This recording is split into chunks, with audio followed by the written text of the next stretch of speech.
He slaved away day and night for a kingdom that never appreciated him. A genius blacksmith, suffocating in a toxic environment. But destiny gave him a hammer to forge not just steel, but a future without shackles. A girl soon discovered he was far more than a mere craftsman. From the drudgery of the royal forge to a life of absolute freedom. This is how his world changed forever. Our story begins with our hero staring into the mirror. A look of pure satisfaction washes over his face as he prepares to leave. Today marks a brand new chapter as he officially begins his duties as the court blacksmith. Stepping outside with a confident grin, he reflects on the years of toil spent chasing his dream of becoming the world's greatest master smith. Arriving at the castle gates, he gazes up at the drifting cherry blossoms. The cherry blossoms were in full bloom, seemingly welcoming him to his new life as he vowed to prove his worth. That's when he spotted a mysterious girl nearby, mesmerized by the falling sakura petals. She approached him with a curious gaze, asking if he happened to be a blacksmith. Caught off guard and flustered, he couldn't help but notice how melodic and enchanting her voice sounded. Judging by her elegant appearance, she was clearly nobility. He confirmed her hunch, but wondered how she knew. With a playful giggle, she pointed out the professional license peeking out from his pocket. He gasped in surprise, realizing it was moments away from falling out and being lost forever. Without that permit, his career would be over before it even started. He had truly lucked out. He thanked her profusely, but she simply smiled, noting how young he was to be arriving for work. He confirmed he was a newcomer and explained that his official duties began that very day. He introduced himself as Fate, though his nerves made the greeting come out incredibly awkward. He admitted he'd been rehearsing his introduction, but she kindly reassured him that he was doing just fine. Charmed by his sincerity, she introduced herself as Alysia Barnasto. Recognizing her status, he addressed her as a lady. She confirmed her aristocratic background, but insisted there was no need for such stiff formalities. She told him not to worry about titles as they stood together under the trees, prompting him to ask why she was out here alone. She confessed she was dodging a boring ball filled with persistent suitors. Having escaped the crowd, she turned the conversation back to him, asking a deeply personal question. She wanted to know if he truly knew what he wanted to become, leaving him momentarily stunned as she explained that she was lost in her own life, searching for her true purpose and her heart's desires. Taking her words to heart, he looked at her with newfound inspiration and prepared to answer. He declared his ambition to become the world's greatest blacksmith. Taken aback, she repeated his words in disbelief. "The best in the world?" He nodded, acknowledging that reaching such a peak wouldn't be easy, but he was determined to give it his all. Surprised by his resolve, she said she genuinely hoped his dream would become a reality. She truly believed he could become the finest master smith in existence. After their talk, he bowed, stunned by her unexpected kindness and openness. Usually, people only ridiculed his dream, but she offered genuine support. To top it off, she was incredibly charming. He stepped into the castle with a grin, a new thought crossing his mind. Since he was now a court servant, would he meet beautiful ladies often? Perhaps one day, he might even find a wife. Reaching the forge, he took a deep breath, gathered his courage, and pushed open the door. Knowing a first impression was vital, he stepped inside to offer a polite greeting. But before he could finish, a fist slammed right into his face. With a cold glare, the man pinned him to the floor and barked an order. He was to start working immediately on restoring a sword. He wasn't allowed to leave until the job was done.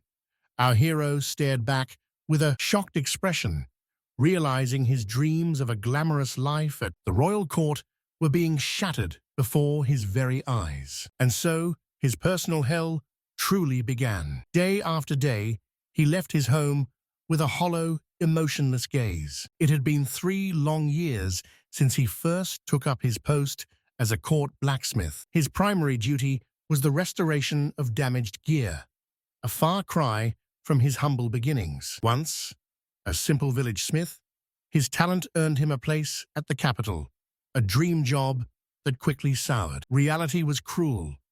His superior, Morgan, barked his name, berating him for being late, as our hero offered a desperate apology. Morgan sneered with a look of pure disgust, dismissing the apology and labeling him utterly incompetent. As punishment, his pay was docked. He wanted to protest, but under Morgan's intimidating glare, he could only swallow his pride. A task meant for an entire workshop was dumped solely on his shoulders. It was clear retaliation for a previous spat. Morgan struck him across the face, claiming the assault was merely a tough lesson. Crashing to the floor, Fake reflected on 3 years of constant abuse and unrelenting rage. He had become numb to the physical pain, convinced by their gaslighting that he simply wasn't ready for the shop. He believed he lacked the skill, justifying their anger and the beatings he endured. The pathetic salary and lack of rest.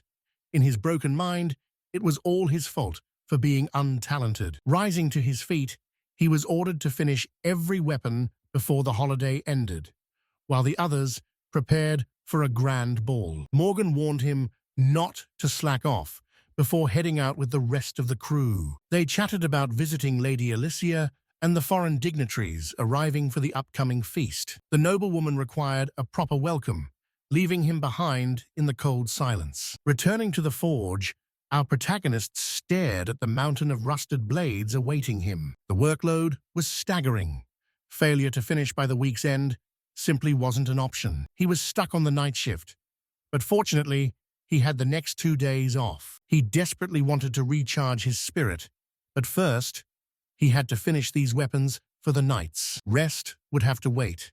Even if he managed to finish by Monday, the new work week would already be starting. He was pushing himself to the absolute limit. Cursing his own perceived incompetence, he pulled up a magical manual. A blacksmith's job boils down to 2 main duties: crafting and enchanting. Enchantments bolster a blade's sharpness and durability, preventing rust and wear through magic. However, these spells only last about a week, leading to a constant influx of work at the forge. To enchant, one must first analyze the weapon's code through a special magical interface. By manipulating magical symbols with his own mana, he can reinforce the blade. However, if a weapon is neglected or left untreated for too long, the symbols eventually fade. If the spell is still active, it's a quick refresh. But if it's completely gone, it has to be recast from scratch.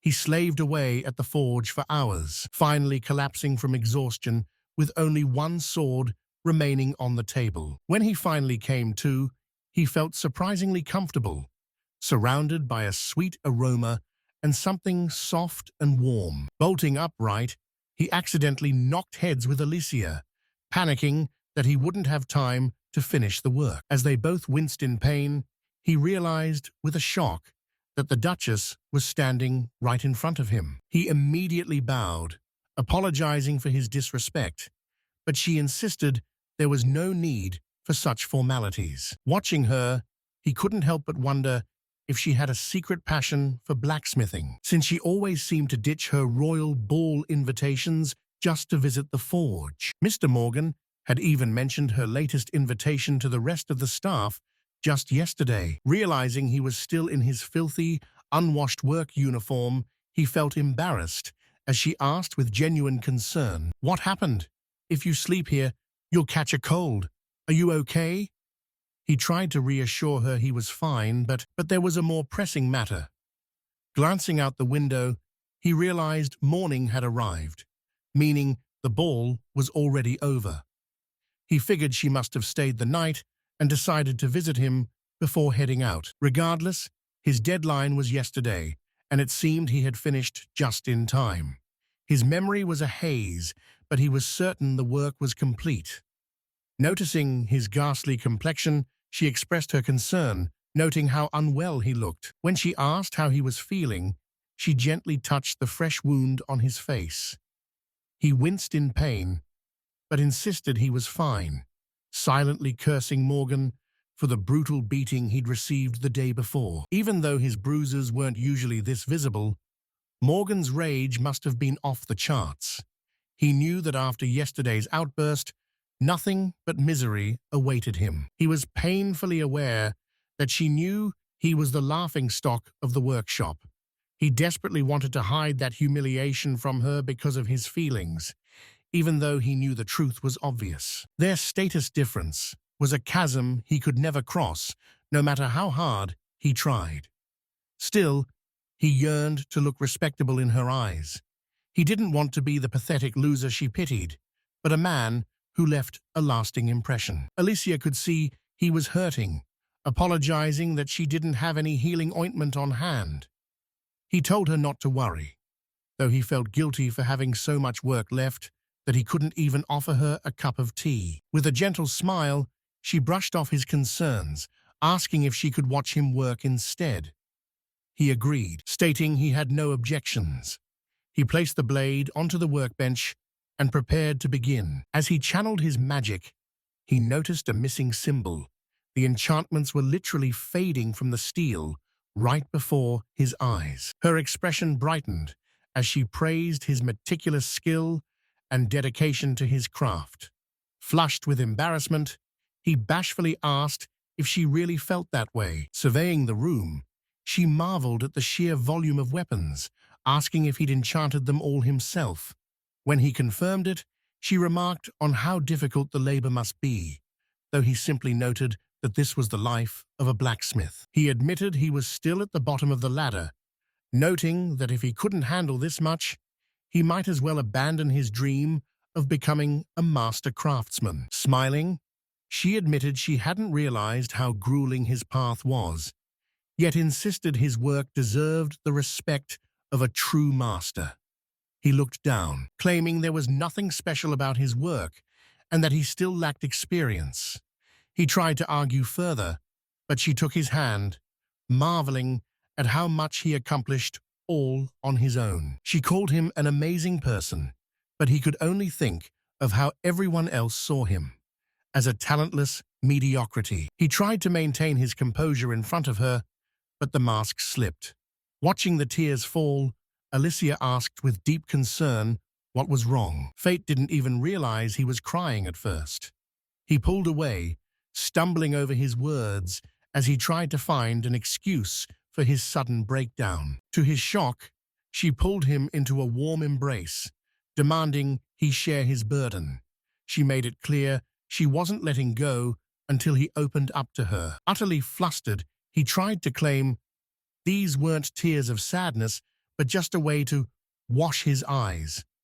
She laughed, pointing out that normal people don't cry just to clean their eyes. He explained that since blacksmiths utilize water magic, he hadn't found the time to finish. But she clearly didn't believe his excuses. Despite his crushing shame, he sat on the floor and poured his heart out, unable to stop once he began. He'd never shared this with anyone, and he wondered if it was even appropriate to behave this way before the Duke's daughter. Ultimately, he blamed himself, claiming his lack of talent was the reason they were forced to be so hard on him. Overcome with pity, she gently stroked his head and asked for his forgiveness. She sighed, admitting she should have approached him and asked about his well-being much sooner. He tried to apologize for rambling, but the tears wouldn't stop. He felt pathetic, desperate to hide his weakness from her. Suddenly, a knight named Argos barged in, calling him a good-for-nothing, while demanding a quick enchantment for his sword. Both of them turned toward the intruder as Alysia called out the knight's name. The protagonist offered a hollow blessing for the work, while Argos froze in surprise upon seeing Lady Alysia there. As they spoke, the MC watched from the sidelines, realizing that under normal circumstances, Argos would have already been using his fists. It was clear Alysia's presence was the only thing keeping him safe. Argos handed over the blade and ordered him to get to work, so the MC immediately headed to his anvil. Opening his system window, he realized the sword had been treated recklessly. The enchantment he'd cast only days ago was already failing. He politely advised Argos to be more careful, as the damage was severe. Infuriated, Argos blamed the MC's poor skills, but quickly backtracked when he remembered Alysia was watching. He then demanded a more powerful enchantment, but the MC explained that standard-issue knight swords were made of inferior materials. Because the base quality was so poor, there was a strict limit to how much magical power the blade could actually hold. He warned that losing control in battle would always disrupt the magical structure before finally completing the restoration. He returned the blade, stating it was ready for use, and Argos prepared to leave before suddenly pausing. Turning back, Argos invited Lady Alysia for a stroll to see the palace grounds, but she politely declined and wished him a good day. Defeated, the knight bowed and asked for permission to take his leave. Once he was gone, Alysia asked the MC if he was often subjected to such abuse.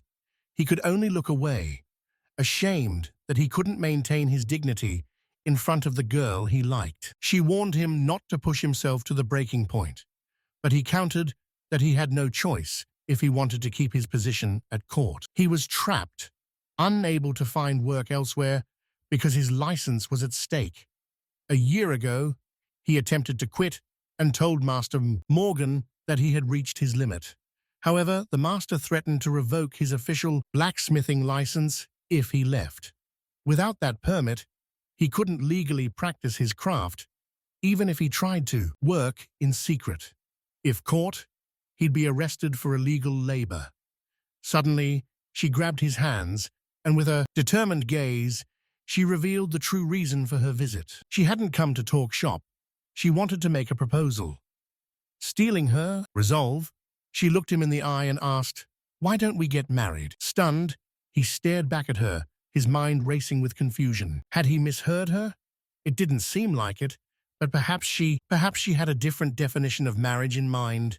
But she repeated the offer with a look of absolute sincerity. He took a sharp step back, asking in shock if she meant a real marriage, where a man and woman actually lived together. She nodded, her face flushing a deep crimson.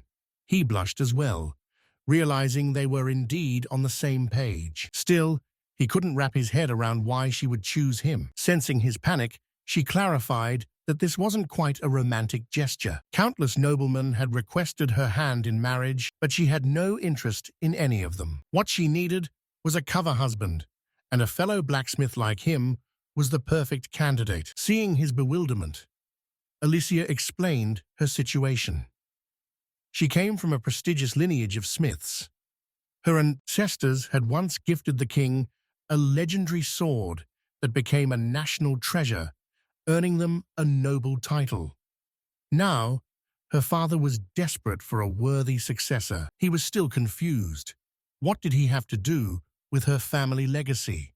She explained that their household required a master blacksmith. She believed blacksmithing talent was in her blood, but he disagreed, insisting it wasn't just about lineage. If talent is truly innate, she should be free to marry whoever she chooses. She agreed, but then dropped a bombshell. Would he become her fiancé? He was stunned, but she explained she was exhausted by the swarms of unwanted suitors and only wanted to marry for true love. Until she finds that love, she needs him to play the part of her fiancé to keep the others at bay. In exchange, she'd take him to her homeland and secure him a new license, ending his days of being tormented. It was a win-win deal. He asked with a wry smile if the condition was to marry a talented blacksmith.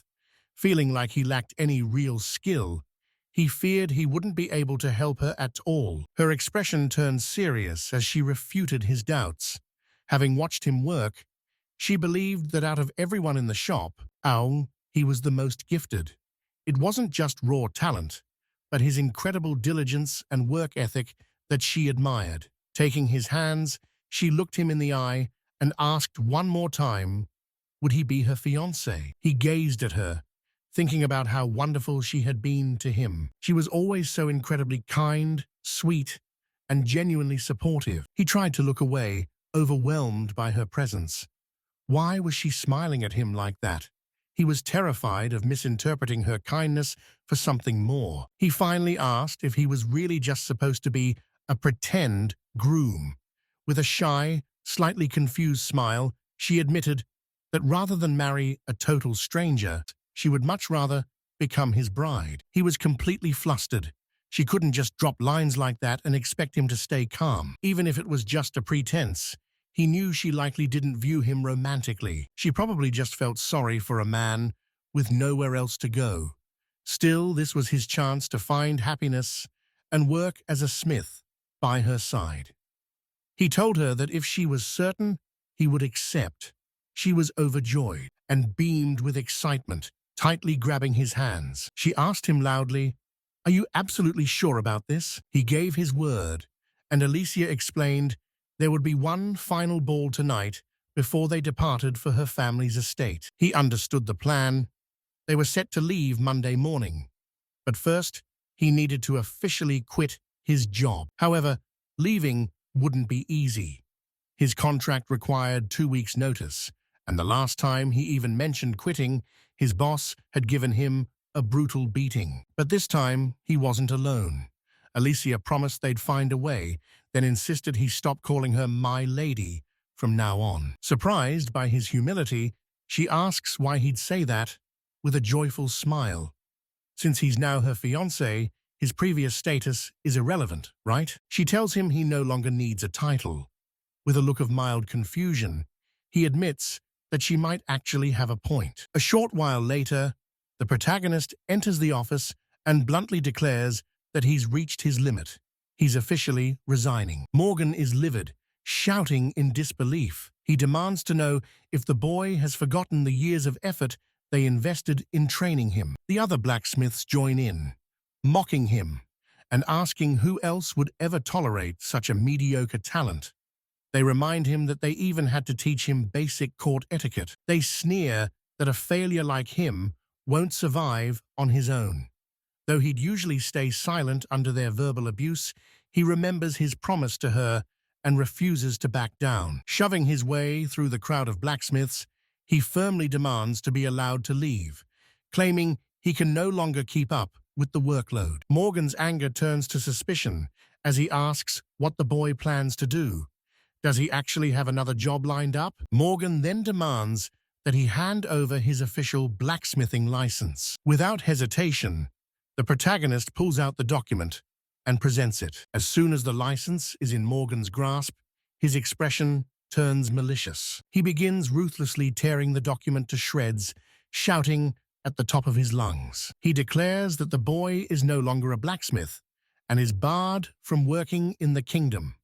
Where could a talentless loser like him possibly go now? The others chime in, warning him that the union controls the licenses, so he'll never get a replacement unless he stays.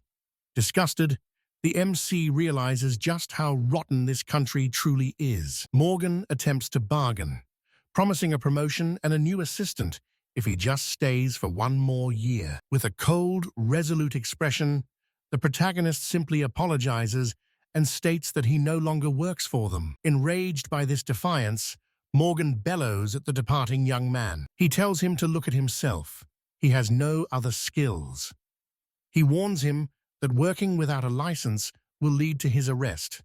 But the MC doesn't even flinch. The blacksmith sneers that once he leaves, he'll be utterly alone, as no one else would ever put up with such a worthless brat. They mockingly predict he'll eventually come crawling back on his hands and knees, wondering what could possibly be going through the mind of someone so ungrateful. Stepping out with a stoic expression, he vowed never to set foot in this place again, regardless of the cost. That's when he spotted Alysia, who was waiting patiently nearby.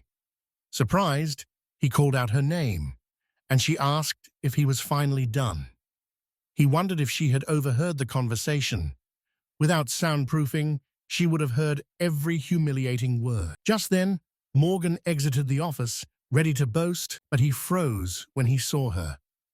He bowed instantly, remarking on how long it had been, and how she grew more charming every day. She offered a polite smile before bluntly asking if he had finalized the dismissal. Morgan nodded, looking confused, and claimed the boy was utterly useless anyway. He insisted they'd given him every advantage, yet he'd failed to learn a single thing. Ignoring the insults, Alysia joyfully announced that she had already hired him to work at her residence. The revelation left the others completely stunned by what they were hearing. Morgan sputtered in disbelief, loudly demanding to know the meaning behind this. He argued that the guy couldn't even forge a decent blade, let alone cast a simple spell. Alysia brushed him off, declaring she saw him as a gifted master and asking if they had any objections to her taking him. Desperate, Morgan tried to sell himself instead, asking if she'd prefer a real talent like him. She shot him a look of pure disgust,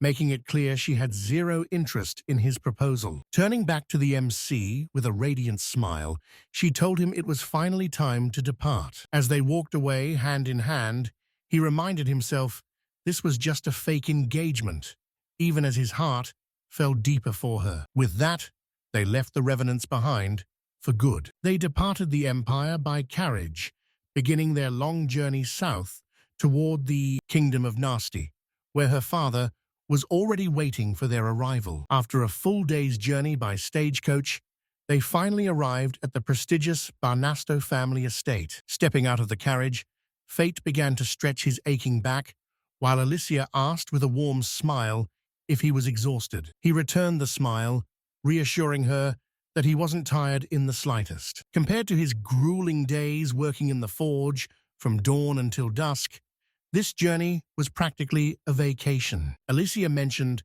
that she had already notified her father, who was likely already waiting for their arrival. Despite her reassurance, Fate looked visibly anxious, clearly feeling the pressure of the upcoming meeting. He reached out and took her hand, which caused her to blush furiously and let out a sudden gasp. Startled by her reaction, he immediately apologized, feeling a bit sheepish about the bold move. He explained that he thought it would look more natural, prompting her to calm down and gently take his hand in return. She assured him it was fine and that she was simply caught off guard, but Fate apologized once more. With a sheepish grin, he admitted he shouldn't have overstepped since their engagement was only a ruse, but Alysia disagreed. She insisted there was nothing to worry about, leading him to wonder if their improvised romance would actually look convincing. She nodded her head vigorously, confirming that was the plan, which prompted a light-hearted laugh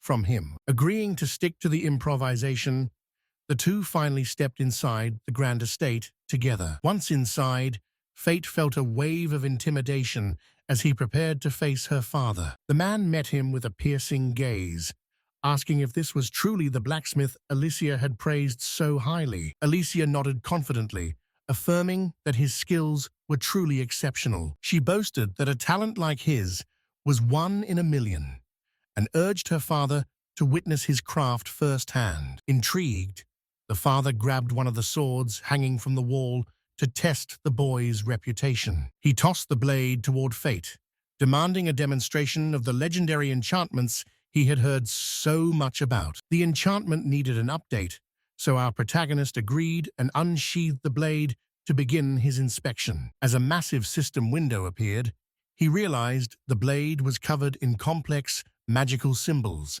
far surpassing the simple enchantments he handled at court.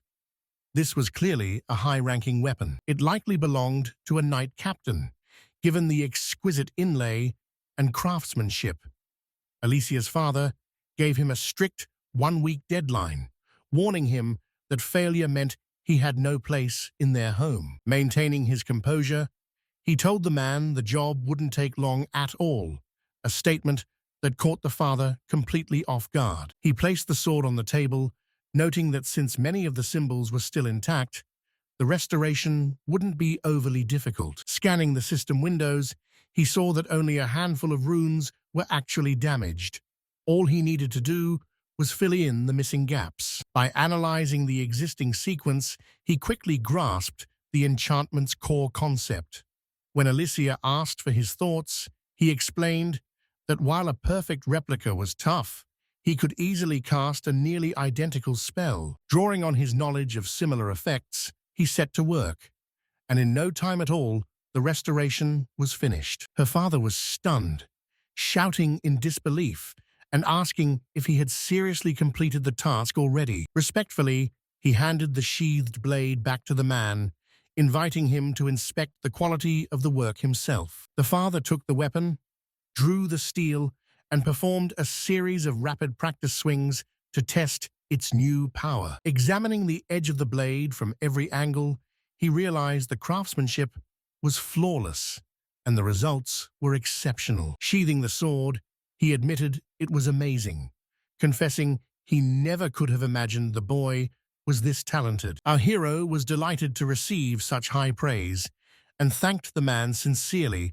for his kind words. However, the father's expression turned serious as he clarified that he still wasn't ready to accept him as his daughter's future husband. The protagonist realized that while the man seemed intimidating at first, he wasn't nearly as cold-hearted as he appeared. He bowed deeply, promising to work tirelessly, to which the father replied that he expected nothing less than perfection. He was granted full access to the mansion's workshop and materials, with all supplies provided.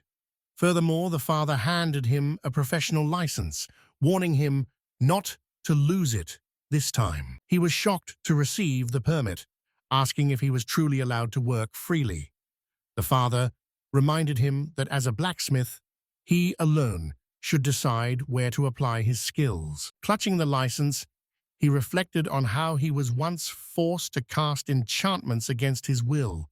Now, he could finally work with metal as a true craftsman, and for that, he was deeply grateful. Her father thoughtfully mentions that several knights require his craftsmanship and has already instructed the servants to assist him before he departs on business. With a stern glare, he warns the young man not to even think about laying a finger on his daughter while he's away, a demand our hero nervously accepts. Once they retreat to the corridor, he breathes a massive sigh of relief, thankful he managed to survive the interrogation and convince her father. Alysia admits her father hasn't fully embraced the situation yet, but notes that his rare praise is a promising sign of progress. He realizes just how much he owes her and wonders if he'll ever be able to truly repay her for this incredible kindness. Their conversation is interrupted by a maid named Leffy, who introduces herself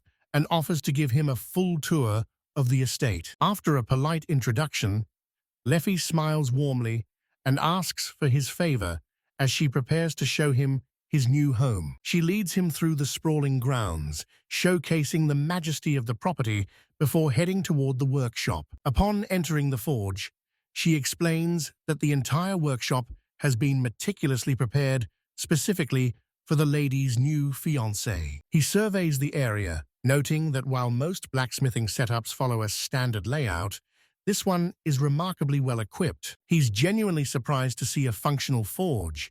As such, traditional setups have become an extreme rarity in recent years. He reflects on how modern work is usually limited to magic, making these physical tools rare, yet he's thrilled to finally use them again. Leffy assures him that if he requires any additional specialized equipment, he only needs to ask, and she will handle it. Grateful for the high-quality materials, he tells her he has everything he needs, prompting her to lead him to his living quarters. She escorts him to his new room, reiterating that she is at his beck and call for any request he might have. He thanks her for the thorough tour, promising to reach out if he finds himself in need of further assistance. Finally alone, he sinks into the sofa and reflects on how rapidly his life is beginning to improve. It feels like a dream compared to his previous life, which was nothing but a downward spiral of misery. He used to toil away in grueling conditions that threatened to destroy his health and spirit at any moment. But now, he has a stunning fiancée by his side and a luxurious new life ahead of him. Even if the engagement was a sham, he couldn't imagine a better outcome. He collapsed onto the bed with a blissful expression. Finally, he was truly free. No more grueling deadlines or sleepless nights. He could finally rest properly and take a day off whenever he pleased. While being too lazy might tarnish his reputation, he didn't care. Anything was better than his previous life of servitude. Starting tomorrow, his time was finally his own. He didn't have to lift a finger if he didn't want to. For the first time, he was the master of his own schedule. Before this, he couldn't even take a step without facing constant abuse. He prayed that every day would be this peaceful. Meanwhile, Alysia went to report the news to Leffy. Alysia informed Leffy that the gentleman was safely settled in his assigned room. Leffy thanked her, acknowledging all her hard work. With a knowing smile, Leffy leaned in and asked how the plan was progressing. Alysia claimed everything went even better than expected, which brought a satisfied smile to Leffy's face. Leffy pressed for a wedding date, but Alysia turned away, flushed with confusion. She barely understood the situation herself. Overwhelmed with shame, Alysia admitted her proposal was a mess. Leffy was puzzled. After all, a proposal is still a proposal, isn't it? Alysia realized that even if the marriage was a facade, they were still technically engaged. It felt surreal, leaving her feeling both calm and incredibly awkward. Leffy, sensing her hesitation, asked once more if a specific date for the ceremony had been set. Alysia stammered, trying to explain the context of her proposal while avoiding Leffy's gaze. Leffy finally understood that the proposal was just a convenient cover.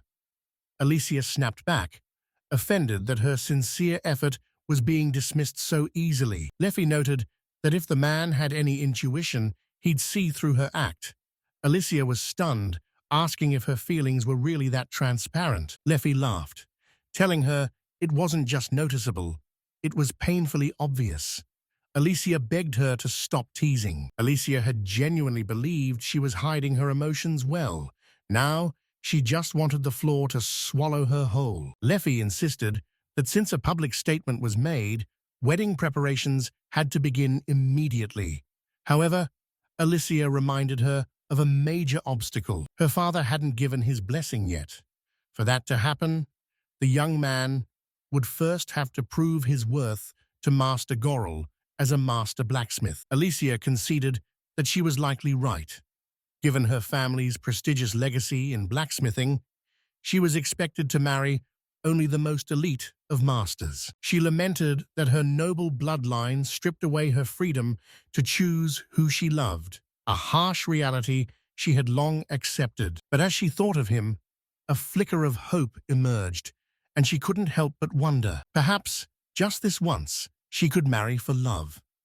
Leffy agreed, but cautioned her that it was far too early to celebrate just yet. Meanwhile, the arrogant blacksmiths were gathered in Morgan's office, plotting their next move. They grumbled about finding a replacement for that idiot who still hadn't bothered to show his face. Since he'd been gone so long, Morgan decided that the apprentice's demands were far too high for his actual worth. He planned to slash the boy's salary and revoke his bonuses, concluding they didn't really need a useless apprentice anyway. Morgan then turned his attention to House Barnesto, questioning Seath about Alysia's prestigious family. Seath admitted his knowledge was limited to their title, though he had heard one recurring rumor. Word was that the family often handpicked the most legendary blacksmiths to marry their daughters to preserve their legacy. He noted that while the Barnestos were once simple smiths, a loser like Fate was clearly a talentless mediocrity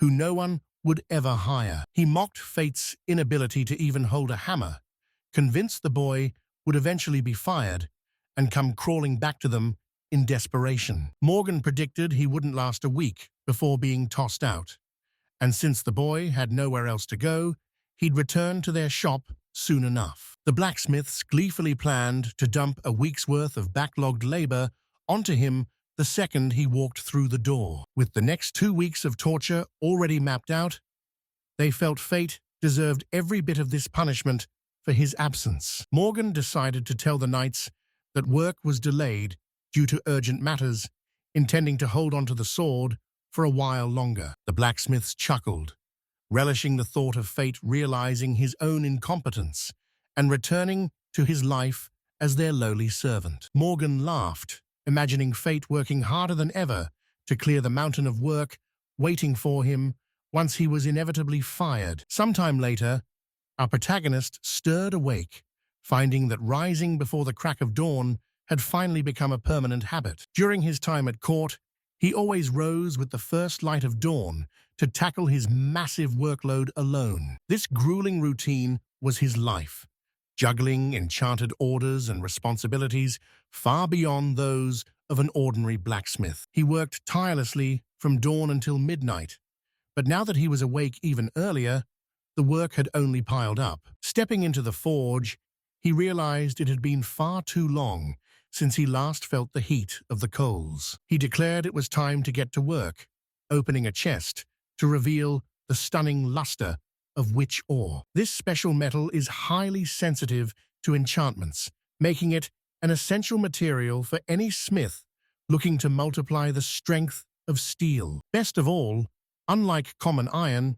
witch ore is easily harvested from the corpses of demons. While mining iron requires endless hours in dark tunnels, obtaining witch ore simply requires a well-placed killing blow. Donning his demon skin gloves, he noted their incredible durability and how effectively they shielded him from extreme temperatures. To begin, he needed fire.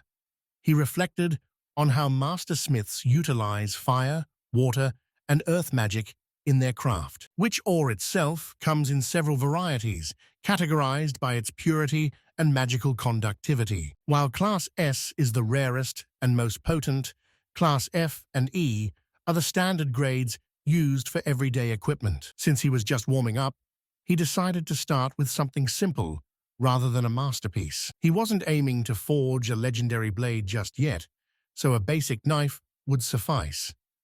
Using magic, he heated the ore until it glowed red-hot. Once the temperature was perfect, it was time to move to the casting mold and crank the heat even higher. In the old days, blacksmiths tempered metal in primitive fire pits, but that technology is now considered obsolete. He finished heating the metal, smiling as the material became soft and pliable beneath his touch. Using earth magic, he shaped a clay mold and carefully poured the molten liquid inside. Next, he utilized water magic to rapidly cool the mold, solidifying the metal within. Finally, he extracted the fresh steel ingot, reheating it slightly to prepare for the final shaping. Through the heating process, the metal is forged into its intended form as he begins striking the ingot with rhythmic hammer blows. He's delighted by the melodic ring of the steel, claiming that nothing in the world compares to that specific sound. He never grows tired of it, deciding to continue the heating and cooling cycle several more times to refine the blade. This process boosts the metal's purity and magical potential. Though short on time today, he manages to shape the blade to his liking before applying the clay. The clay will temper the edge, increasing its strength and further enhancing its magical capacity. But before the grinding begins, it's vital to distribute the mana evenly across the surface while preparing the cold water for quenching. After some time, our protagonist nears completion. He examines the blade closely and notes the beautiful pattern emerging along the edge. Excellent. Now it's time to use wind magic for the final sharpening. He polishes the steel until it's smooth and mirror-like. All that remains now is to cast the final enchantment. With the enchantment set, he's eager to finally put his new creation to the test. He conjures a solid block of clay to act as a target and slices through it effortlessly with the new knife. Satisfied, he notes that the weight and sharpness are flawless. It's been quite a while since he's forged like this. 3 hours have flown by. As he wraps the handle, he realizes he's completely forgotten about breakfast. In the past, his heavy workload only allowed for quick snacks inside the forge. Turning around, he's surprised to find Alysia standing right behind him, watching his work with pure admiration. Startled, he asks how long she's been there. With a bright smile, She reveals she's been watching him for over an hour. She explains that Leffy mentioned he'd be in the workshop today, so she decided to drop by. Knowing he was being watched so intensely makes him feel a bit embarrassed, yet he still finds himself unable to look away from her. Blushing, she told him he shouldn't stare at her like that. She was clearly flustered by his intense gaze. Overcome with embarrassment, he buried his face in his hands and begged for her forgiveness. He dejectedly realized she was right. He'd screwed up again by staring so blatantly. He apologized, clumsily admitting that he only looked because she was just so cute. Caught off guard, she softened and said it was fine, reminding him she is his fiancée after all. So if the moment is right, looking is perfectly natural. He reminded himself he wasn't her actual fiancé, while she simply played coy about the lingering tension between them. He shifted the subject, apologizing for being so focused on his work that he didn't even notice her arrival. Alysia told him not to worry, as she enjoyed watching his dedication. Her radiant smile alone seemed to outshine the sun as she asked to see the knife. He handed it over, and she immediately began to inspect his craftsmanship. She was stunned that such a sharp, beautifully enchanted blade was only ranked as E grade, prompting him to humbly thank her for the praise. Internally, he wished he'd had more time to perfect it, especially knowing she would be the one watching him work. As she practiced a few fluid motions with the blade, she explained she'd only been taught the basics of fencing for self-defense. He watched her movements, mesmerized by her natural grace and skill with the weapon. It was a captivating sight, but she quickly noticed him staring yet again. She paused, looking at him with a hint of concern in her eyes. She asked if she was doing something wrong, confused by the way he was looking at her. Flustered, he admitted he was just distracted by how incredibly beautiful she looked. A bit disappointed by his simple answer, she pressed for more, causing him to blush and repeat that she was truly stunning. She gently grabbed his shirt, demanding that he look her in the eye and say it again. He nodded, gazing deep into her eyes and telling her how breathtaking she was. "You're absolutely stunning," he whispered, earning a shy thank you from her. He reminded himself this engagement was just a facade, yet her performance was so flawlessly sincere. It made him wonder if he truly mattered to her, or if any girl could fake such affection as easily as he'd heard. She laughed, breaking his train of thought, and pulled him along, announcing that breakfast was ready. He agreed to join her, though he requested a quick shower before they sat down to eat. Later in the dining hall, Alysia asked if he'd always been so gifted at casting. He confirmed it was no fluke. His old job demanded speed and efficiency. Those hellish years of endless work had honed his magic to perfection. It's why this peaceful time with her felt so precious. Leafy served their meal, and they offered their thanks. As they began, he recalled the scent of fresh bread near the forge and wondered if they baked here every morning. He took a bite, finding the bread to be incredibly warm and soft. It was heavenly. Seeing tears in his eyes, a worried Alysia offered her handkerchief and asked what was wrong. He apologized, explaining he couldn't remember the last time he'd had such a treat. Alysia listened, wanting to know more. He described his old life, working until midnight, often too busy to even eat a single crumb during the day. He'd just swallow food to survive.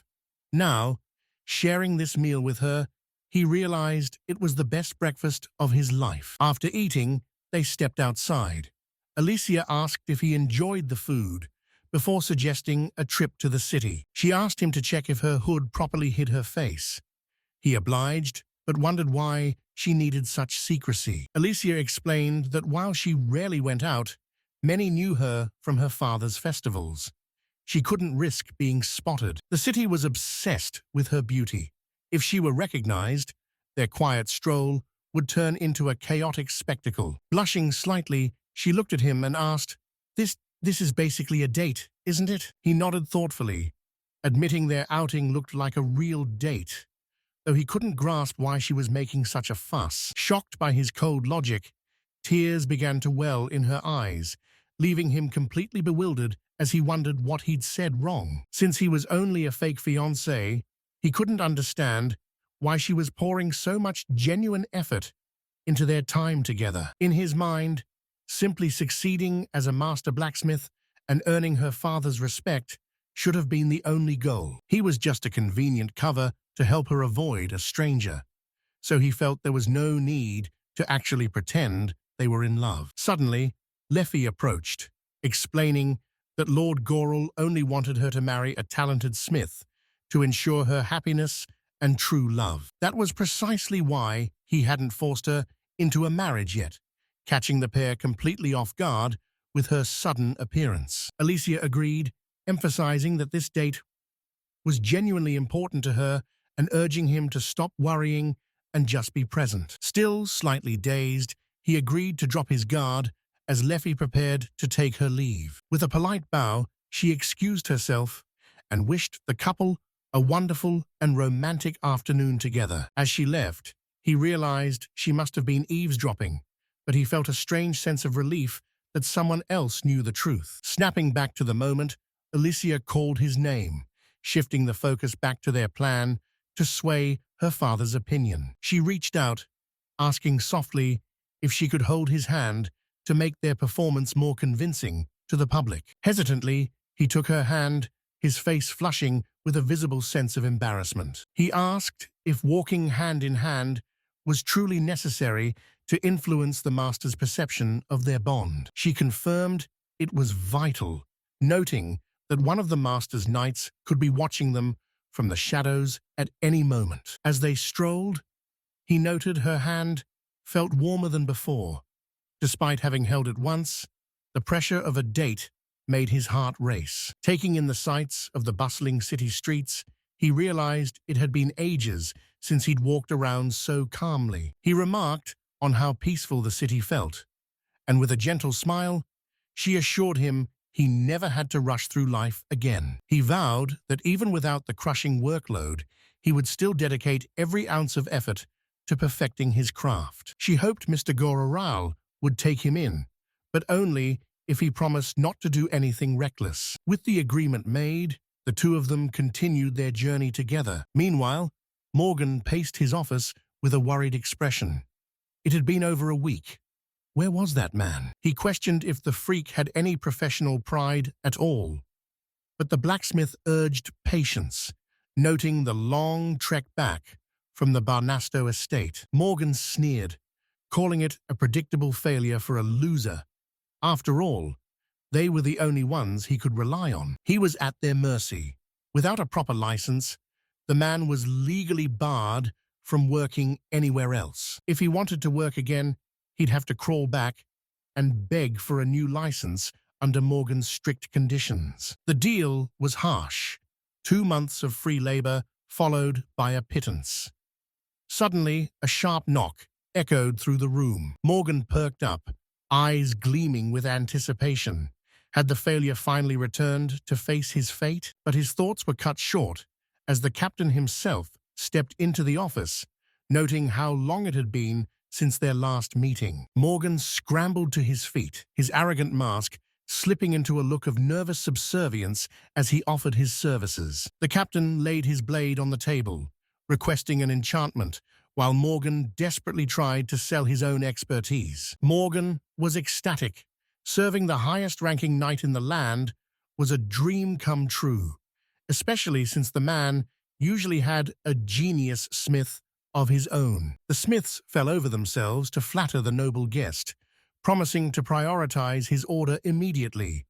But the captain raised a hand to stop them. He explained that before they began, he needed to find the specific individual responsible for enchanting a different blade. Morgan recognized it as a standard knight's sword handled by their lowly apprentice, Hammerfake.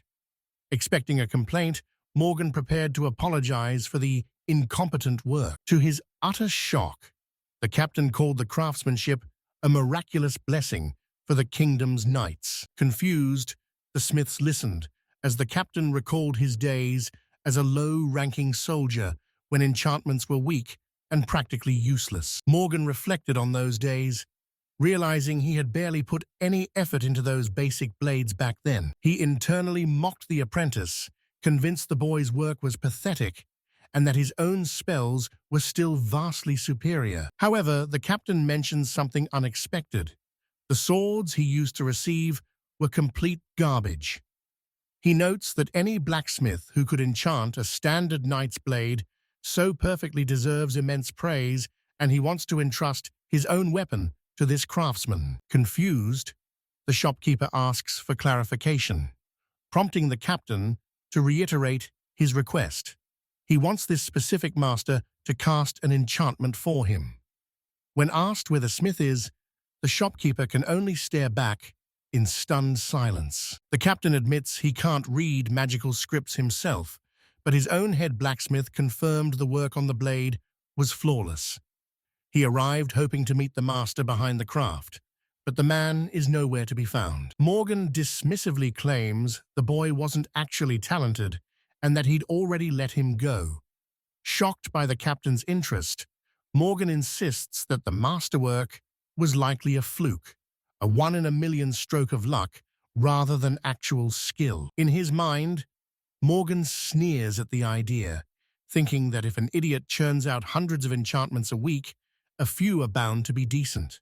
To him, the boy has zero potential and could never become a true master, regardless of his effort. Despite the warnings, the captain hands over his sword, deciding that even if it was luck, he's willing to take the chance.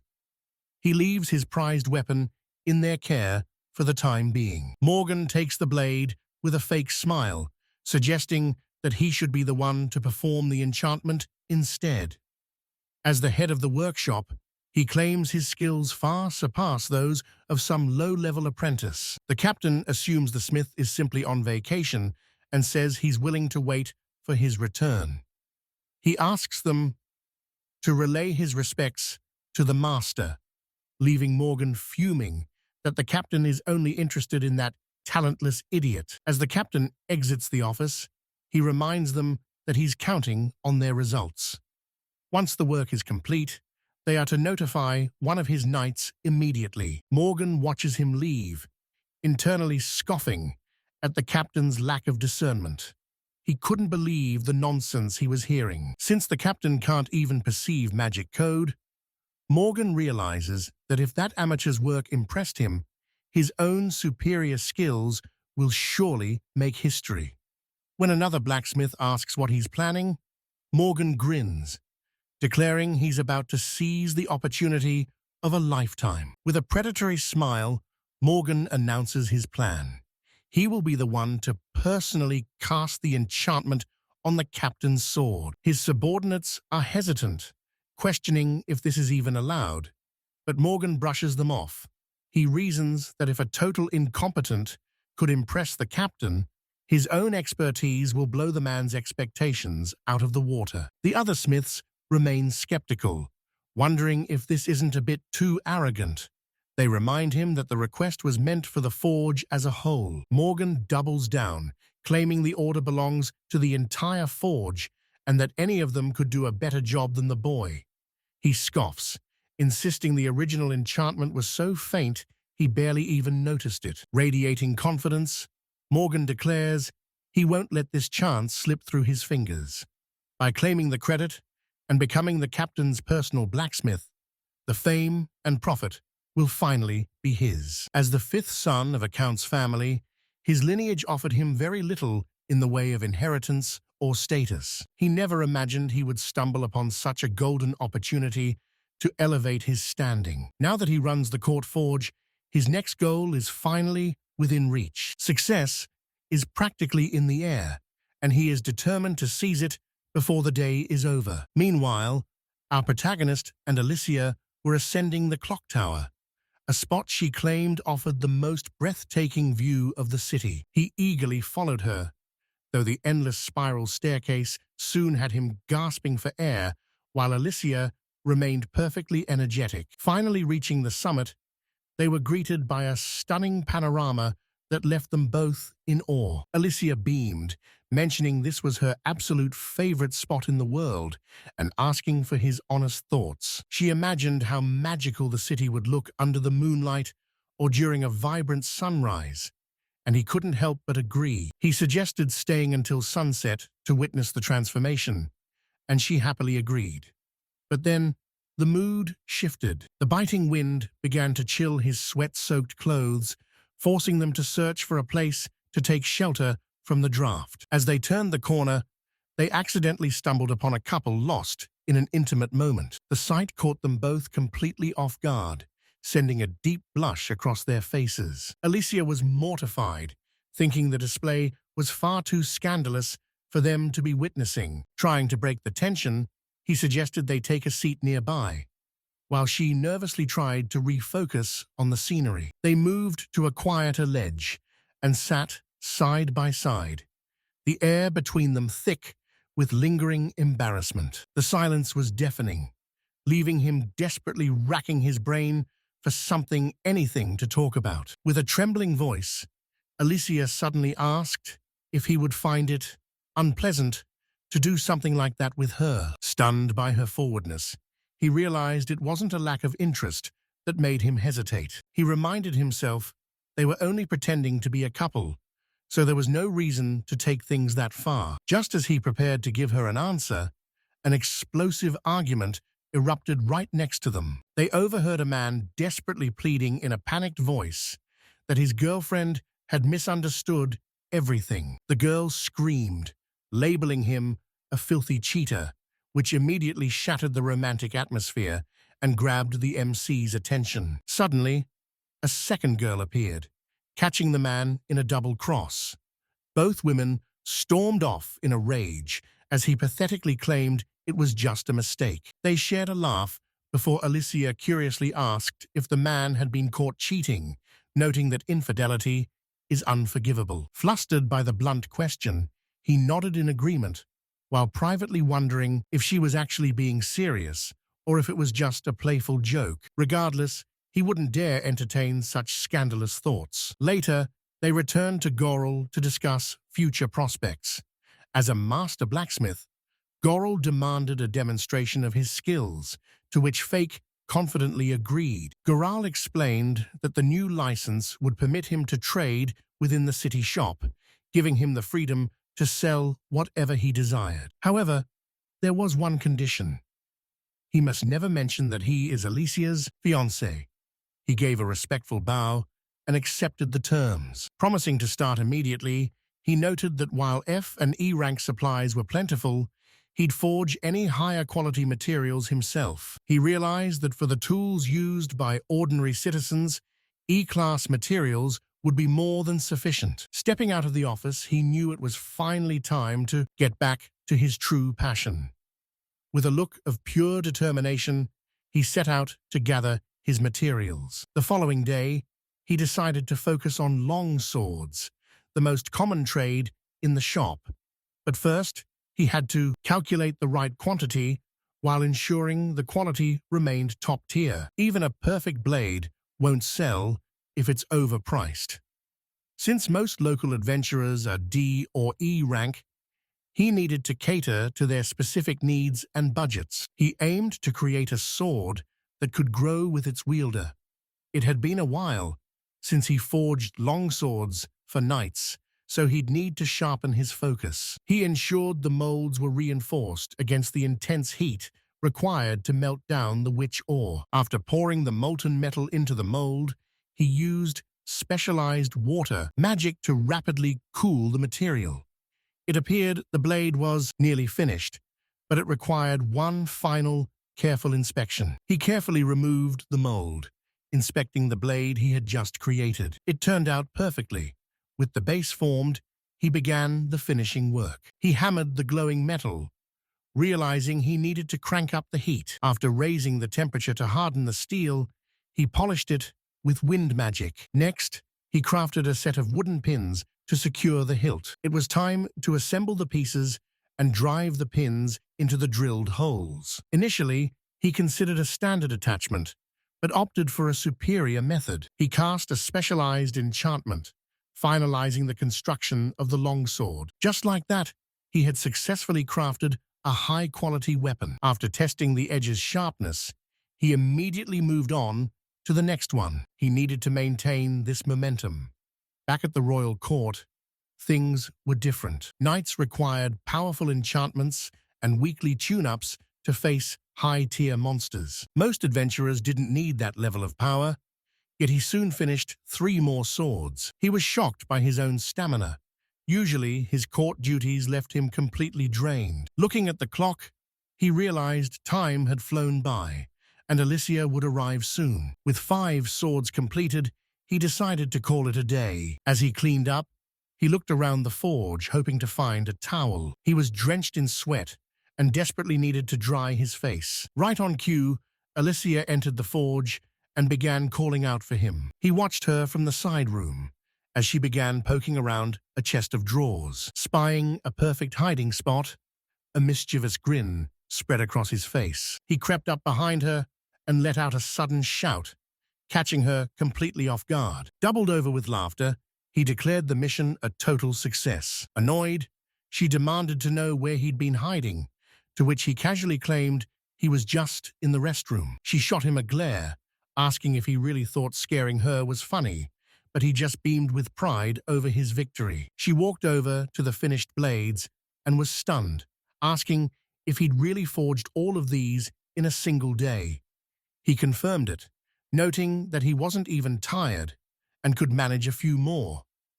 Alysia was floored by his stamina, but he simply explained that his last 3 years of work had been far more brutal than this. Because of that, he felt fresh and ready to forge another blade. However, Alysia immediately shut him down, insisting that he rest after working tirelessly since dawn. He looked at her, confused by her concern, and realized that back at the court forge, this workload would have drained him completely.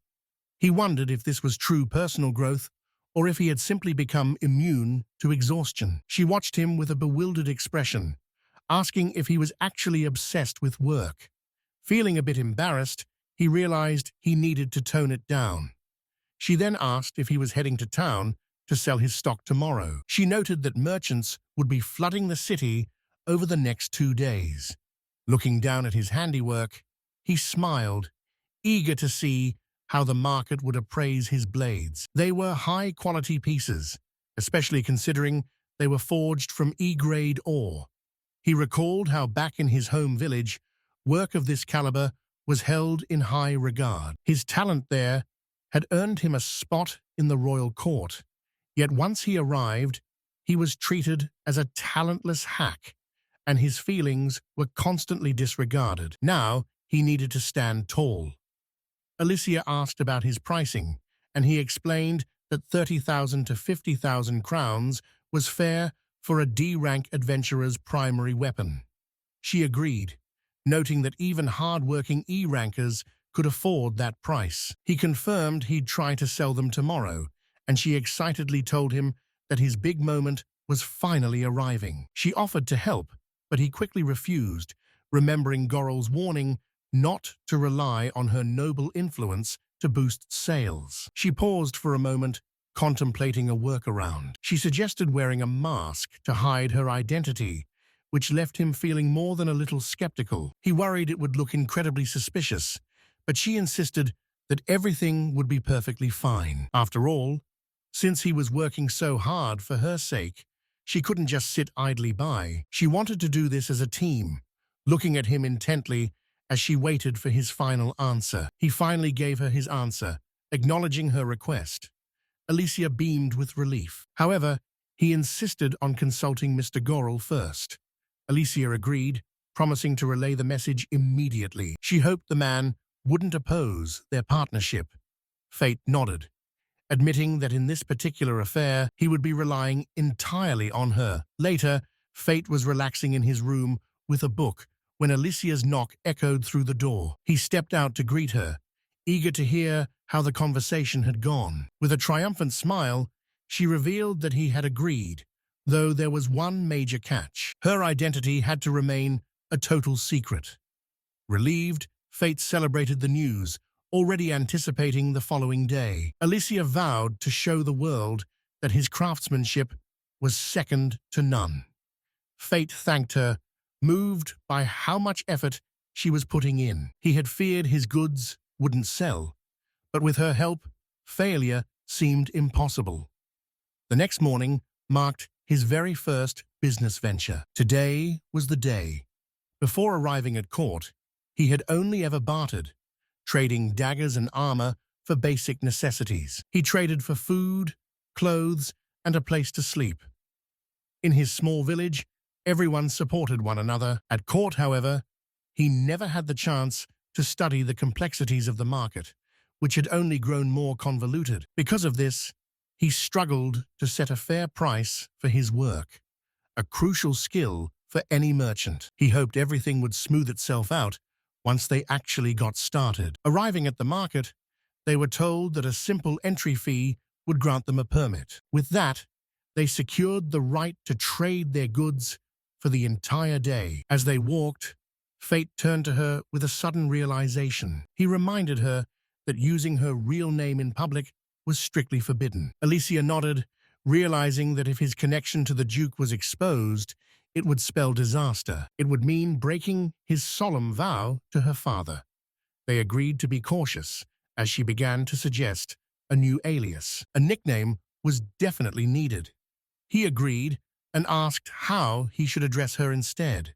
She thought for a second and asked, with a smile, "How about Ali?" He agreed to play along and use the alias in public. As they walked, he inquired if trading was only allowed on market days.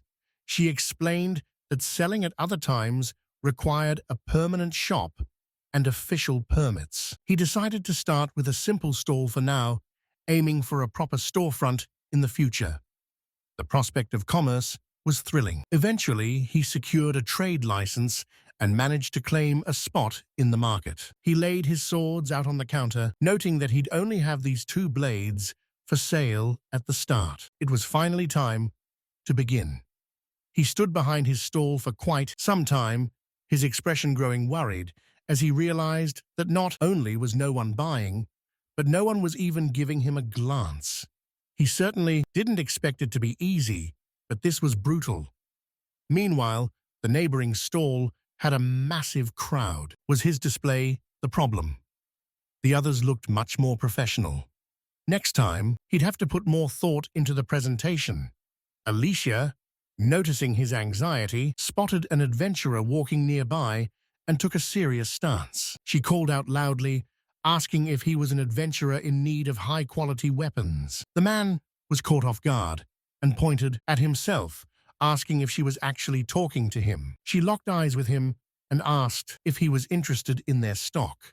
However, the adventurer ignored them and walked off, leaving our MC to chuckle, remarking that her aggressive sales tactic was a bit much. The fish managed to escape, leaving her looking dejected as she offered a soft apology. She worried she was more of a burden than a help, but he quickly reassured her, grateful just for her company. In truth, he was simply happy to be there with her.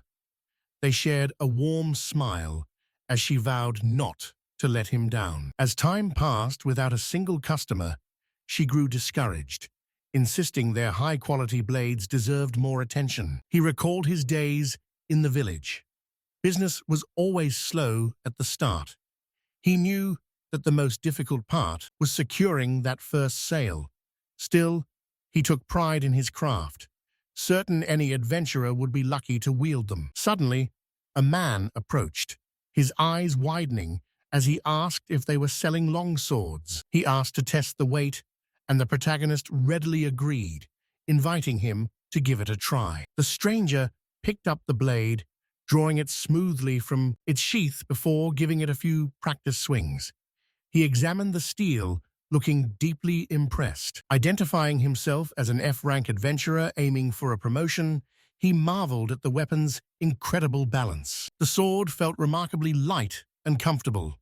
With a knowing smile, fate revealed he'd placed a special enchantment on the blade. Noting the man's low rank, fate realized the buyer might be a bit strapped for cash. The adventurer admitted that compared to this masterpiece, every other sword he'd used was difficult to handle. With a hopeful look, he asked if he'd accept 10,000 crowns. Fate was stunned. Was he really offering such a low amount? Normally, he'd start haggling immediately, as the man shouldn't have revealed his budget so easily. Fate explained that the sword was actually valued at 50,000 crowns, leaving the man completely floored. Fate knew that even with a generous discount, 30,000 crowns was the absolute fair market value. He wouldn't usually go below 20,000, but today wasn't about profit. It was about making a name for himself. Dejected, the adventurer conceded that the high price was justified for such quality. But before he could walk away, fate stopped him. This time, he decided to make an exception and sell the blade for just 10,000. The adventurer was thrilled by the offer, realizing that a personal recommendation could be a game-changer for attracting future buyers. In exchange, he asked the warrior to spread the word to his comrades, mentioning he'd be at this same spot every market day. The man eagerly agreed to tell his friends before handing over the gold and departing with his new prize. Our protagonist looked at his earnings with a faint smile. While it was less than he'd hoped for, it was a start. Since the Duke was providing unlimited materials, overhead wasn't an issue. Alysia congratulated him on their very first sale, and he nodded, satisfied that he'd met his primary goal for the day. She glanced at the remaining stock and noted they still had 4 swords left, but he explained that he never expected a total sellout. His plan was simple: sell 1 sword, let the adventurer show it off, and watch the customer base grow through word of mouth. She beamed at him, fully confident that his long-term strategy would eventually pay off. With the first sale under his belt, the MC felt certain that their next outing would be even more successful. Later, back at the estate, he examined the modest profit from his day at the market. 10,000 crowns wasn't a fortune, but it was certainly a promising beginning for his new venture. With the first transaction complete, it was time to report his progress to the master of the house. He entered the office where Gorel was waiting to hear how things had fared in the city. He reported that he'd sold a single longsword and offered the proceeds to Goral as a token of gratitude. He wanted to repay the Duke for the workshop access and the materials, hoping he would accept the gesture. Goral looked him over and assured him that he had no intention of cutting back on supplies, so he didn't need to worry. However, the Duke noted that 10,000 crowns was quite low, suggesting he'd underpriced the blade just to secure a deal. With a stern look, Goral admitted he still wasn't sure about leaving his daughter in his hands, but the MC stood his ground, promising growth. He knew he had to prove himself with results rather than words, reminding the Duke that he was, after all, Alysia's fiancé. Back in his room, he realizes he needs to study the market more deeply to boost sales. He wonders which weapon class reigns supreme in this city, deciding to investigate the matter tomorrow. Shortly after, they arrive at Adventure Street, a district packed with competitive weapon shops. He decides to analyze their displays and marketing tactics to gain an edge. While observing a prominent forge, he notices a curious trend among the local warriors. It seems that even when presented with 2 blades of equal quality, adventurers always gravitate toward the one that looks more formidable. Aesthetics matter. People naturally choose the weapon that radiates the most power. To capitalize on this, he considers adding intricate carvings to his hilts. He also plans to expand into daggers, which serve as versatile throwing weapons and utility knives, which are a staple for every household's daily needs. Their scouting is interrupted when Alysia announces they've finally arrived at the Adventurers Guild. Stepping inside, he notes that the hall is packed with warriors of all ranks. Realizing the potential for networking, he asks if they need to officially register. If he ever runs low on funds, this would be the perfect place to earn some quick coin.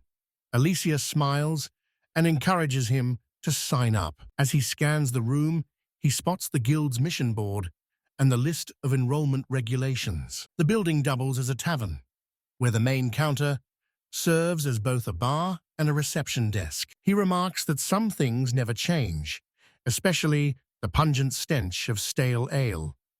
Alysia laughs, noting that adventurers simply live life to the fullest. With a smirk, he tells her to wait a moment while he handles the paperwork. She agrees, but a pair of nearby adventurers have already set their sights on her. Ignoring them, he approaches the wall, identifying the sections for quests and trade. Finally, he finds the registration desk.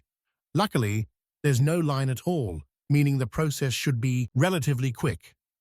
Registration requires only a name and a personal record.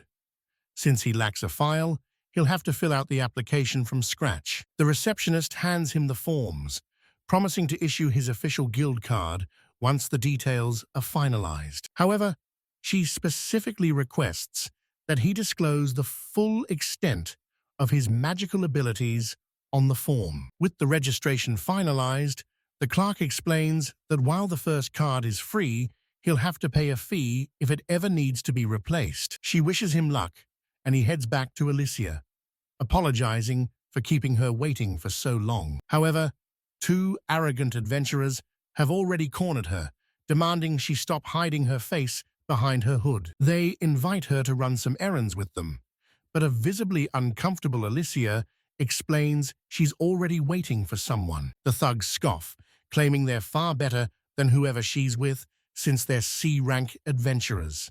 But before they can finish, the MC steps directly between them, cutting their predatory pitch short. The two are immediately indignant, but the MC doesn't give their posturing a second thought. Maintaining a perfectly calm expression, he ignores their threats entirely. He gently takes Alysia's hand and tells her it's time to leave now that their business at the guild is finished. As they walk away, he offers her a sincere apology for leaving her alone in such a place. He tells her they should move quickly, navigating her through the thick crowd to get away from the duo. The rejected adventurers shout after them, furious that they were ignored while they were still talking. They try to give chase, but end up slamming into a massive, terrifying adventurer who looks like a literal demon. They foolishly bark at him to get out of the way, but the warrior's murderous glare quickly makes them regret their existence. Once they're safely outside,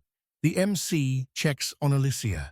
She admits that no one has ever approached her so aggressively before. The encounter clearly rattled her, and the MC noticed her hand was still trembling from the shock. He immediately blames himself, realizing he never should have left her side in a place like that. With a small smile, she reassures him that she's fine because he arrived just in time, and Leffy was nearby if things got truly dangerous. Since they've finished their market research, he suggests they finally go grab some food and enjoy the festivities together. After their meal, he returns to the forge, reflecting on the day's events while preparing for the upcoming fair. Today, he set out to enhance his daggers, eager to see the true potential of this rare ore. Utilizing his magic, he first melted the material traditionally, pouring it into a mold forged from earth magic. After forming a steel plate, he focused on refining the metal, as raw ore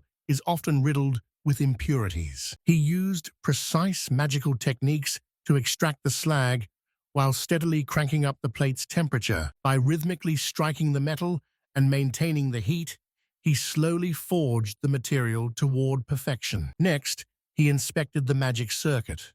The runes were a mess, and any slip-up now could shatter the code. He had to be incredibly careful, directing the flow of mana with every single strike of his hammer. As the rhythmic clanging echoed, he channeled his energy, forcing the chaotic magic into alignment. Slowly but surely, the magical code began to stabilize.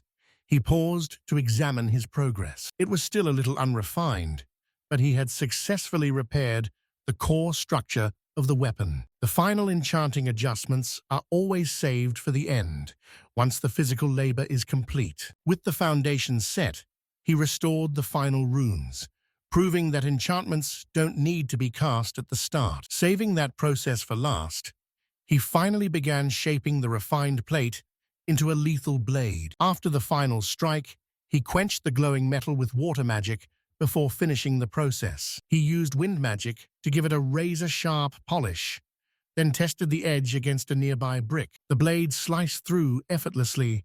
The edge was flawless, and the balance was perfectly tuned. With no flaws in its sharpness or structure, the weapon was finally ready for action. This dagger was versatile enough for high-stakes combat or simply carving up a meal. Though the magical infusion was exhausting, the result was a weapon far superior to any standard E-rank gear. He was in a forging frenzy, but he knew if he didn't stop to rest, Alysia would start to worry. Fate realized he had done enough for one day. The thrill of crafting was addictive, but he didn't want to cause her any more unnecessary worry. Just then, she opened the door, announcing her arrival and praising his hard work. When she asked how he was faring, Fate approached her, assuring her that everything was going smoothly and he was just wrapping up. He offered to let her inspect his progress. As she took the newly forged knife into her hands, she gasped, noting that the quality far surpassed his previous work. He certainly had a knack for impressing her.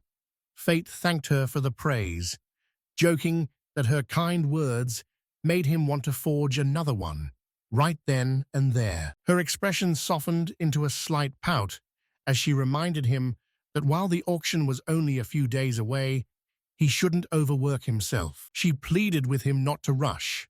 Though she admired his dedication, his long hours in the forge were starting to make her feel a bit lonely. She understood how vital this work was to him, yet she couldn't help but wish that they could spend just a few more moments together. She sheepishly asked if she was bothering him, causing them both to blush furiously. Fate wondered why she had to be so adorable, reminding himself not to get carried away by his imagination. After all, their engagement was just a facade. He turned around, only to find a maid standing there, ready to announce that dinner was served. However, the maid couldn't help but watch the two of them with an affectionate smile. Suddenly, it clicked for Fate. She must have spotted the maid before he did, and immediately slipped back into her role as the doting bride. She was incredibly convincing. Since they never knew when prying eyes might be watching, they had to maintain the act of being deeply in love at all times. He played along, telling her she wasn't a bother and that he wanted to spend every possible second by her side. With his work finished for the day, he declared that they could finally spend the rest of their time together. This only made her more flustered as she thanked him in a shaky voice. Her reaction left Fate genuinely puzzled as he asked what was wrong. Her face was beet red. Was she actually feeling okay? Sometime later, the day of the market arrived, and the two of them began setting up their stall for the upcoming sales. Alysia pointed out that their current spot was quite a distance from their previous location. Fate agreed, admitting he should have left earlier to secure a better spot. He'd gotten a bit carried away with his preparations. It was always better to stay in a familiar spot where customers could find them. But here, setting up the stall was a challenge.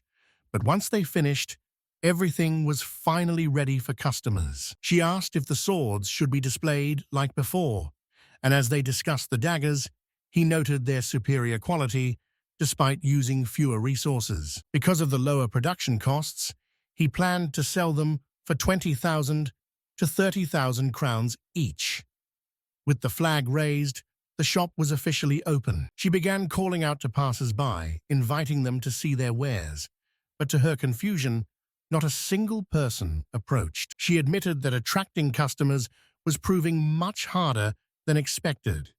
He agreed, noticing that despite her clear voice, no one was interested. It seemed her efforts were falling on deaf ears, and he felt a pang of guilt for his own lack of salesmanship. However, she turned to him with a look of determination, insisting that he speak with pride about his high-quality craftsmanship. She urged him to be more confident in his work, and with a faint smile, he realized she was absolutely right. From that moment on, the two of them began calling out to the crowd in unison. An hour passed without a single sale, and he checked to see if she was getting tired, but she insisted she was fine. Just as she was about to try again, he spotted a familiar face, the adventurer he had sold a sword to previously. The man waved and greeted them, explaining that he had brought a friend along just as he had promised. This newcomer was Vesa, a fellow adventurer who had recently joined his party. The man realized he had forgotten to introduce himself during their last encounter. His name was Evas.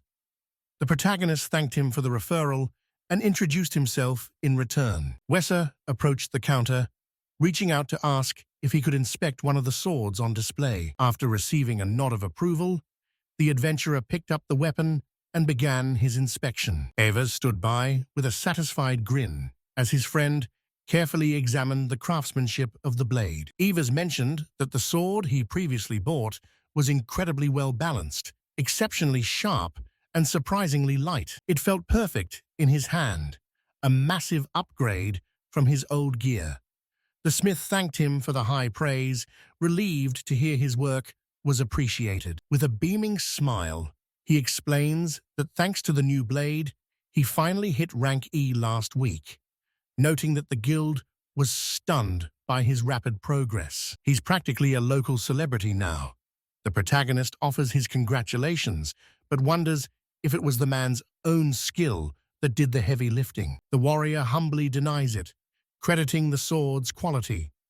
Nearby, his companion eyes the blade greedily and asks how much a masterpiece like that costs. After inspecting the weapon, the shopkeeper asks if 40,000 crowns is fair, but the man looks worried, hoping he can talk the price down to 30,000. After a moment of thought, he agrees to the lower price, but he does have one specific condition for the discount. If he's satisfied with the quality, he must recommend the shop to all of his adventurer friends, a deal the man happily accepts. He quickly hands over the payment, expressing his immense gratitude for such a generous bargain. The protagonist then gestures to the counter, showcasing his new daggers.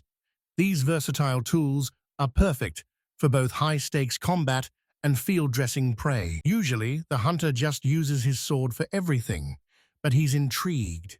When told they're 30,000 each, he awkwardly asks for another price cut. Seeing an opportunity to build rapport, the MC decides to be flexible since he's a repeat customer, dropping the price down to 20,000 crowns. The man agrees instantly, but before he leaves, the protagonist stops him to ask about the specific sword he uses for butchering.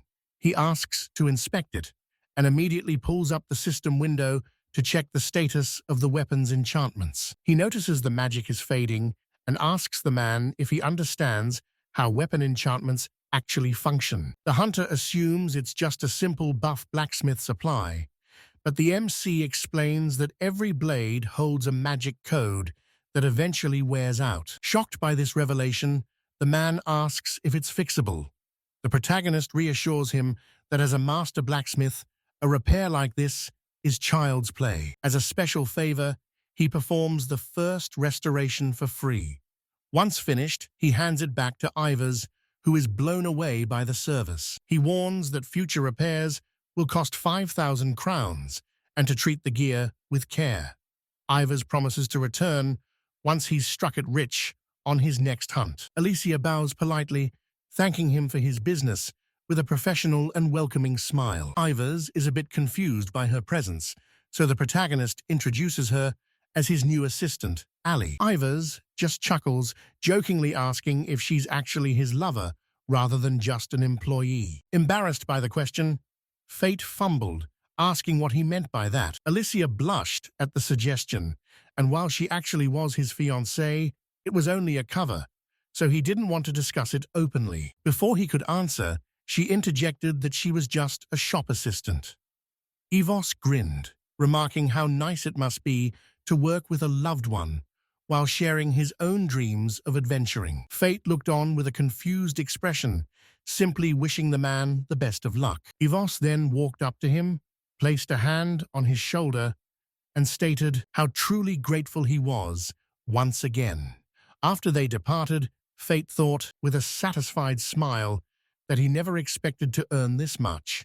All the effort he put in last week was finally paying off. He turned to Alysia with a cheerful expression, noting that everything was going perfectly. However, Alysia looked displeased, arguing that since she is his fiancée, he should have just said so.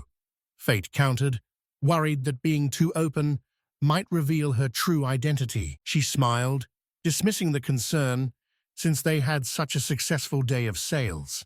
Fate agreed, expressing his hope that those two would achieve great things with his weapons in their hands. He wondered how their journey would unfold, but as noon passed, they found themselves unable to land another sale. He chalked it up to bad luck, reminding himself to stay patient. Suddenly, Alysia called out to him, announcing a new customer. A man carrying a massive backpack approached the stall and noted, with a slight smile, that they were selling various swords and daggers. Fate nodded and invited him to take a closer look. The man picked up a knife, unsheathed it, and began to examine the blade, asking if it was made of E-class witch ore. Fate confirmed his guess, realizing that this man had the keen eyes of a professional merchant. He must be incredibly experienced to identify the materials so quickly. The man smiled, explaining he'd been in the business a long time and was impressed by the quality despite the E-class materials. With only one sword and knife remaining, the two parties began to haggle. He initially pushed for 50,000 crowns, but the merchant proved to be a master negotiator. Eventually, he relented, settling on a final price of 30,000 crowns for the remaining stock. The merchant happily paid, promising to recommend the shop, and noting that the masked assistant was truly unforgettable. Though he accepted the gold, he felt a sting of regret for dropping the price so low.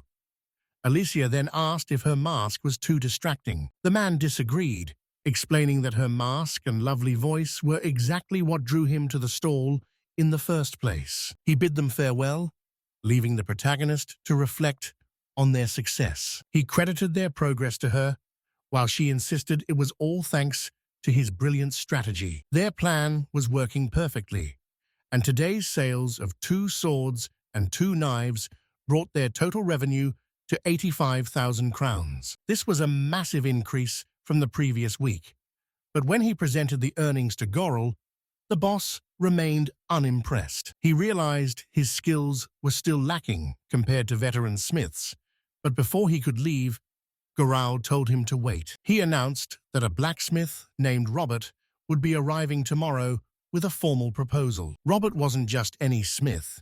He was the heir to a noble house and a future viscount. The news left him stunned, struggling to process the implications of such a high-profile visitor. He worried that being associated with such a prestigious figure would put an immense amount of pressure on her. However, Goral clarified that Robert was only visiting because he was failing to uphold his noble duties. Beyond his lack of responsibility, Goral warned that Robert was an incredibly ambitious man. To make matters worse, he also had a reputation for being quite the lady killer. Taken aback by the warning, he asked Goral to explain exactly what he meant by that. Goral just smirked, telling him he shouldn't look so terrifyingly serious when hearing about a rival. Goral could barely contain his laughter as he boasted about his daughter's beauty.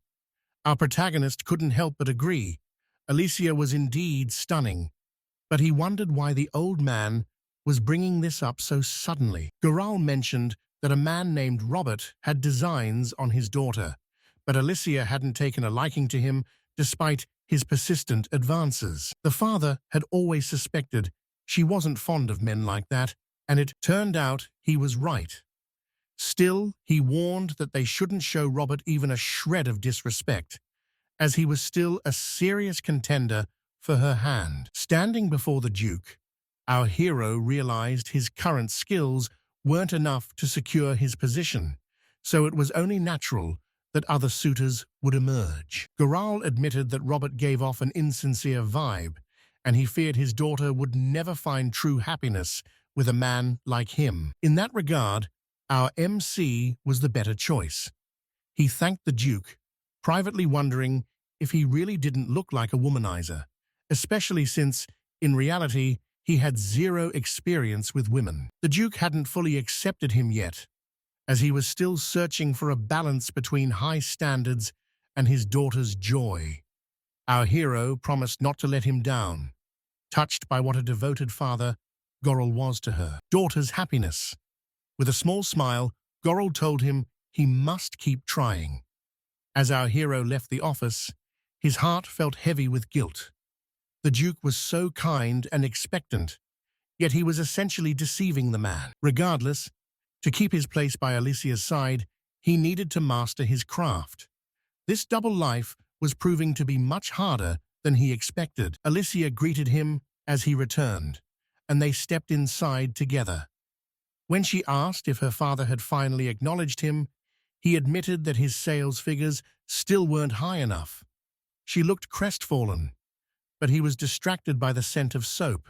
Her hair was still damp from a bath. She was dressed much lighter than usual, making him realize she needed to be more careful. After all, she was easily one of the most beautiful and noble girls in the world.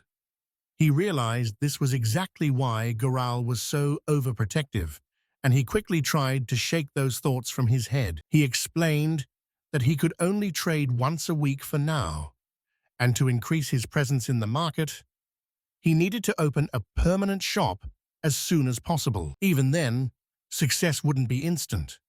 He first had to build a reputation in the merchant circles. Alysia agreed, noting that the overhead for a private shop was incredibly high. Securing regular customers was the first priority. He had a mountain of work ahead of him, but it was all for her sake. If he couldn't even handle his role as her cover fiancé, then he had no right to be there.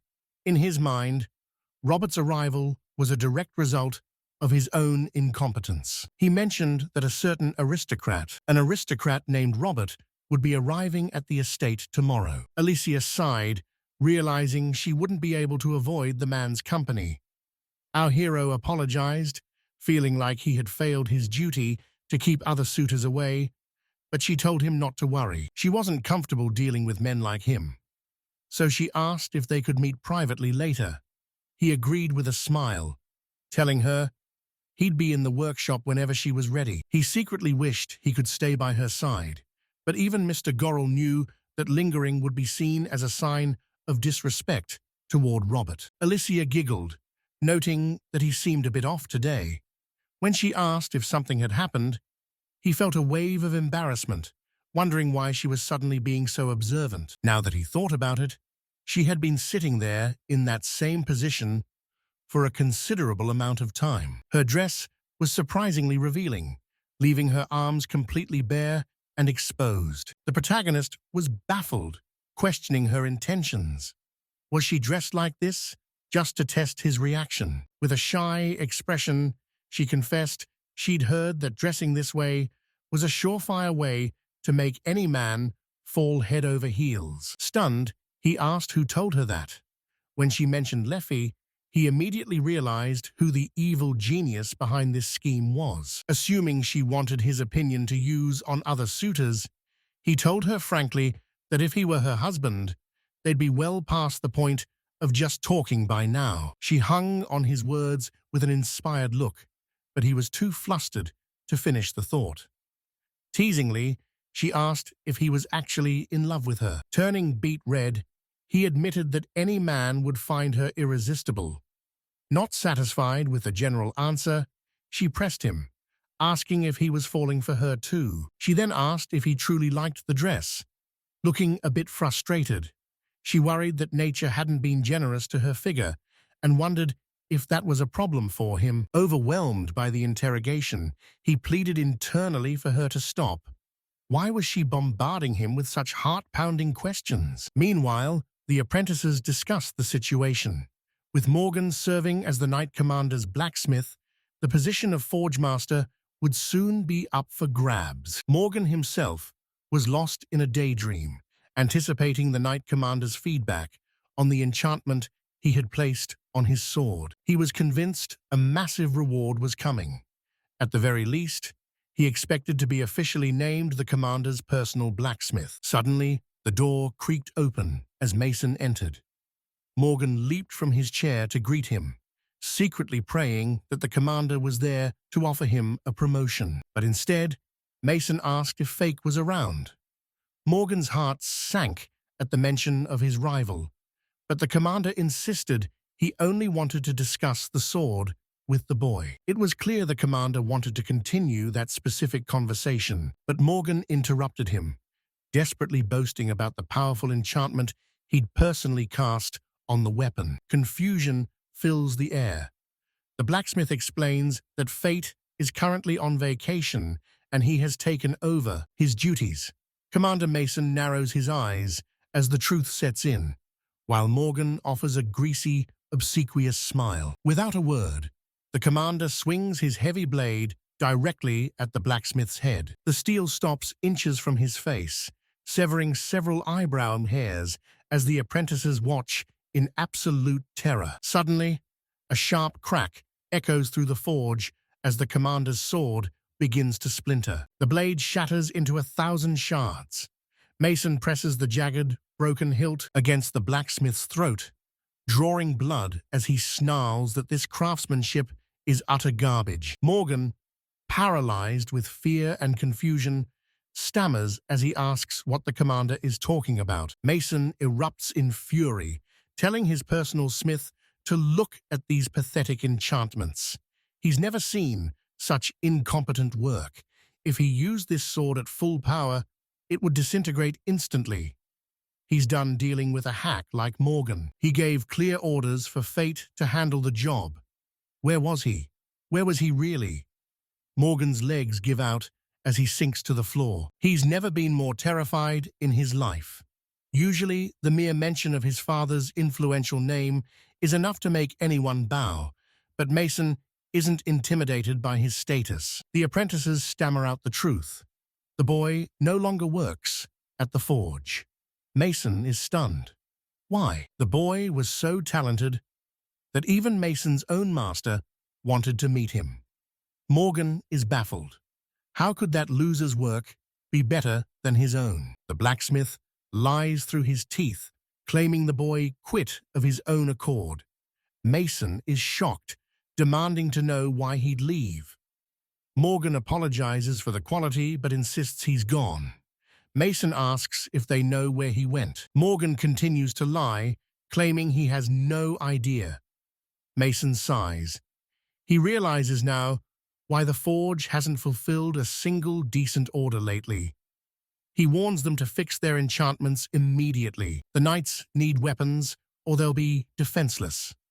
Morgan knows they're doomed without the protagonist to do the heavy lifting, but he keeps his mouth shut to avoid more of Mason's wrath. Fearing the commander's temper, Morgan stays silent as Mason roars at them to get moving. The blacksmith frantically promises to start work immediately as the apprentices watch Mason's every move in terrified silence. The commander demands they contact him the moment they find Fate.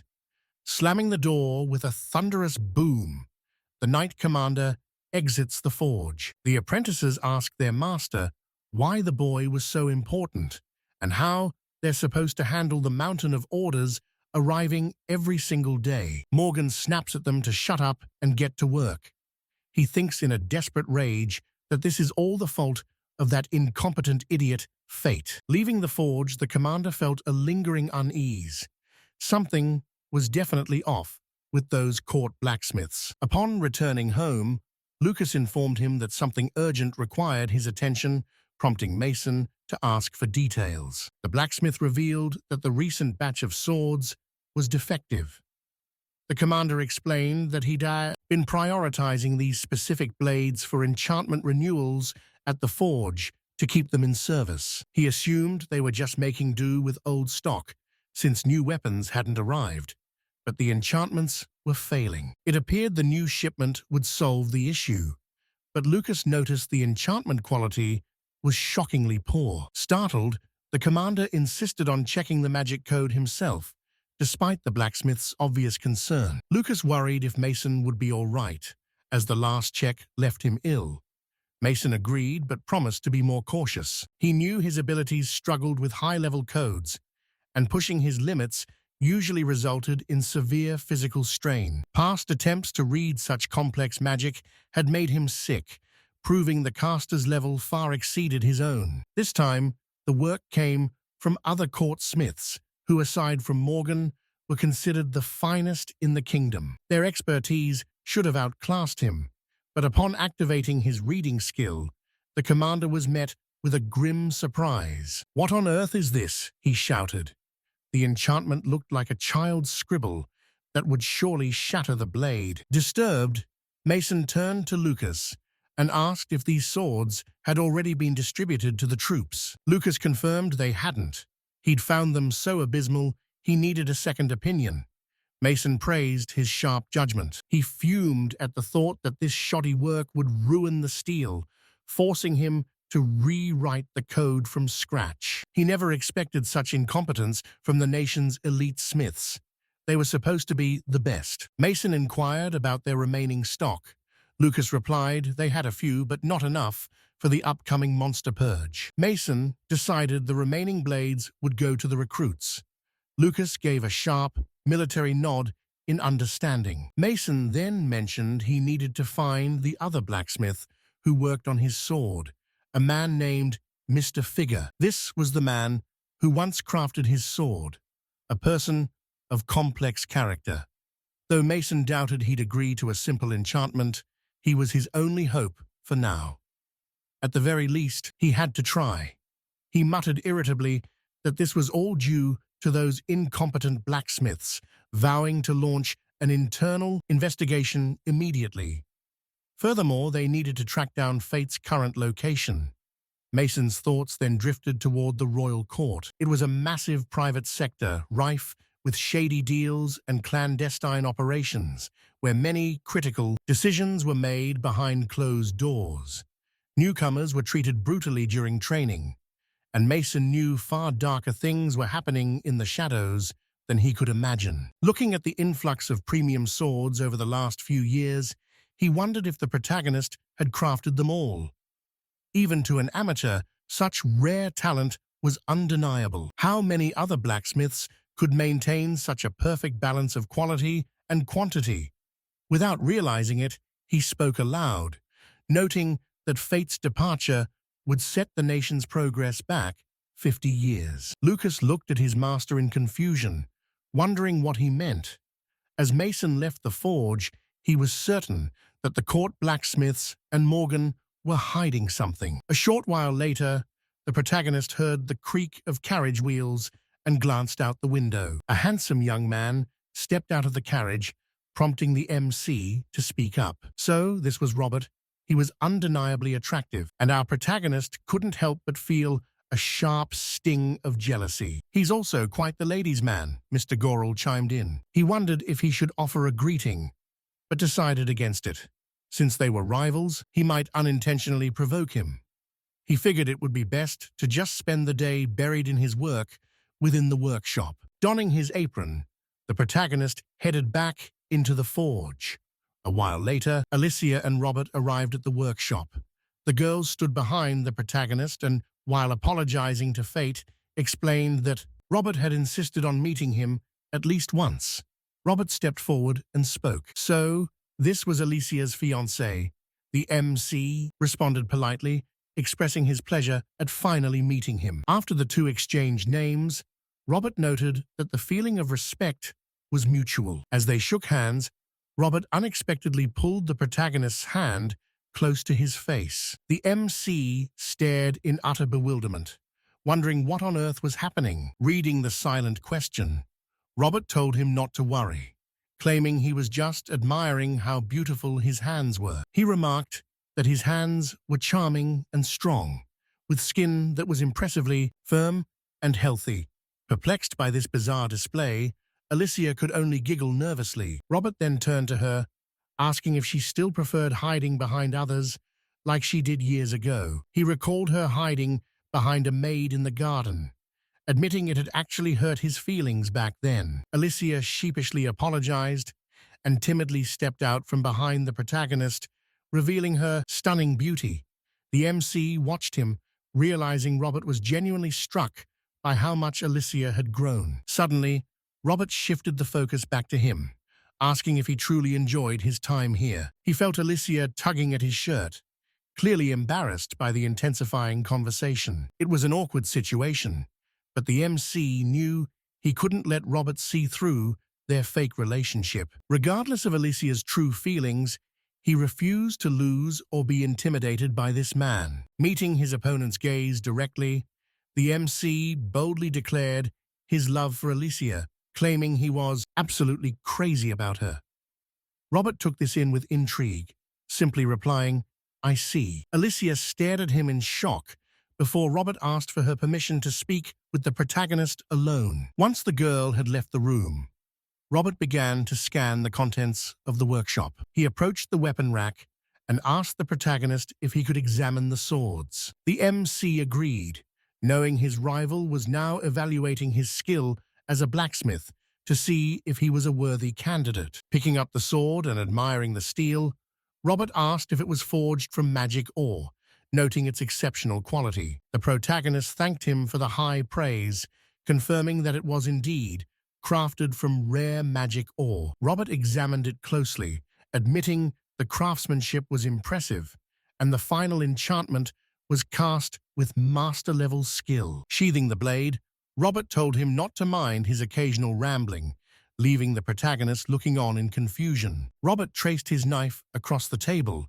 muttering that he wasn't actually a gifted blacksmith. He admitted he lacked interest in the craft, twirling the blade between his fingers as he compared himself to others. Believing he was merely average at smithing, he chose to live his life as a proper aristocrat instead. Fate looked at him in bewilderment, wondering what exactly the man was trying to get at. The aristocrat tossed the blade into the air, caught it effortlessly, and shifted the subject. He remarked that Lady Alysia was a stunning woman, and that many men were desperate to make her their bride. He described her as a delicate flower, but noted with a sigh that she was, unfortunately, growing up. Confused, the protagonist pointed out that she was only 18, but Robert simply shook his head. Robert reminisced about how she used to be so small and fragile that he feared she might break if he hugged her. The protagonist was lost, but Robert continued,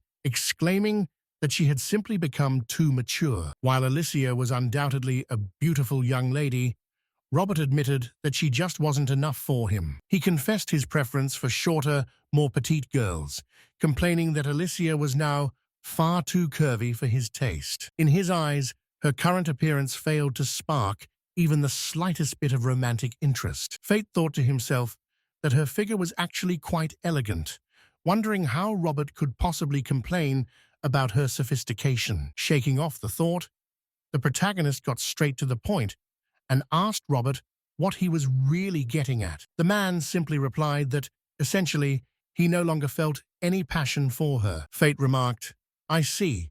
So you're no longer interested in her, Robert?" Robert admitted it was true.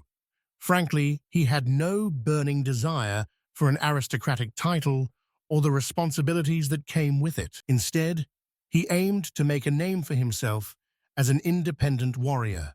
He suspected the Bastl family just wanted a blacksmith for a son-in-law, but Robert preferred hunting monsters to smithing. He sighed, explaining that despite his wishes, family circumstances forced him to maintain appearances. His parents were incredibly persistent. Grabbing Fate by the shoulders, he asked for a massive favor. He wished Fate luck and begged him to keep their conversation a secret from Alysia's family. Fate nodded, noticing just how exhausted Robert looked. "Wonderful," Robert exclaimed. "By the way, there's one more thing. This sword here caught my eye." He asked if it was for sale, and Fate smiled, telling him it was. Naturally, Robert inquired about the price. Fate realized this blade was even better than the one he sold to Ivers. Deciding to aim high, he asked for 10,000 crowns, and Robert didn't hesitate. He agreed to the price instantly. Fate was stunned. He knew it was a steep ask, but Robert was an aristocrat, after all. Then Robert pulled out a curious item. It was an inventory box. These rare items could store a massive amount of gear, but a single one cost as much as a commoner's annual salary. Robert pulled a heavy bag of coins from the box and handed it over, telling Fate to verify the 10,000 crowns. Fate thanked him. Robert reminded him of their secret, and Fate promised to keep it. Robert then suggested they work together in the future and proposed dropping the formalities. He wanted to be friends. Fate was caught off guard, but eventually agreed, hoping they could look out for one another. Robert moved in for a hug, but Fate quickly pulled away, feeling a bit awkward. He thought the guy was getting a little too close for comfort. Shortly after, they ran into Alysia. Seeing Fate's sword in Robert's hands, Alysia realized that was the reason he had pulled the blacksmith aside. Robert played it cool, claiming he just needed to discuss Fate's incredible talent and had purchased the sword as a reference model. Robert looked at Fate and expressed his hope that they'd stay in touch, to which Fate politely agreed. With a final wave, the noble bid them farewell, promising to visit Lady Alysia again soon. Fate breathed a sigh of relief, noting that they had done well. Alysia laughed, expressing her gratitude for how the day turned out. Fate sheepishly praised her hard work as well. He then asked if there would be others like Robert, to which Alysia nodded. Fate scratched his head, processing the information. He realized there would be many more cases like this. Robert proved to be surprisingly decent, but the future was uncertain. Fate knew he had to keep pushing himself for Alysia's sake. But in this world, peace is often fleeting. The following morning, Fate and Alysia headed back to the market. As they set up their stall, Fate voiced his hope that today's sales would finally see an uptick. Alysia timidly asked if she could help him inspect the inventory. Fate agreed, starting with their premium stock: 3 knives and several D-rank swords, similar to the one Robert purchased. He organized the D-rank and E-rank items next, recalling that Ivis and Veth had bought similar gear. With a full range from E to F rank, Fate felt confident. He planned to target budget-conscious adventurers, noticing many new faces in the crowd today. He was ready with several budget-friendly options. With plenty of inventory in stock, he was prepared to haggle. Alysia chimed in, noting that the most important thing was convincing people of the quality. Fate agreed, declaring that today they would go all out. It was time for the real bargaining to begin. Fate and Alysia took their seats, waiting for customers to arrive. Alysia noted the increased foot traffic, and Fate grinned, finding it excellent. He encouraged her to speak up and engage the crowd. Soon enough, a buyer approached, and Fate successfully sold an F-rank knife and sword. He accepted an offer of 12,000 crowns, though he had secretly been hoping for at least 15,000. This customer was a savvy negotiator, but Fate didn't mind. He truly wanted to support these adventurers and build lasting connections with them. He hoped these new relationships would prove as fruitful as his bond with Ivis. In his mind, he viewed these discounts as a vital investment in his future. Suddenly, a familiar voice cut through the air. It was Riggs, the traveling merchant. Tipping his hat, Riggs greeted them warmly, expressing how glad he was to cross paths again. He wished them a good morning and asked how business was treating them. Fate was genuinely happy to see the merchant again, having hoped for another encounter. Riggs smiled, telling Fate that the sword he'd purchased was of incredible quality and had served him well on his journey. The weapon was far lighter and more durable than he anticipated, making it incredibly easy to handle. Fate thanked him for the praise, but Rigg was more focused on the blade's exceptional magical conductivity. He found it hard to believe such a sword was forged from E-grade ore, leaving Fate beaming with pride. Rigg noted that magic actually tempers the blade during use, proving that enchanted weapons are in a league of their own. Rigg inspected the new stock, noting the massive jump in quality before pointing out a specific D+ rank sword. Fate was impressed by the man's keen eye, as Rig counted the 12 different weapons laid out on the counter. After a brief moment of calculation, the merchant stunned Fate by offering to buy every single piece. Fate eagerly accepted the deal and asked Alysia to help him get everything packed up for transport. Once the items were ready, the two sat down to haggle over the final price of the shipment. "It's a deal," Fate said with a grin, finally settling on a price of 500,000 crowns. He knew Rig was a far more seasoned negotiator than Robert, but he still walked away with a massive profit. After the goods were stored, the merchant realized he hadn't introduced himself before noticing the Fate engraving. He asked about the signature on the hilt, curious if he could use the name to market the weapons. Fate told him he didn't mind at all, giving the merchant his full blessing to use the branding. The two shared a final round of thanks before the merchant set off, leaving Fate feeling accomplished. Once Rig was out of sight, Alysia exploded with excitement over their incredible stroke of luck. She was overjoyed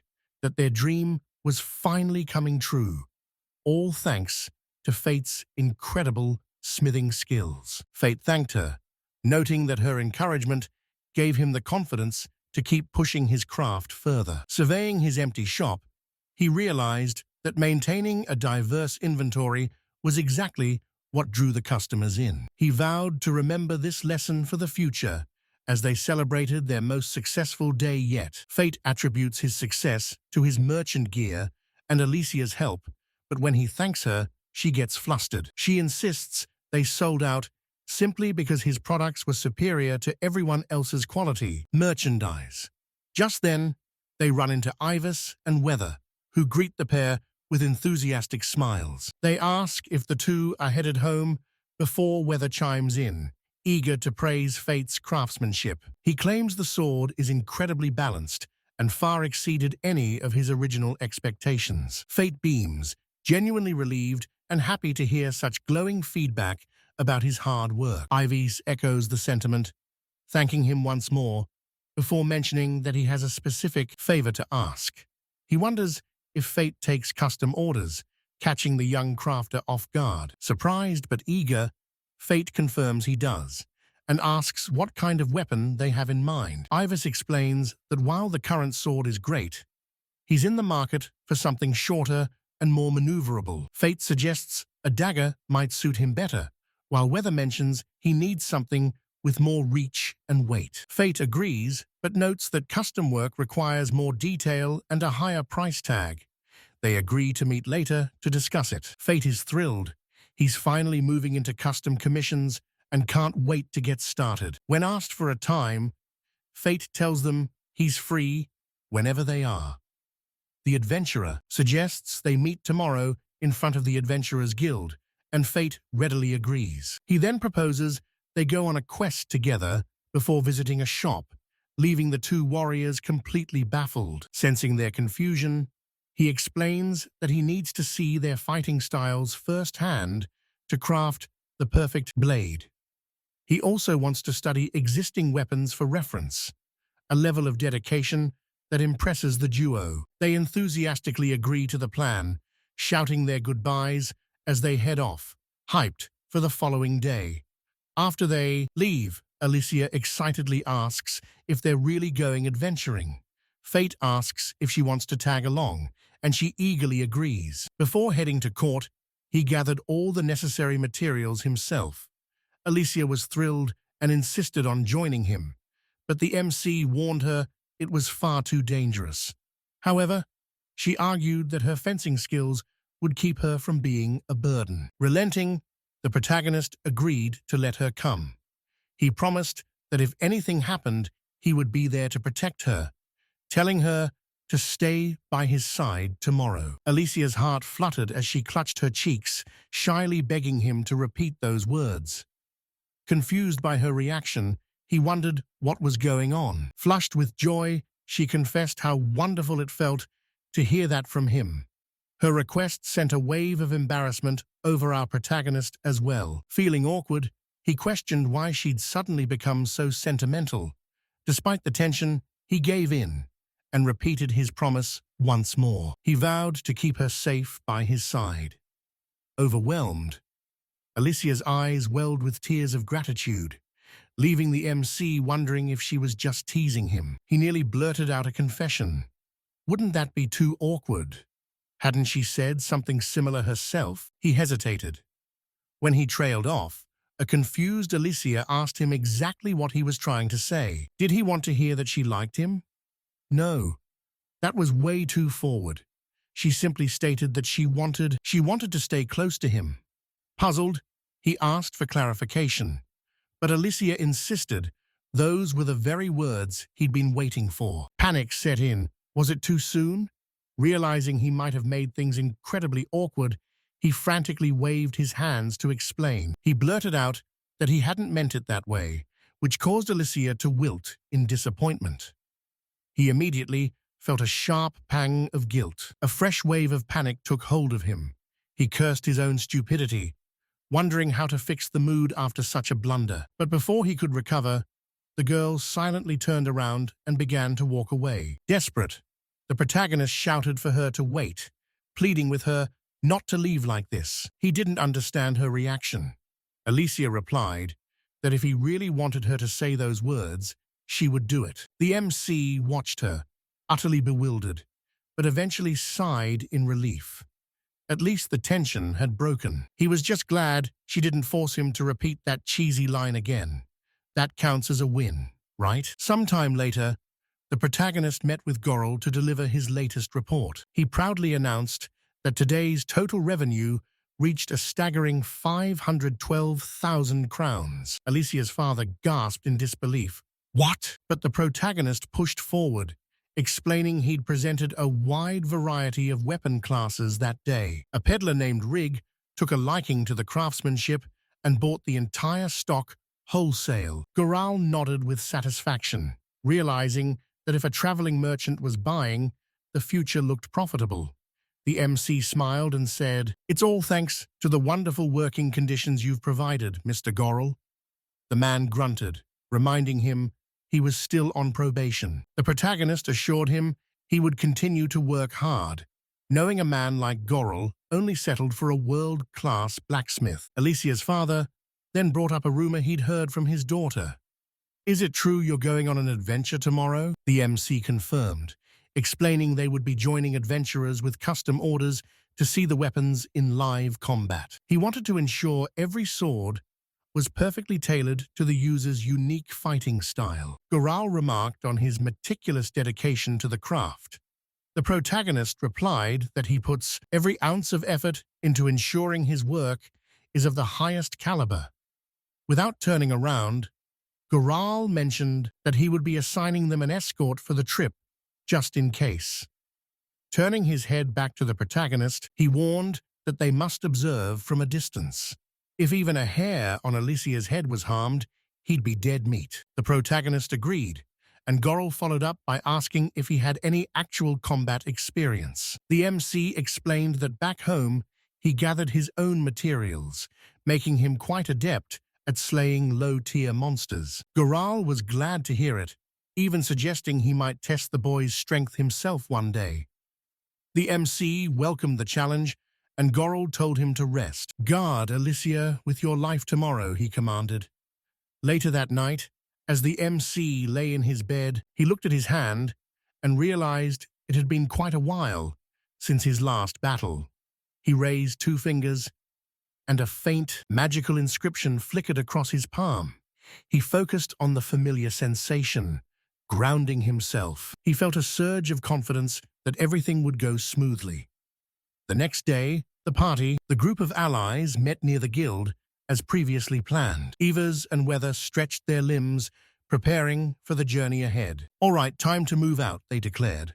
Along the way, Ivers suggested that they drop the formalities and speak more casually from now on. The protagonist shyly agreed, allowing them to address him more simply, which brought a satisfied smile to Ivers's face as he admitted he couldn't stand the stiff atmosphere any longer. Our hero asked about the day's objective, and the group explained they'd accepted a quest to cull wolves and goblins in this forest, including a dangerous alpha. Weather added that while orcs lurked deeper in, they wouldn't encounter anything too formidable in this area.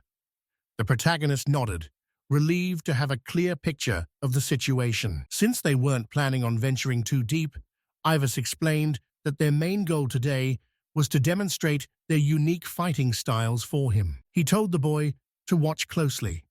Suddenly, the protagonist placed a hand over his heart and shut his eyes, prompting a worried Alysia to ask if he was in pain. He reassured her with a smile, explaining he was casting a self-strengthening spell to monitor his body's condition, much like tempering a blade to ensure he was ready to protect her. He told her to speak up immediately if anything felt off, and the girl gave a shy, appreciative nod. Seeing this, Evis mockingly noted that the kid certainly wasn't wasting any time. Despite the protagonist's nervous protests, Evis just laughed, remarking on how adorable the two looked together. When asked if she could fight, Alysia mentioned she only knew basic self-defense, leading Ivas to joke that she'd definitely be needing the protection of Mr. Fake, a comment that turned her face bright red. He continued to tease that their closeness would soon develop into a heated embrace until weather finally smacked him for being an idiot. Our hero just sheepishly brushed it off, telling them not to worry. After a while, Alysia tentatively reached out and grabbed his sleeve. She softly asked if she could walk right beside him, and he gave her a warm, welcoming smile. He noted that the forest was quite dangerous, so she clung to him as they continued their trek together. With his heart nearly jumping out of his chest, the protagonist swore to stay vigilant and keep her safe at all costs. Suddenly, weather signaled for everyone to halt, sensing a pack of wolves closing in. He told the duo to stay behind them as a swarm of ferocious beasts emerged from the shadows. Without hesitation, Evis and Weather charged forward to meet the threat head-on. Ivas effortlessly dodged the incoming strike. He repositioned himself instantly, sliding behind a stone wall. The beastman let out a warning roar. The first one is coming. Weather delivered a crushing blow, killing the creature instantly. At that exact moment, he sensed another threat. He spun around and shouted, "Here comes the second one." They moved in perfect sync to engage the next target. The duo dispatched every enemy in the blink of an eye. They stood over the fallen foes and joyfully exclaimed that their plan had worked perfectly. Their teamwork was nothing short of flawless. Watching with a smile, the protagonist realized their strategy. Ivas acts as the perfect distraction, while Weather lands the killing blow. It's a lethal combination of speed and raw power. Ivas's agility keeps the enemies confused, while Weather's superior beastman's strength ensures total domination. Ivas called out, asking for his opinion. The protagonist admitted they worked perfectly together and began contemplating what kind of legendary weapons he could craft to suit their styles. In his mind, no monster in this forest could survive this duo. Fate then gripped his dagger, asking if he could take a turn. A short while later, the allies crouched in the bushes after spotting two goblins. Ivas whispered excitedly, noting that the monsters hadn't detected them yet. The MC smirked and picked up a small stone. He enchanted the pebble, spun it with incredible force, and hurled it straight at the goblin, sending the creature crashing to the dirt. Fate slammed the goblin to the ground before drawing his weapon. He gripped his dagger tightly, effortlessly dodging the monster's desperate lunges. With a burst of speed, Fate delivered a lightning-fast blow to its exposed back. Once the first goblin fell, the protagonist closed in on the second to finish the job. After finishing it off, Eva shouted in disbelief that Fate was possessing a level of strength that was simply monstrous. Fate brushed off the praise, explaining that as a former harvester, this kind of combat was second nature to him. Evas excitedly claimed that with Fate on the team,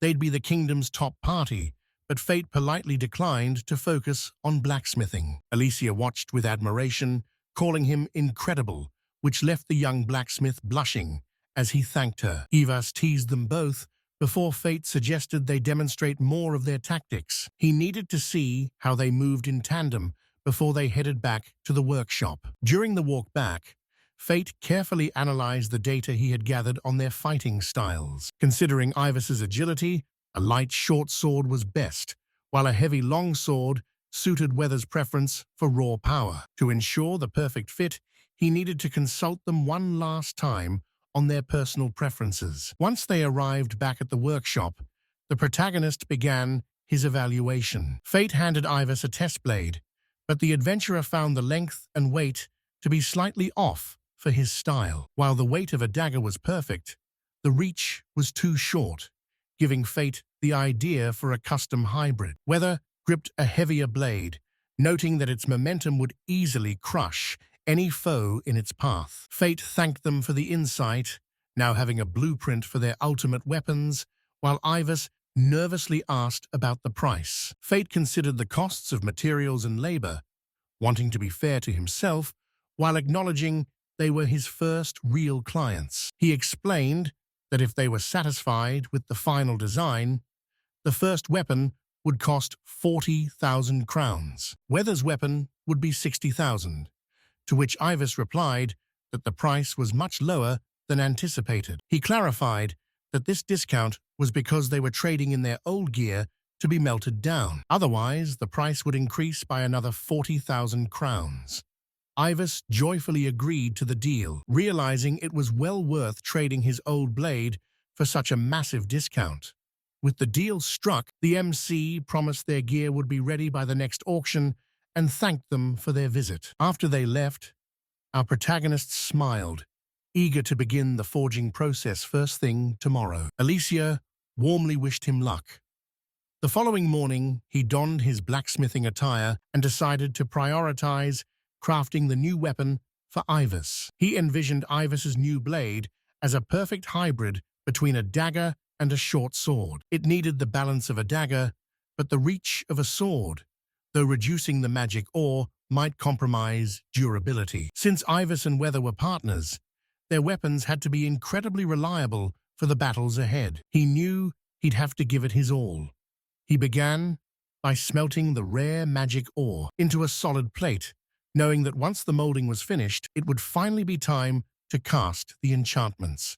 However, he had to be careful not to overdo it. This process was about refining the magical code. While a hammer blow could break the sequence, a proper enchantment would make it easy to restore. Repeating this cycle would further embed the code deep into the steel, much like how human muscles grow stronger when they are pushed to their absolute limits. With the plan set, it was time to turn up the heat. The MC placed the blade into the roaring flames and prepared for the next step. Is this what it takes? He mused as he began the sharpening process. He realized that while he usually relied on instinct during this stage, this particular project demanded he be much more meticulously precise. Before long, our protagonist finally finished forging the blade and stepped outside for a field test. With a single strike, he cleaved a log in two. The edge was even deadlier than he had anticipated, and that was before he even added the enchantments to boost its lethality further. He hoped this weapon would pave the way for Ivis to reach the top, while keeping his cheerful spirit intact.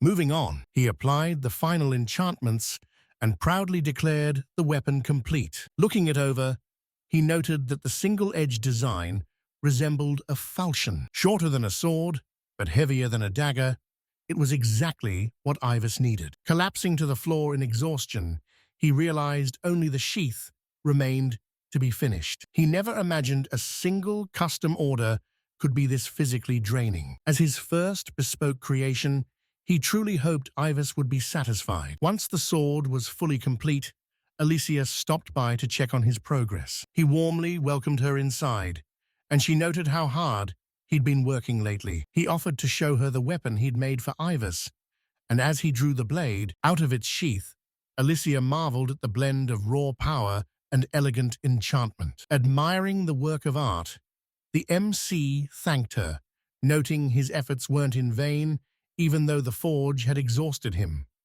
Alysia chuckled, admitting she'd been worried when he hadn't surfaced by afternoon. How long had it actually taken?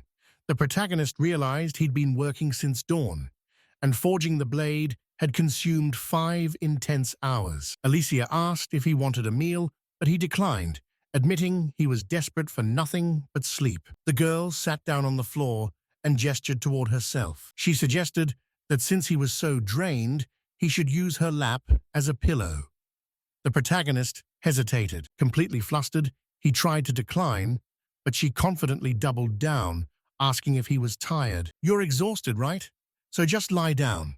Eventually he gave in and rested his head. As he settled onto her lap, he couldn't help but think how soft she was. How could he possibly find any rest here? His heart was racing, making it nearly impossible to actually relax.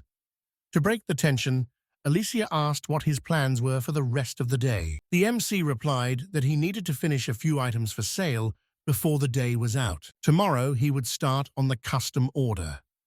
She simply smiled and told him he could stay right there a little longer. Resting on his beloved's lap, he vowed to do whatever it took to keep those dear to him safe, feeling like the luckiest man alive. The next morning, the protagonist realized that unlike the Ivar sword, this new project would require a massive amount of magic ore. This meant the weapon would be significantly more expensive. He began by using earth magic to craft a wide casting plate, then carefully poured the molten magic ore into the mold. He waited for it to harden before reheating the plate, following a meticulous preparation process. Just as he had with the Ivar sword, he began the rhythmic manipulations. Gripping his hammer, he hammered the metal into the desired shape, cycling through the heating and striking process several more times. With the base complete, he wondered, was it time to enchant the sword? At this moment, the protagonist enchanted the blade and began focusing on its design. He decided it was finally time to envision the weapon's ultimate form. Unlike Eva, Weather is proficient with all types of blades, so he opted to craft a versatile, double-edged sword. Just as he envisioned, the weapon shouldn't just strike. It needed to completely decimate his foes. In their dual combat style, Ivar draws the enemy's attention, while Weather delivers the finishing blow. To achieve this, the blade must be heavy and sharp enough to slay in one hit, imbued with complex, magical data. Once the formation was set, the forging began. By repeatedly tempering the steel, the blade reached perfection. It was already high-grade magical iron, but this process pushed its quality even further. Forging such a colossus was no easy task. Without enchanting himself for strength, it would have been an impossible struggle. Finally, he achieved the perfect shape and weight for Weather's new sword. Glancing out the window, the protagonist realized that it was already noon. As he suspected, crafting this masterpiece was taking far longer than Ivar's blade did. He took a brief moment to rest before diving back in, becoming completely lost in his work. He labored until evening before finally finishing. Our MC drew the completed blade, noting its incredible heft. Tempering this much steel had been an exhausting ordeal. Given the sword's massive length, sharpening the edge with wind magic required immense effort. The job was far more taxing than he anticipated.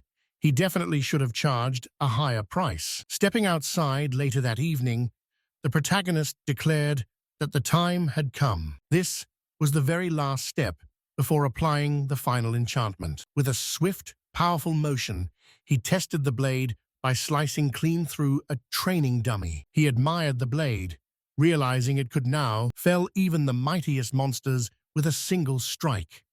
With its razor-sharp double edge, it could slice through nearly anything. Beyond its massive weight, he added powerful enchantments designed to unlock the wielder's true potential in battle. After a grueling day locked away in the workshop, the masterpiece was finally complete. Exhausted from the labor, the protagonist slumped down onto the floor. He wondered if they would appreciate the new weapon, eager to finally present his hard work. When Alysia tried to lift the blade, she was immediately taken aback by its sheer weight. He chuckled, explaining that the sword was custom-built specifically for her stature and needs, before asking her to hold out her hand. She complied, and with a simple touch, he granted her a temporary boost to her physical strength. Now able to wield it, Alysia marveled at the blade, noting that only a true master could forge such a magical masterpiece. However, the protagonist remained humble, downplaying his incredible feat. Alysia insisted, claiming that among all the blacksmiths she'd met, few could match his level of talent. To her, he was already an elite craftsman. He thanked her, but maintained that he still had a long way to go. Noticing his exhaustion, Alysia invited him to dinner after his 2-day smithing marathon. He hungrily accepted, and she told him to eat his fill. Later on, Mason questioned the actual functionality of his forge. Morgan asked for clarification, leading to a blunt explanation. He revealed he'd been summoned regarding a specific sword, demanding to know why the maintenance work was so shoddy. The man recoiled in horror, questioning how such a supposedly superb enchanted weapon could be so flawed. He argued that every knight in the guild received a new blade, forcing the forge to work around the clock. Maintaining that pace required monumental effort, as their smiths were already pushed to their absolute limits. This craft demanded immense stamina.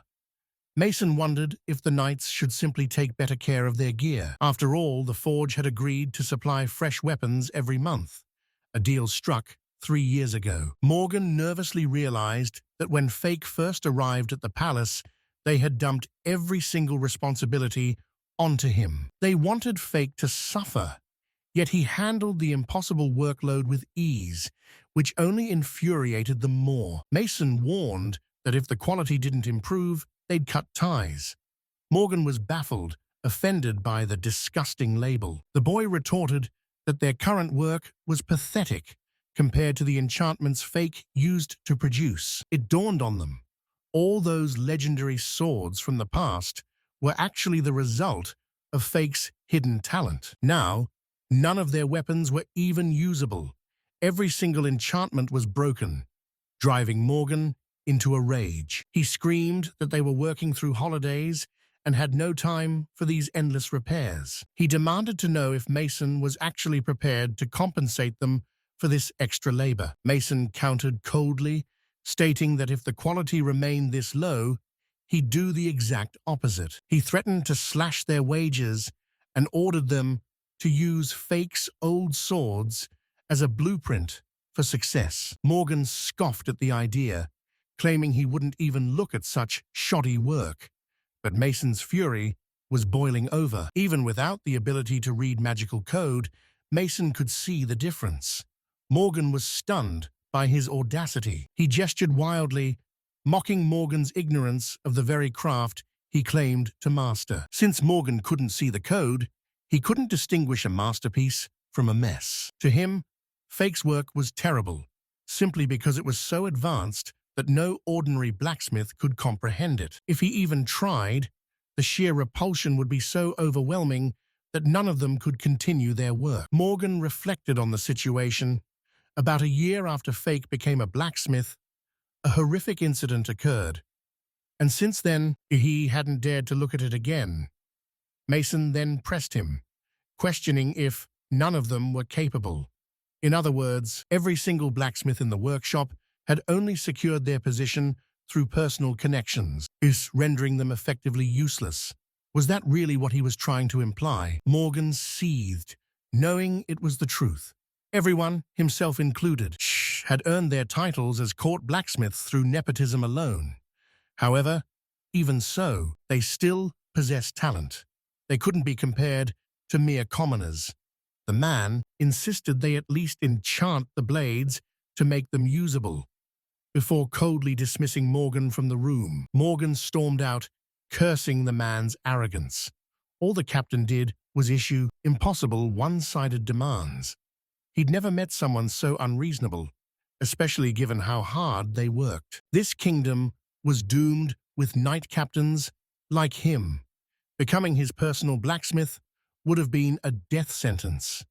Thankful to have escaped that fate, a weary Morgan decided to leave the remaining work to the others and head home. Sometime later, Mason arrived at the workshop in person, declaring that every single one of them was completely incompetent. Morgan, visibly irritated, demanded to know exactly what he meant by that. After all, were they not official court blacksmiths? He scoffed at the idea that someone who couldn't even properly evaluate enchantments would dare to make such a bold claim. Mason countered that if they had shown any results, he wouldn't have involved another department.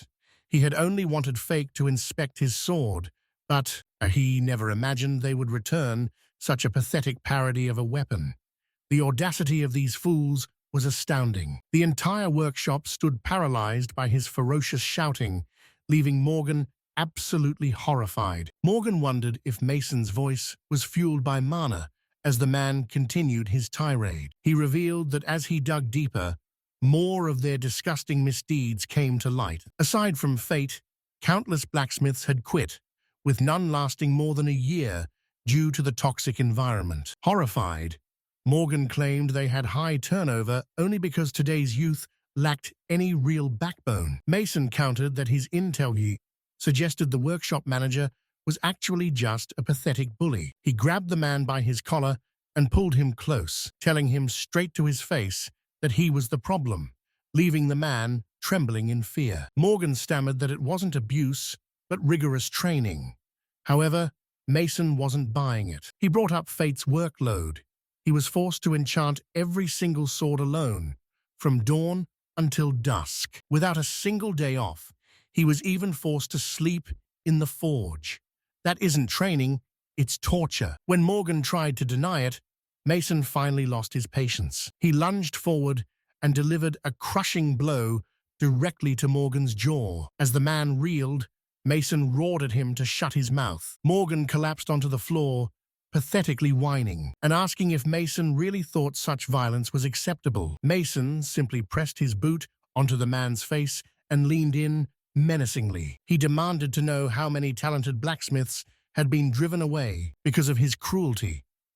Compared to their ruined lives, Morgan's pain was absolutely nothing. Now, he was going to bring Fate back, but he wouldn't stop there. He intended to track down and recover every single blacksmith they had ever lost. Every one of them would have to crawl on their knees and beg forgiveness from those who had been driven away. He would be forced to admit he was no longer the head of the guild. He had been fired, just like every other person who had bullied others under his command. Now, he was the one begging them to return. Horrified, Morgan asked if he had heard correctly. Was he really fired? Mason shouted back that it was obvious, declaring he would never kneel before them. The young man countered that if he couldn't bring them back, they would all be terminated. His family had been informed, and they had already decided to disown him. Morgan realized in terror that if he lost his title as court blacksmith, his life would be over. Jason added that if they successfully brought back the blacksmiths, they might be allowed to join the Night Corps after some rigorous training. But for now, that was the deal.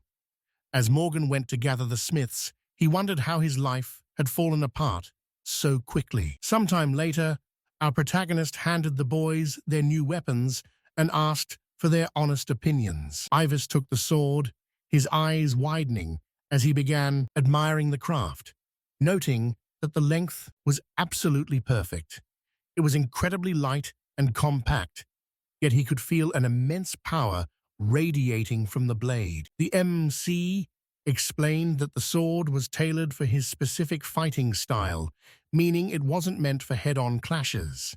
While he made it as durable as possible, the blade might shatter against a powerhouse like weather. Ivis nodded happily, thanking him profusely. He was confident that as long as he stuck to his usual style, he'd be fine. Nearby, Weather gave a satisfied smile as he picked up his own blade and began to examine it. The MC was impressed that he could wield such a massive weight with just one hand, asking how the balance felt. Weather replied that the weight was exactly what he'd been looking for. The protagonist smiled, then asked if the length was to his liking. Weather confirmed it was perfect. He could hardly believe a weapon could be this flawless. It was the first time a sword had ever felt like a true extension of his arm. The protagonist noted that whether emphasized one decisive strike, their fighting styles complemented each other. Ivas lures out the enemy, and weather destroys them. He agreed, and said he would treasure the sword. MC, smiling, replied that he shouldn't worry so much. Let him use it as much as he wanted. If it broke, just bring it to him. This is the blacksmith's greatest joy. He thought that, of course, he didn't want them to do anything beyond the power of these swords. The protagonist said that the agreed-upon price for the old sword was 40,000 crowns for Ivas's sword and 60,000 for Waze's. They gave him the money and took the swords. He remarked that the deal was complete. He was pleased to do business with them. The protagonist took the weapon and thought that it was the sword received as part of the payment. It was in good condition. It just needed a little tweaking of the magic code, and it would be usable. He could sell it. Ivas happily said that they were planning to take the promotion exam soon. With such blades, they would definitely have no problems. MC replied that they should try it out first to get used to it. He agreed and added that the exam was in the evening. They had time for that. Although even without that, with such swords, they would definitely pass. Veza said he thought so too. Felt like he'd been using this sword for years. The protagonist replied with a smile that he was glad to hear it. In any case, they should be careful and take care of themselves. If they failed the test, with his weapon, he would start to doubt his own blacksmithing abilities. Ivas happily said that they would definitely pass. Weather added that he would become a swordsman worthy of this sword. After that, the guys left. Alysia happily said that he had done it. They were very pleased. MC agreed and added that he was glad they liked the swords. He hoped they would pass the test. The girl replied that they would definitely do it. After all, they had his weapon. After some time, the protagonist enchanted the sword and placed it on the counter. Suddenly, a girl approached them and remarked that all the swords looked excellent. He happily greeted her and said that if she wanted, she could try out any of the swords. She replied that in that case, she would like to hold this one.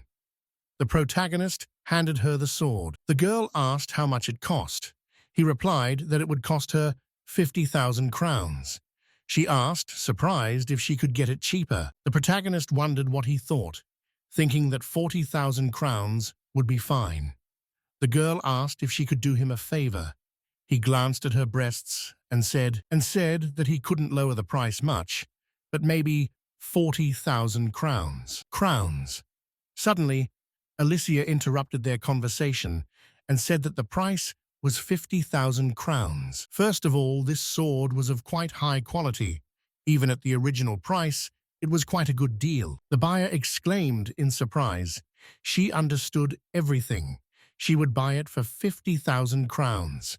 The MC took the money and thanked her for the purchase. Noticing Alysia's sour expression, Magnus asked what was bothering her. She bluntly asked if he had a thing for curvy women. A bewildered Magnus denied it, but Alysia had caught him staring. He mused to himself that it wasn't a specific preference for size. It was simply a man's natural instinct to look. Shifting back to business, they managed to sell 2 F-rank swords and several daggers to rookie adventurers. By the end of the morning, their total profit reached 180,000 crowns, proving their business was finally gaining momentum. A short while later, the merchant rig approached them with a wide grin, exclaiming that it had been far too long. They exchanged greetings, with Magnus agreeing that they hadn't crossed paths in a while. As Rig's slave stood behind him, the merchant noted that Magnus's weapons were selling like wildfire in the neighboring town. He'd been talking them up, so more orders were surely on the way. Magnus thanked him for the free advertising, but Rig added that it wasn't just adventurers buying.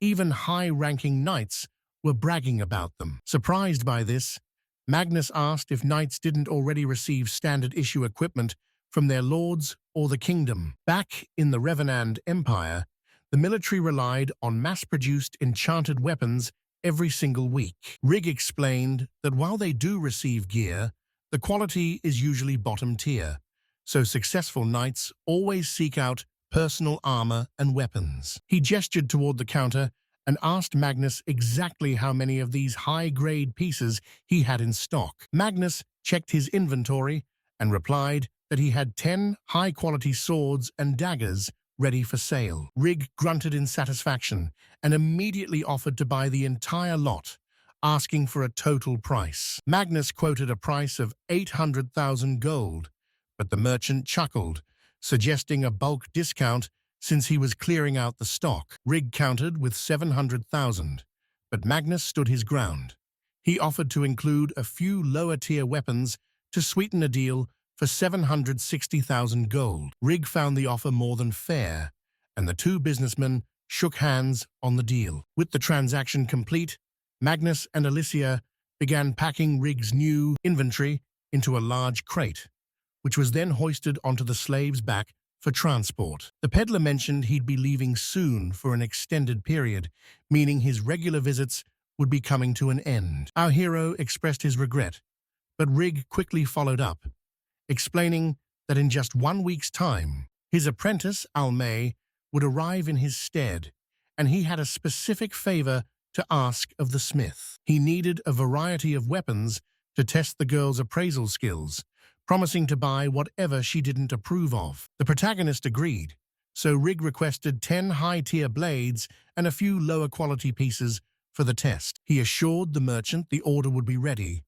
and Rig noted that his slave would accompany Almay for easy identification. While the merchant adjusted his gear, Alysia whispered to him, worried if such a massive workload was possible in a week. He insisted he was used to the pressure, though she still warned him not to push his body to the breaking point. Rig then asked for the total cost, to which the protagonist suggested a price of about 1.5 million gold. The merchant laughed and immediately began to haggle out of habit, countering with a lowball offer of 1.3 million. While the MC was stunned by the low offer, Alysia stepped in, firmly stating that his price was far too low. She demanded at least 1.45 million, a figure that the merchant seemed quite hesitant to agree to. He tried to bargain for 1.4 million instead, but Alysia wasn't about to budge an inch. She reminded him that they were also assisting with his apprentice's training, making her price final. Rig laughed, acknowledging her sharp business sense, and agreed to pay the full amount she requested. The protagonist thanked him, promising that they would be ready for the apprentice's arrival. The peddler said his goodbyes and departed, leaving the MC to finally exhale a deep sigh of relief. He thanked Alysia, though she scolded him for being too soft, while he admitted he was just happy his work was valued. She understood his passion, but insisted that his incredible craftsmanship deserved to be paid what it was worth. He looked at her with genuine gratitude and promised to value his own work more in the future. He vows not to repeat the same mistakes in the future, and the girl simply nods in agreement. After a moment, she observes the other masters and their assistants before asking about the apprentice Rig mentioned. Our hero confirms this, noting that it's common for blacksmiths to work alongside their apprentices to share the load. Since he's blessed with all magical attributes, he can handle the workshop alone, but less fortunate masters must take on apprentices to divide the responsibilities. This is vital for large orders, and he's even considering taking one on soon. Alysia's ears perk up, and she curiously asks if he'd ever consider taking on a girl as his student. The protagonist gasps in surprise, wondering why she'd specifically suggest a girl right away. Suddenly, inspiration strikes. He grabs her hand and realizes that she would actually be the perfect apprentice. He imagines that forging together would be a blast, and he'd finally get the chance to see her dressed up in a cute work uniform. He eagerly asks her what she thinks about the idea. She sheepishly replies that while she'd love to, her lack of magical talent might be a problem. He lets go of her hand, realizing that while she can perceive mana, The actual craft is far more demanding. Alysia looks at him, thinking that she'd agree in a heartbeat if she actually had the ability. But then a dark thought hits her.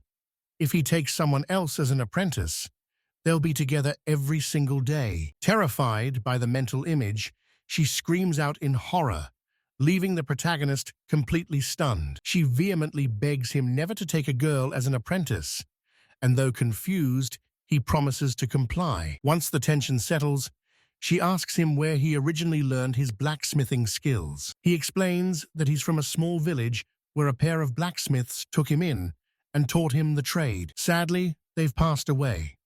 He then reveals that he was actually an orphan, abandoned by his biological parents as a child. "I see," she murmured sadly, but he reassured her, noting he was far too young to remember those people anyway. Alysia paused, lost in thought for a brief moment. She then smiled, feeling lucky to have learned just a little bit more about his mysterious past. He returned her gaze with a warm smile as the busy day finally began to wind down. Eventually, the sun set, and it was time for them to close up shop. Alysia remarked on how lucky they were to have sold out, while Fate noted that staying open late had clearly paid off. Just then, Evis and Weather suddenly called out to him from the street. Taken by surprise, Fate turned toward them and asked with a grin, "So did you pass the exam?" The boys beamed, confirming their success and earning a proud "well done" from Fate. Evis shouted excitedly that they'd officially been promoted to D rank, while Weather credited their success to Fate's incredible craftsmanship. Fate and Alysia simply looked at each other and exchanged a knowing smile. Fate congratulated them on their advancement, but the adventurers insisted they were the lucky ones, praising the weapon's perfect balance and ease of use. Fate looked at them seriously, insisting it wasn't just the blade. Their own natural talent allowed them to master the weapon so quickly. He praised their skill, but Evis countered immediately, insisting that their success was entirely thanks to his work. Fate told them to return when they needed upgrades, promising to source higher-grade magic steel to match their rapidly growing power. The duo promised to recommend the shop to all their friends, and Fate thanked them, wishing them luck on their journey. As the adventurers headed off, Fate watched them go, realizing that the warriors wielding his handcrafted creations were rising to the top right before his eyes, filling him with a deep sense of pride. Alysia laughed, teasingly encouraging him to keep up the pace. Later, Goral looked at the books in utter shock, asking if the total profit really hit 1.2 million gold on top of a massive custom merchant order. Fate confirmed the staggering numbers, adding that more adventurers were visiting every day as his reputation continued to spread. His results were finally becoming undeniable, prompting the man to remark on how much he had improved. Fate confidently agreed, while Goral noted that there was no longer any doubt regarding the boy's talent. However, Goral suddenly fell silent, prompting the protagonist to ask if something was wrong. The man shook his head, explaining he'd just received a letter before handing the envelope to the MC. Glancing at the return address, the protagonist gasped in surprise. "Is this actually from Robert Gore?" Goral looked at his own envelope and confirmed that he had also received a message from the man. It was a massive request for the blacksmith, and Fate realized his own letter contained the exact same order. Alysia's father asked if he'd accept, and the MC eagerly replied that he'd never turn down a forging job. Satisfied, Goral promised to write a reply immediately, while Fate vowed not to let him down. Stepping into the hallway, the protagonist reflected on the weight of an order coming from Robert himself. He knew the man wasn't easy to please, but his thoughts were soon interrupted. Robert suddenly appeared, rushing toward him with a wide grin and exclaiming how long it had been. He threw an arm around the boy's shoulders, expressing his genuine delight that Fate had accepted the job. The protagonist could only sigh, gloomily noting that the man was once again invading his personal space. Fate asked what kind of weapon he wanted, prompting Robert to open a box and reveal its contents. The protagonist's eyes widened in shock as he realized what he was looking at. "Is this the legendary magical iron of Viria?" he asked, and Robert nodded in confirmation. That was exactly why he had sought out Fate's skills, leaving the young smith in a state of disbelief. This rare material could be extracted from monsters, but obtaining it was a matter of pure chance. Even a powerful beast might drop nothing, while a lowly goblin could occasionally yield this precious iron. This is why adventurers hunt relentlessly day after day, praying for a stroke of luck. Robert's logic was sound, and Fate could only agree as he eyed the second item. Is that a Vareha magic medal?" Robert confirmed it was, noting it was slightly inferior to the legendary grade, but still a rare chance for a master craftsman to test his skills. Fate knew the truth. Vareha was almost never seen on the open market. Weapons forged from it were priceless heirlooms, guarded like the absolute apple of one's eye. Robert gave a conspiratorial wink, hinting that he had prepared even more surprises for the young blacksmith. But when the man revealed the final, most crucial components, the protagonist's shock was visible. Resting before him were the actual claw and fang of a dragon, materials of mythic proportions. Robert had secured them after the beast was slain in its own domain. They had harvested the fangs, the scales, and the razor-sharp claws from its massive corpse just for this commission. Fate examined the remains, noting that it wasn't every day you meet someone who could bring down a dragon. "Did you really kill it alone?" he asked. Robert laughed at the idea. "No, taking one down solo is impossible. The knights provided the muscle, and only together did we manage to slay the beast, allowing me the honor of profiting from the victory." Fate was breathless, exclaiming that this was simply incredible. To forge a blade from such legendary materials is the ultimate reward for any blacksmith. Robert was thrilled to see Fate's burning enthusiasm. The plan was to use the primary material as a base, then supplement the remaining volume with the Vareha. Fate realized then why the Vareha was brought in. The base material alone wouldn't be enough to complete a full weapon. He asked Robert if the dragon parts were meant for the same purpose. The smith nodded, explaining the fang and claw would compensate for the lack of metal and boost the quality. Fate pointed out that while it would work, the result wouldn't be as pure as a standard alloy. Yet the client was determined to forge ahead. Robert looked on with a hint of sadness, acknowledging that a compromise was the only way forward in this situation. He placed a firm hand on Fate's shoulder, telling him that he was placing all his trust and high hopes in his skills. Fate took one last look at the rare materials and promised he wouldn't let him down. As he prepared to work, Fate couldn't help but think that this obsession was the true nature of all great blacksmiths. Seeing such a vast collection of rare materials filled him with excitement. He couldn't wait to get to work. The blacksmith turned to the boy and asked exactly what kind of weapon he wanted forged. Robert pulled a weapon from beneath his cloak and simply said, "The same style as this one." As the protagonist unsheathed the blade to examine it, he immediately recognized its quality. "A masterpiece forged from a blend of Vareha and Aryan metal," he noted. "The craftsmanship is meticulous, and the enchantment is nothing short of top tier." Robert nodded, impressed. "Exactly right." This time, however, he wanted the blacksmith to use something more. He requested dragon materials and Iran metal to create an even more perfect blade. Fate examined the sword once more. He asked if he could apply different enchantments, and Robert replied that as long as the blade was improved, he didn't mind. He trusted the blacksmith's instincts, weight, length, and shape should all be decided by him. Fate nodded, promising to forge a blade that would exceed every expectation. With that, he began his work, while Robert sat back, watching the craftsman's confident, fluid movements. Fate began by melting and mixing the two primary metals, following the standard procedure with expert precision. This part was simple, and as he finished the step, he marveled at how perfectly it had turned out. However, the real challenge lay ahead. The dragon's fang and claw needed to be melted and blended perfectly. The protagonist took the materials in his hands and felt a subtle warmth emanating from them, almost like a faint heartbeat. Robert watched the process with intense curiosity. Fate tried melting them using traditional methods, but the materials wouldn't budge. It seemed dragons truly are incredibly resistant to heat.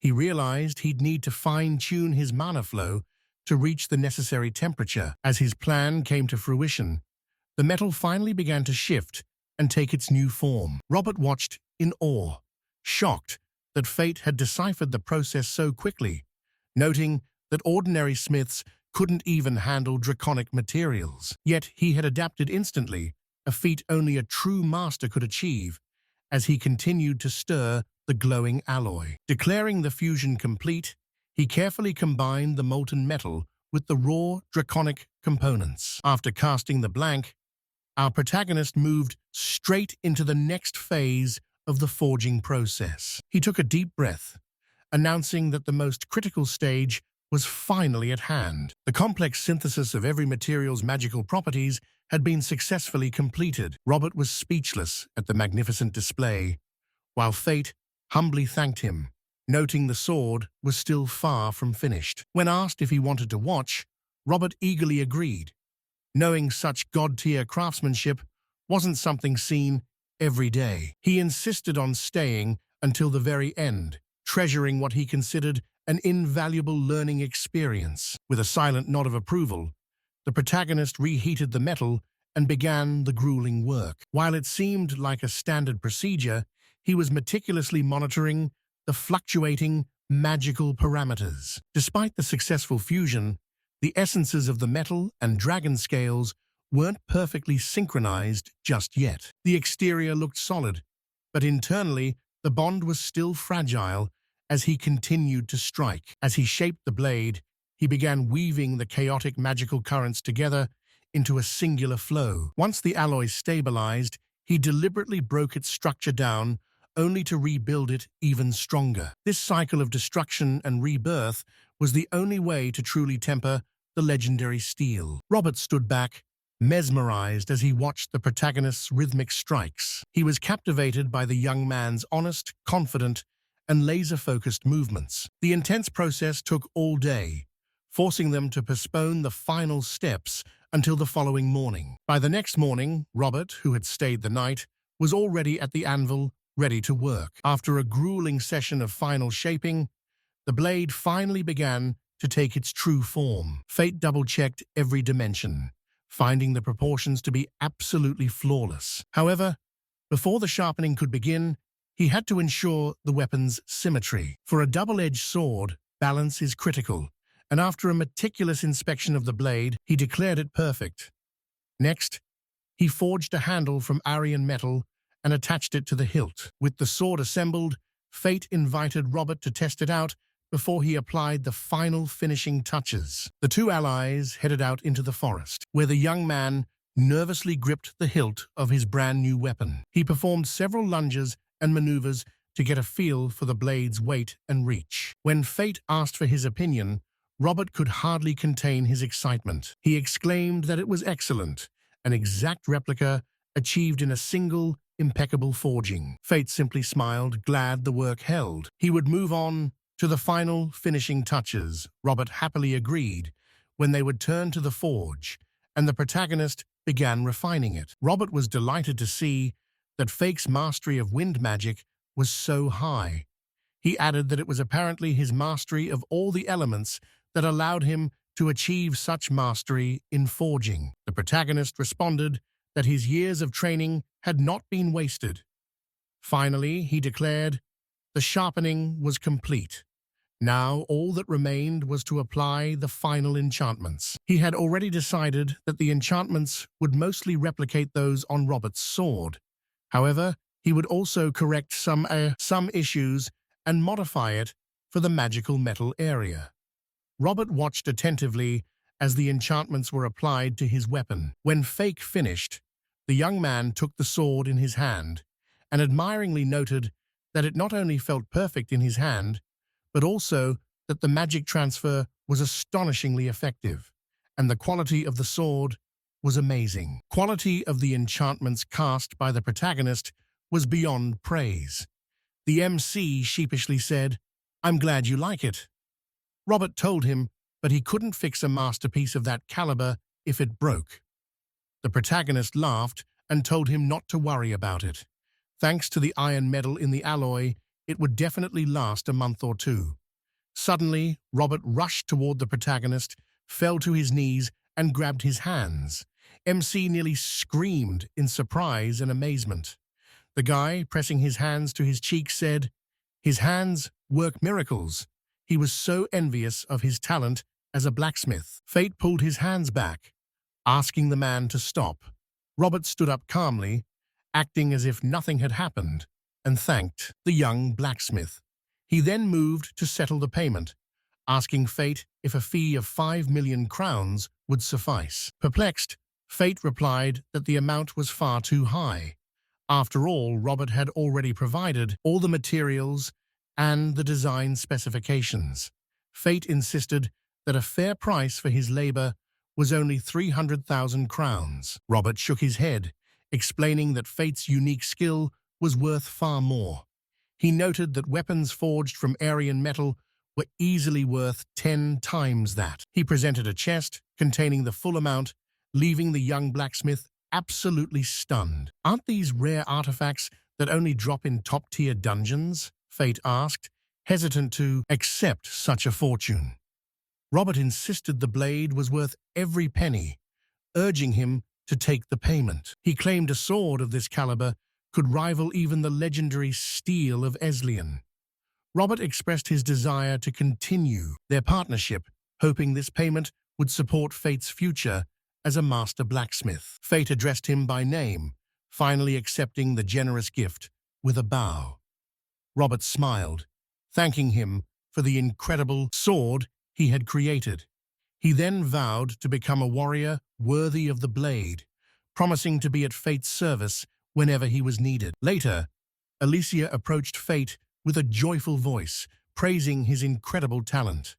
The sword he forged for Robert had exceeded everyone's expectations. Crafting Aryan metal with dragon components was a feat that even her father admired. She was certain he would soon acknowledge Fate's true potential. Fate accepted a cup of tea, smiling softly while hoping that day would come. However, he couldn't help but wonder if her father really saw his worth. Even if he was recognized, what would change? He was still just a fake fiancé, a shield to ward off other suitors. Could this charade really last? While he was happy to be useful to Alysia, a nagging doubt remained in the back of his mind. How much longer could they truly keep up this deception against Lord Goral? Eventually, she would find someone she truly loved, and his role in her life would inevitably come to an end. It all began with her pity for a man others mocked. Fate realized he had been desperately seeking recognition through blacksmithing, a pursuit that now felt almost childish. Noting his somber expression, she called out to him, asking if he was feeling unwell or simply exhausted from his labor. Despite the grueling work of forging that sword, he looked up with a smile and reassured her he was fine. Things were busy. His apprentice, Almay, was arriving next week, but a backlog of orders meant he hadn't even begun his retail stock. She was taken aback, noting that he'd poured his soul into that blade and now faced an entire week of new commissions. He chuckled, explaining that his craft was a passion that happened to pay, but she still insisted he take a break. He claimed he wasn't fatigued, yet Alysia's concern for his well-being didn't waver for a second. She pleaded with him to rest for the week, causing him to pause and reconsider his hectic schedule. He finally suggested they slow down for a change and spend some quality time together, just the two of them. After she happily agreed to a dinner date, he couldn't help but wonder what the future held for them both. Still, his burning desire to forge legendary blades remained. He lived to see his creations in the hands of many. This was his purpose in life, an unshakable resolve that defined his very soul. As he followed his heart's calling as a blacksmith, Goral stared out the window, lost in deep thought. He recalled Robert's call, thanking him for the chance to commission such high-end, counterfeit weapons. By combining magic iron, Vareya, and dragon materials, he had created a masterpiece unlike any other. The final product was so incredible it defied belief, leaving him questioning if such a feat was even possible. Curious, he asked why a rival for his daughter's hand would want a fake, only to learn it was a test of his legendary reputation. Robert confessed that even for a master, working with such rare materials was an immense challenge. He was truly floored by the blacksmith's skill, realizing exactly why Alysia had chosen him over the others. Back in the present, Goral's attention shifted to a mysterious chest sitting in his office. He slowly approached the container and threw it open. He opened the case and gazed at the sword resting inside. His expression turned serious as he inspected the craftsmanship. After a moment of silence, he muttered that this might finally be the one. Sometime later, our protagonist returned to the fairgrounds, ready to get back to work. After a 2-week hiatus, they finally reopened their stall and prepared for a busy day of trade. They organized their inventory, including a fresh batch of blades forged by Rig's apprentice Alma, to entice new buyers. He smiled at his storage equipment, realizing the item Robert and Alysia gave him was proving to be a lifesaver. Thanks to its massive capacity, he could transport far more stock, and soon enough, a crowd began to gather. "This is the fake blacksmith shop, right?" one adventurer asked, noting he'd bought a top-tier blade from a traveling merchant recently. He praised the sword's perfect balance, and after letting his comrades test it out, they were all desperate to get their own. They had come in person to see the full inventory, and Rig thanked them warmly for such high praise. Rig realized the traveling merchant had been true to his word about advertising, though he didn't expect results this fast. Customers flooded in immediately, with the adventurers eagerly selecting their preferred daggers and swords. One picked out a sleek dagger, while another opted for a short sword, and Rig thanked them for their business. After settling the tab, Rig looked at the payment, noting that he'd actually given them a generous discount. Even so, he had already pocketed 200,000 gold from just 3 early morning customers.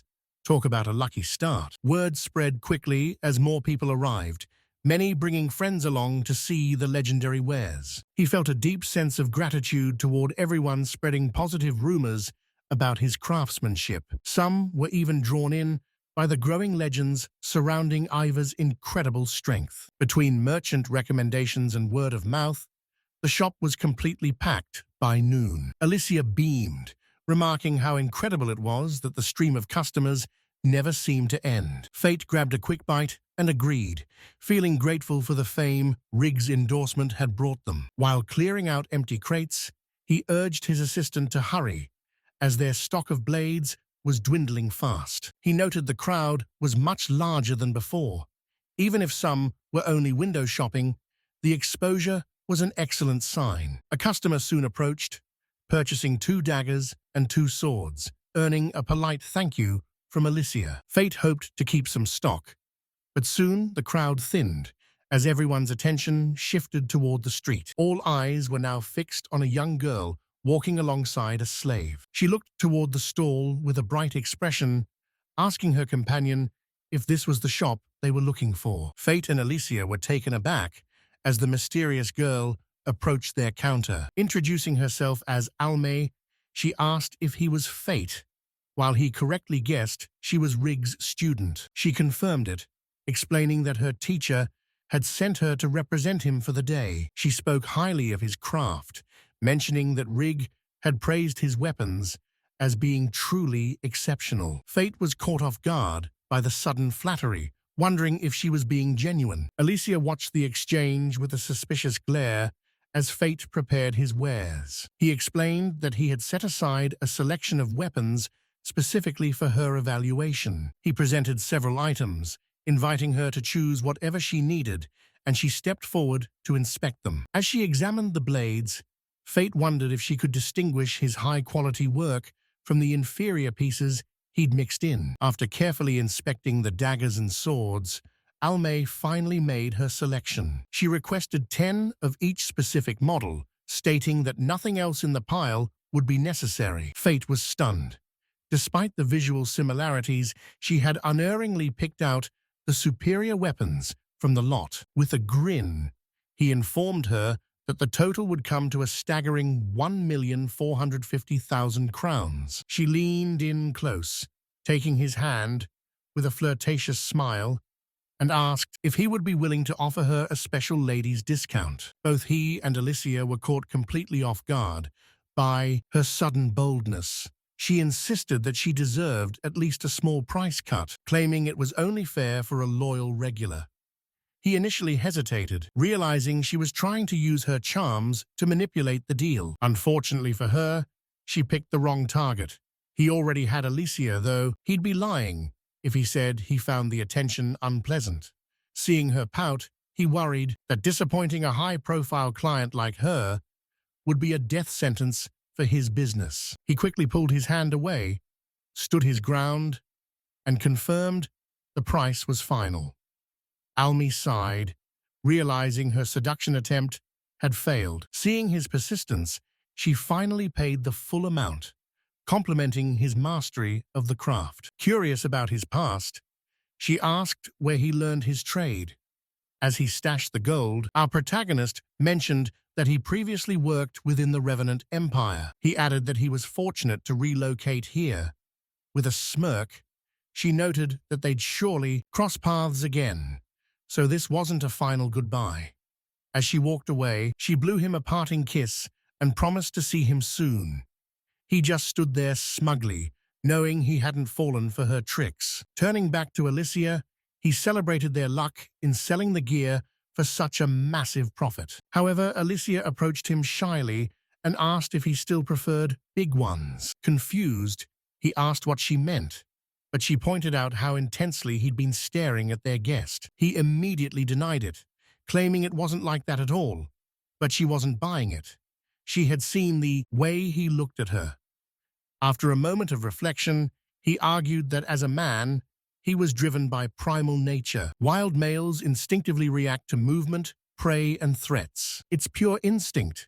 There's no fighting it. She then asked if her physique meant she didn't deserve his attention. He quickly backtracked, insisting that wasn't his point. But suddenly, she grabbed his hand. She looked him in the eye and asked, "What about a body like mine? Do you not like girls like me?" He shook his head, realizing that he liked her for who she was, and that his personal preferences were actually shaped by her. She finally let go, apologizing for putting him in such an awkward spot. But he reassured her that everything was fine. With the day's drama ending, Alma arrived as the final customer. Their total earnings hit a massive 3,120,000 crowns. It was easily their most profitable day at the market yet. Afterward, they returned to the estate, where Goral noted that business was booming.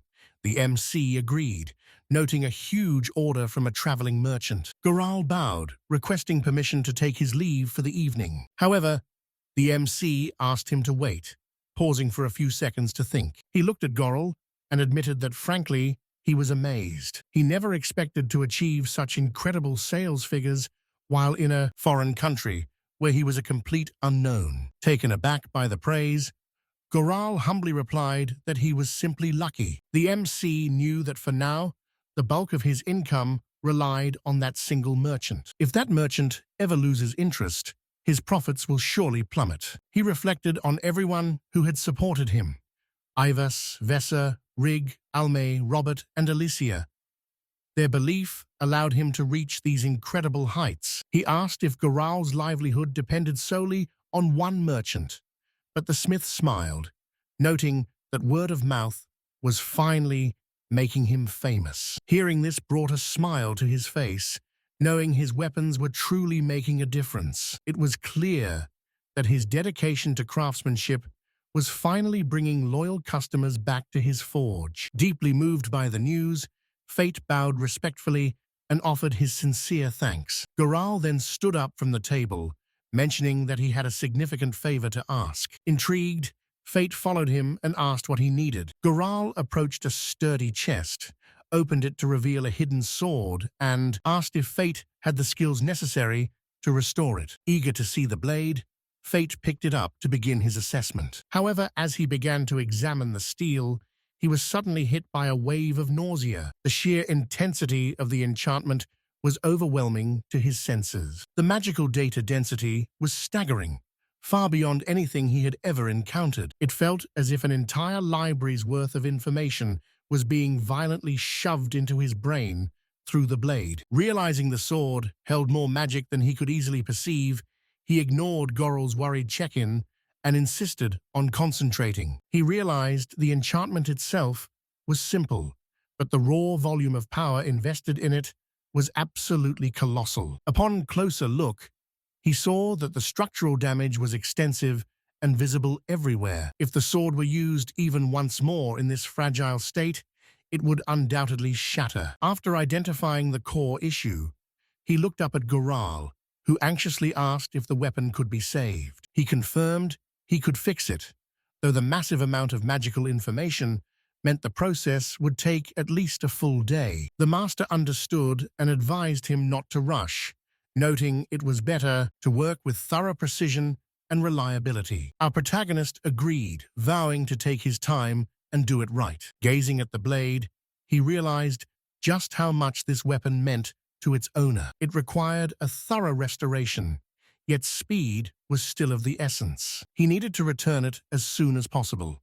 By the next morning, he arrived at the forge brimming with energy and ready to begin. He dove back into examining the sword's complex enchantments. The sheer volume of data remained as overwhelming as ever. Countless symbols were damaged, leaving entire sections non-functional. Every detail required restoration with surgical precision, so as not to disrupt the delicate original magical structure. As he worked, he identified an alloy of Aryan and Elias iron, the unmistakable mark of a true master. The maker's mark was potent, and the magic sealed within far surpassed any ordinary weapon. Repairs would take longer than expected.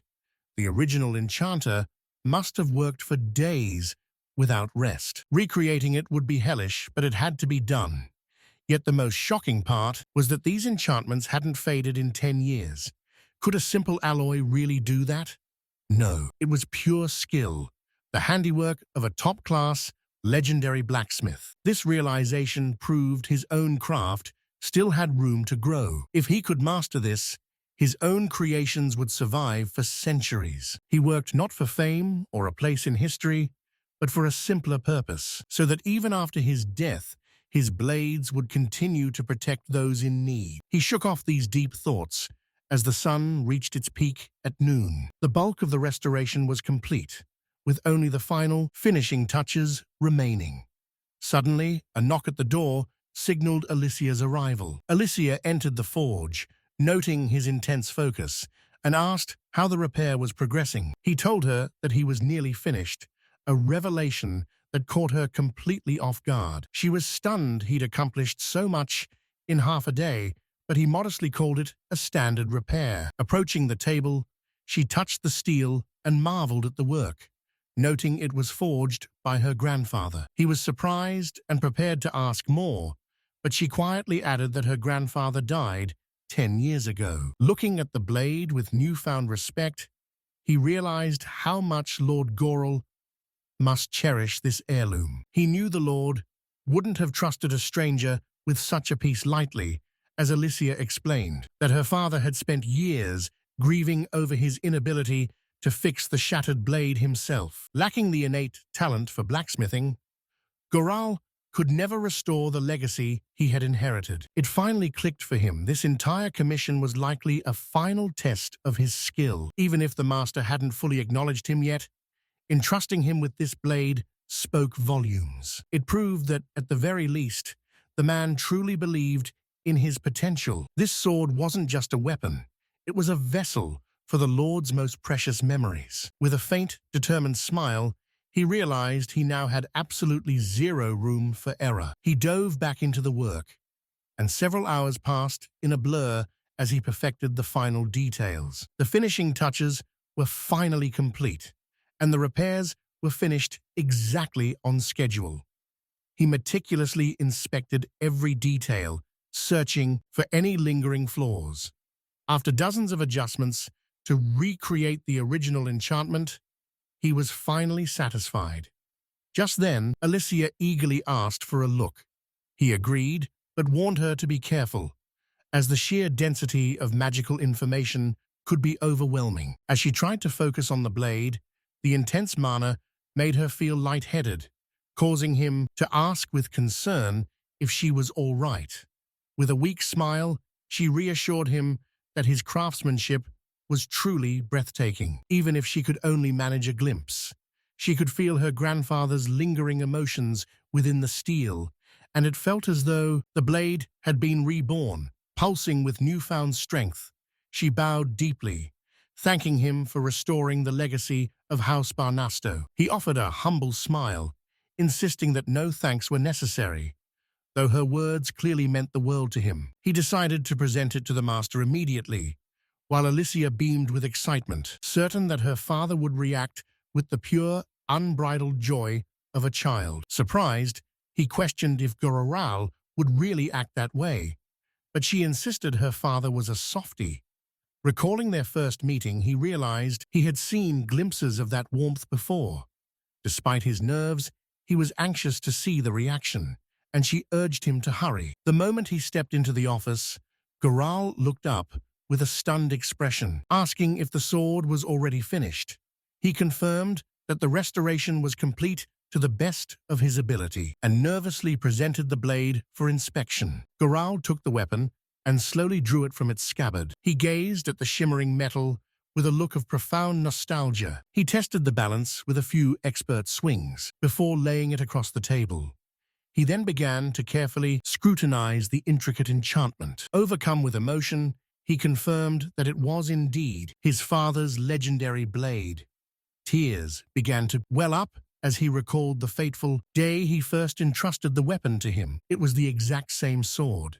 He never imagined he would ever witness the blade's former glory and power once again. Clearly, he had found a truly masterful blacksmith. Humbled by the incredible work, he bowed deeply in gratitude. Goral then addressed him by name, stating that he finally recognized him as Alysia's true fiancé. The protagonist looked at him with a stunned expression, hardly believing what he was hearing.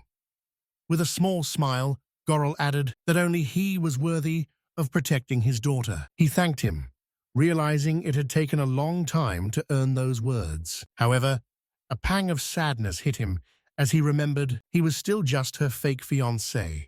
Placing a hand on his head, he vowed that he could never allow her to be unhappy. Goral noted how charming his daughter was, and the protagonist agreed. But the father warned that if he gave in to base impulses, his head would adorn the palace walls. Terrified by the threat, he looked away and quickly promised to behave. With a grave expression, Goral accepted the arrangement, though the MC could only wonder how things had escalated this far. First, they were discussing swords, and now this.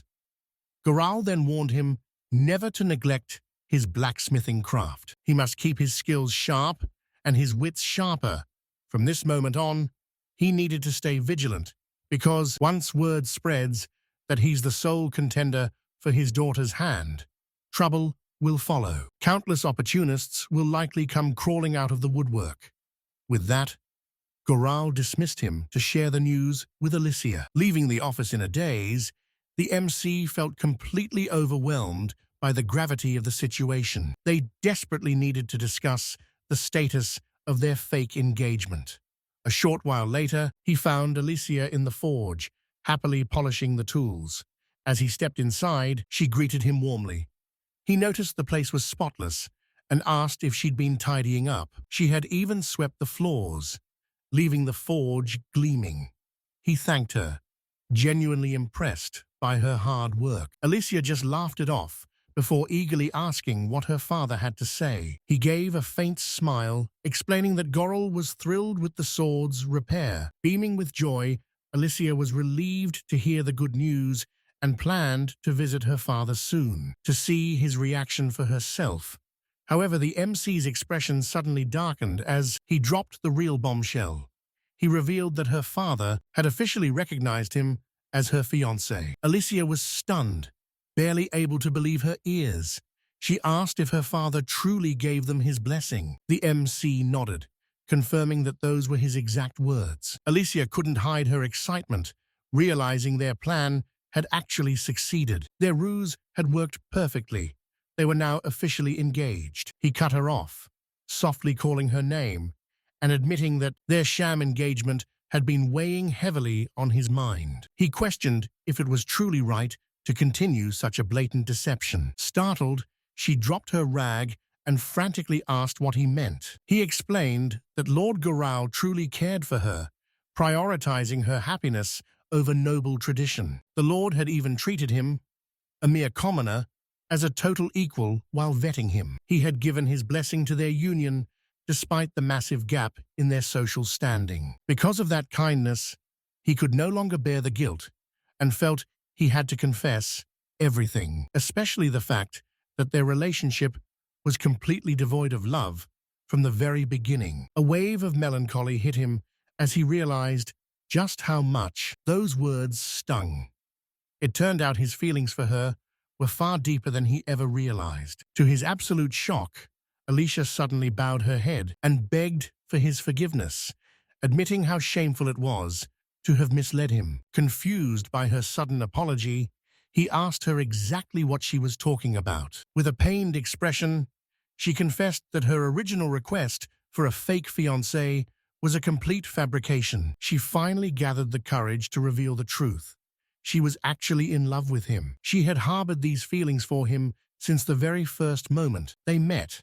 While she was initially just intrigued by his unique character, his dazzling smile eventually captured her heart like nothing else, like the sun, and he couldn't imagine how much she longed to see him again. She had fallen in love with his obsessive dedication to his craft at the forge, dreaming of him becoming the best, and the gentle way he laughed at her antics during every moment they spent together. She adored everything about him, down to the very last detail. He was stunned by her confession and asked if this was truly the truth. She nodded, apologizing for hiding her true feelings for all this time. She felt she'd selfishly dragged him into this, even as he tried to please her father. He had always been so kind to her, even though the situation was incredibly difficult for him to endure. Now, she felt guilty for dumping these unrequited feelings onto him and begged for his forgiveness. Suddenly, he pulled her into a hug and asked what on earth she was talking about, because he had loved her all along. He had only ever loved her. She was the only thing that kept him going during his grueling work at the royal court. Her rare visits to his workshop were his only source of light and salvation. However, he always believed she was unattainable and far beyond his reach. As a mere commoner, he told himself never to dare fall in love with a duke's daughter. He was deeply in love, yet he forbade his heart from racing. Despite everything, he still loved her and yearned to be by her side. He wanted to be with her for real, not just as a temporary facade. Taking her firmly by the shoulders, he looked her in the eyes. He confessed his love repeatedly, the words pouring out of him. Flustered, she stepped back and bashfully told him to stop. She asked him not to say it so often, her face twisting into a strange yet joyful expression. Seeing her reaction, he felt a wave of pure bliss. Overwhelmed with emotion, he immediately pulled her into a tight embrace. He looked at her and asked if they could finally begin. Could they start their story all over again, right here and now? She agreed, affirming that they were no longer playing pretend, no longer a fake bride and groom. They were now a real couple. Afterward, they sat together against the wall, and she curiously asked exactly why he had fallen for her. He responded with a gentle smile. He asked if she remembered her constant visits to the forge. She nodded, admitting she simply loved watching him work. Those moments meant the world to her. Holding her hand, he confessed that she was the only one who showed him true kindness. She had literally saved him. She gave him the strength to persevere against all odds. With a somber look, she reflected on his past. She lamented the bullying he endured at the forge, wishing she had noticed his suffering much sooner. He reassured her, with a smile, that she couldn't always be there, so it wasn't her fault. Reflecting on the past, he remembered how the forge masters only behaved decently when she was around. But once she noticed the bruise on his cheek, the truth finally surfaced. He then asked if she'd finally tell him when she first fell for him. Blushing, she asked if he was really that curious, and he nodded. She asked if he recalled their first encounter under the tree 3 years ago. He confirmed it was their very first meeting. With a somber expression, she explained that her mother had passed away that same year. Stunned, he admitted he never knew. He realized he had never even seen her mother or questioned her absence. Now, everything made sense. Alysia shared that her mother's final wish was for her to find true happiness. However, she had spent her life mechanically studying etiquette, magic, and fencing. She didn't do it out of passion or joy, but simply because it was expected of her. When the weight of it all became too much, she sought fresh air at her mother's favorite tree. That's where she met a smiling young man. The memory flooded back to him. Back then, he was full of hope, unaware that despair awaited him just hours later. Resting her head on his shoulder, she recalled asking him such a trivial question, yet he had answered with such genuine warmth and kindness. Carrying that image of his smile in her heart, she had searched for him at every social gathering since. That was the moment she realized she had fallen in love with him. With a bashful grin, he asked if she had finally found her true calling. She gazed into his eyes with a tender smile and told him her dream was simply to live by his side, laughing together at the little things. She wanted to share every struggle and every joy with him. She wanted to be the first person to see him become the world's greatest blacksmith. She asked if that sounded strange, but he replied with a soft smile that it wasn't strange at all. He felt an overwhelming wave of happiness. Knowing she would stay by his side was more than he could ever ask for. He realized he had nearly forgotten his dream of being the world's best blacksmith. For so long, his only thought was escaping the hell he was trapped in. There were days when he wondered if abandoning his title as a blacksmith was the only way to find freedom. But now, he was determined to become the absolute best for her, his beloved wife. This clarity didn't strike him instantly, but only now. It was only after they finally opened their hearts to one another. Later, they visited Goral's office, where he revealed that Alysia had received another invitation to the ball. However, Goral had also intercepted a second letter intended for Fate. Naturally, the Duke had already read it before handing it over to the young man. Fate examined the seal and realized it was an official summons from the palace. It was from the Alice blacksmith shop, sent directly by Morgan. He was stunned by the sender, left wondering why they'd reach out now. What could they possibly want from him after all these years of silence? Sensing his hesitation, Alysia leaned in and asked what the letter said. Fate began to read. The shop was in a steep decline, unable to provide quality weapons for the knights. Despite the staff working around the clock, they were failing, and they desperately needed him to return. Goral explained that the letter asked him to pass on the message if Fate was still in his service. They even offered a hollow apology in case he had already been dismissed. Fate stood there, thinking. He knew if he truly were useless, they never would have reached out.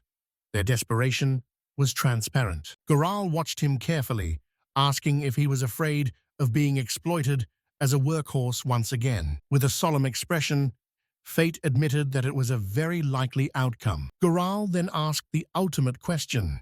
did he actually plan on going back? From a political standpoint, the title of Court Blacksmith for the Revenant Empire was incredibly prestigious. Fate realized that since he was joining the ducal family, Goral was thinking of their reputation. An imperial blacksmith would bring immense glory to the duke, a calculation that made perfect sense for a nobleman. However, he needs to understand that power isn't the sole objective of their social standing. True nobility requires a delicate balance between influence and their children's happiness. When weighing his options, he refuses to let his son be sent somewhere he'll be miserable. She teased him with a smile, asking if he already viewed him as a son, leaving him flustered. Looking at her, he realized that her remaining single this long was proof of her father's devotion to her joy. Bowing deeply, our protagonist apologized,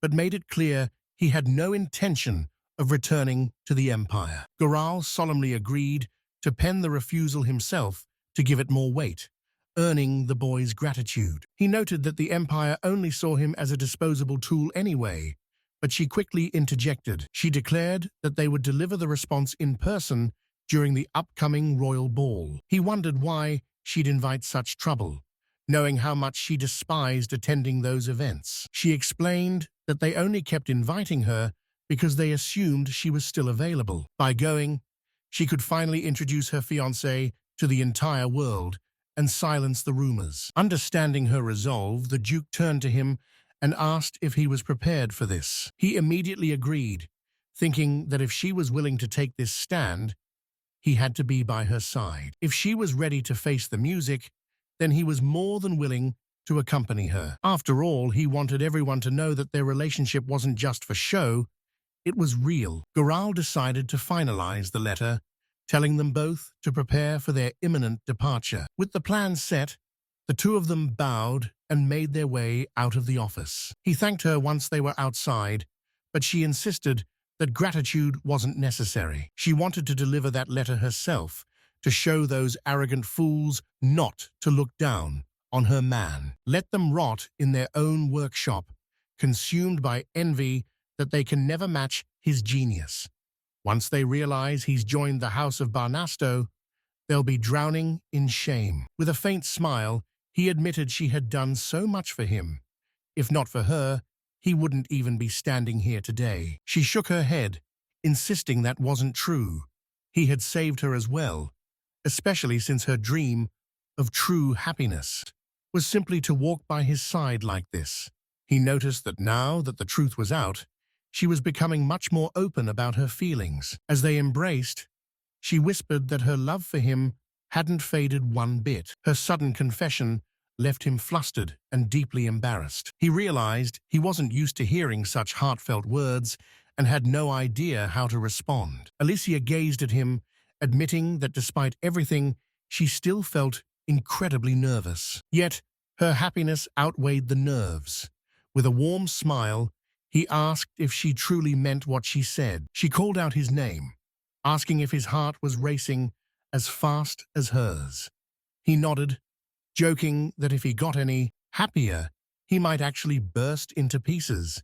She burst into laughter at his hyperbole, while fate watched her with an expression of pure joy. He reflected on how he once believed he was destined to live a solitary life. He used to watch couples and wonder how they could stand being together so much, but now, every moment with her was a blessing. He noted that they needed to start preparing for their departure to the Empire. At that exact same moment, Morgan sat in his office, fuming over the recent turn of events. He slammed his desk and stood up, demanding to know why there was no response. This mockery was the ultimate humiliation. Why was that insignificant freak ignoring him? If he was with Lady Alysia, he should have replied instantly. If not him, then the House of Barnasto should at least show some basic professional courtesy. He had already reached out to other blacksmiths from the guild, literally crawling on his knees and begging for their help. He had even trampled on his own pride just to survive. Yet these ungrateful freaks wouldn't even answer. let alone consider coming back. Morgan was convinced the captain was wrong, that so-called genius Blacksmith was a total fraud. If he could just prove it, he might salvage his reputation. Desperate, he sought out his father and begged for help, knowing that without his family's support, he was completely finished. Surely his own father wouldn't abandon him. But the man just turned his back, declaring him disowned for squandering their noble connections and disgracing the family name. He was told to be grateful he wasn't being executed. Breaking into tears, Morgan begged for one last chance. But his father ignored his pleas, officially expelling him from the family with a cold wave of his hand. He slunk back to his office, devastated that he'd lost his home, his family, and his entire future. His status was gone, and his former subordinates had already scattered like rats. Suddenly, his attention was caught by a woman nearby mentioning her fiancé. Morgan spun around, his heart sinking as he wondered if the man she spoke of was actually her fiancé. It seemed impossible. But at that exact moment, the carriage doors opened and the couple stepped out onto the palace grounds. The protagonist remarked that it had been a long time since he'd set foot in the capital. He was impressed by the royal castle's scale. Many high-ranking nobles from across the land had already arrived, with servants scurrying in every direction to prepare for the gala. He admitted that being back in this environment filled him with a strange sense of nostalgia. Alysia took his hand, softly admitting that the long journey had left her quite exhausted. She suggested they head to the private room the palace had prepared for them to rest. He agreed, knowing it was customary for nobles to stay within the castle walls during the grand ball. Luffy assured him he'd be comfortable during their stay in the Empire, where he had officially arrived as her fiancé. Entering a massive suite, he realized that while they weren't officially wed yet, they were essentially living as husband and wife. She confirmed they would be sharing the room, and though he agreed, he couldn't help but feel a bit flustered. Remembering Goral's warning not to do anything reckless, he awkwardly suggested sleeping on the couch. With a radiant smile, she asked if he was truly happy, leaving him slightly dazed as he turned the question back to her. Drawing closer, she whispered just how much joy being with him truly brought her. He held her tight, realizing it was impossible not to be happy with the love of his life by his side. But just as they shared a tender embrace, their private moment was suddenly interrupted. Luffy knocked on the door, calling out to the couple to ask if she could enter. He opened the door to let her in, and she apologized for the intrusion before gesturing toward the hallway. She explained that a group of gentlemen had arrived, eager to offer their formal welcomes to the couple. Fate leaned in toward Alysia and quietly asked if he should accompany her to meet the guests. She looked at him, checking to see if he was truly comfortable facing the inevitable social pressure. He smiled, insisting it was his duty as her future husband, and they went to face the gathering nobles. What followed was an endless cycle of greetings with aristocrats whose faces were twisted in visible shock. News of the engagement had clearly spread, and many recognized him as the man who once worked there as a blacksmith. Their faces twitched as they tried to maintain a polite facade, clearly stunned that the chosen one was a mere commoner. Suddenly, Morgan burst into the room, shouting an apology before calling out to Alysia. However, he froze in utter disbelief the moment he spotted Fate standing in the center of the room. He called out Fate's name, his voice trembling with shock as he stared at the man he never expected to see again. He glared at him, demanding to know the meaning of this. Why was he even allowed to be present here? It was clear to everyone that he was consumed by anxiety and dread. He turned to the pair and shouted, "Why is she standing by his side?" With a cold, resolute expression, she dropped a bombshell. She revealed he was her fiancé. Stunned,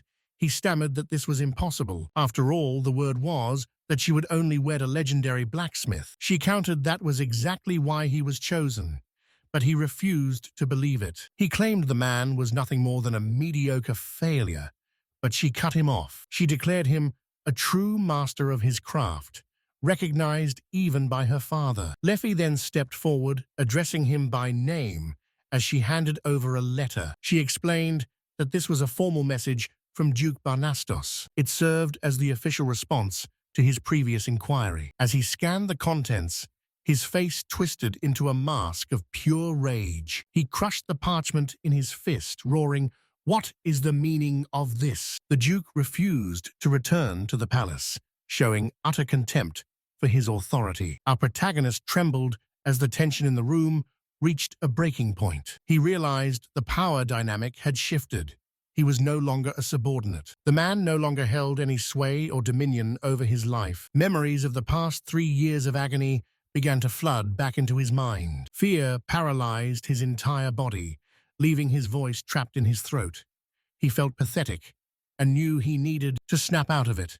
He finally managed to regain his composure the moment Alysia approached him and gently took his hand. He felt a wave of relief, realizing that she was always there to rescue him. Determined to change, he summoned every ounce of his resolve. He stepped forward and firmly declared that he had absolutely no intention of returning to the palace. Instead, he chose a different path for his future. He wanted to live as a humble blacksmith and Alysia's husband. Morgan was livid upon hearing this, her eyes burning with rage. She claimed she couldn't understand why he'd refuse, arguing that as his fiancée, she wouldn't let him stay in a place of such injustice. The man clenched his fists, shouting in a voice thick with fury about how much he had sacrificed for him. He demanded to know if this betrayal was his only thanks, but Luffy suddenly stepped in. He effortlessly intercepted the blow, seizing the man's wrist with a crushing grip before slamming him onto the hard ground.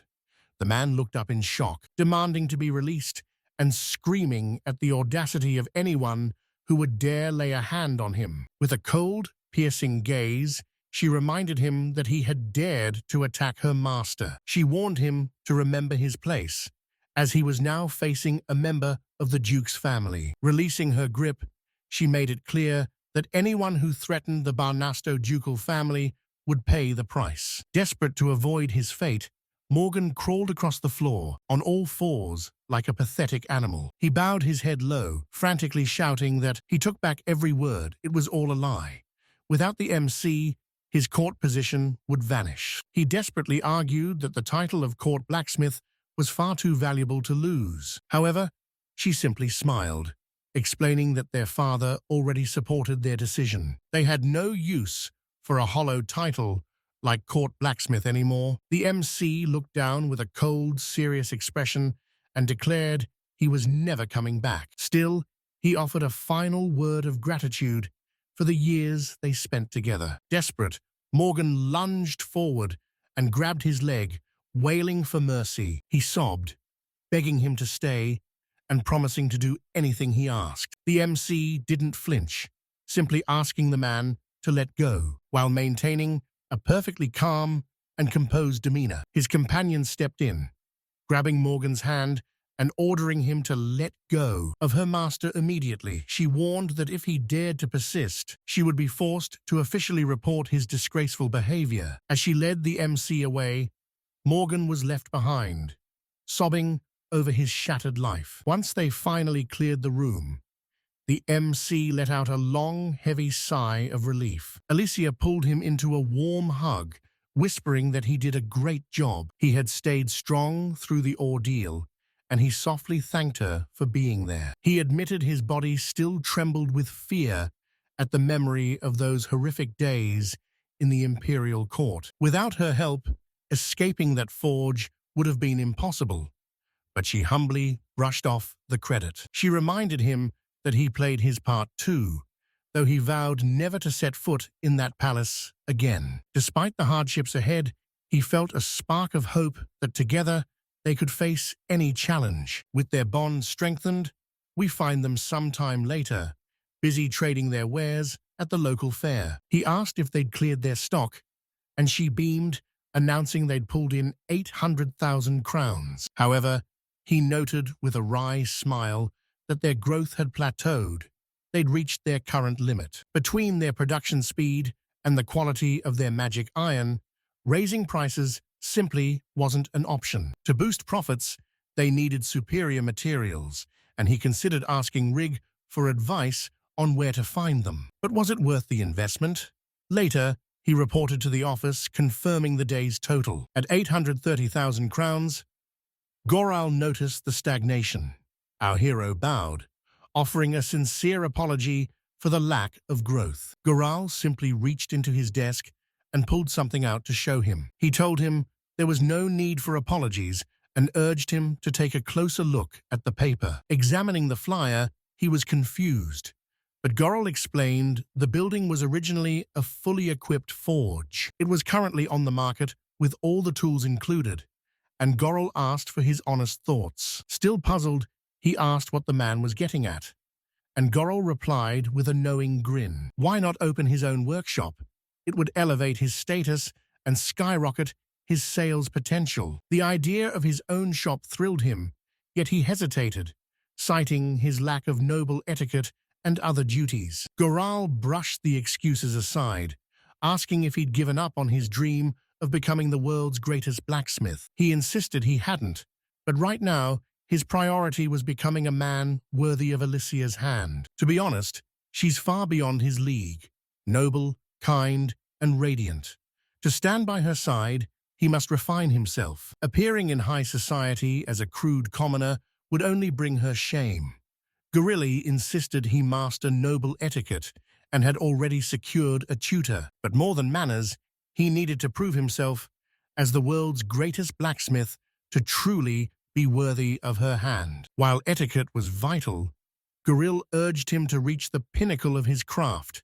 That was the ultimate goal, and he hoped the boy understood. With a determined smile, the protagonist agreed, his eyes falling upon a mysterious container. Goril pushed the box forward, explaining it was filled with funds. Though the boy hesitated to accept such a gift, Goril told him to just open it. As the lid creaked open, the sheer amount of gold inside left him absolutely speechless. Goril stood beside him, reassuring the boy that he'd earned every coin through his own hard work. There was no room for doubt. As Alysia's future husband, he was destined to become the finest smith in the land. Representing the Bastl house, he gave a resounding shout of agreement, vowing to become the greatest blacksmith the world had ever seen. 3 years prior, Alysia sat quietly on her couch, her mind drifting back to her first conversation with him. He had shared his deepest ambition with her, a burning desire to become the ultimate master of the forge. She let out a heavy sigh at the memory.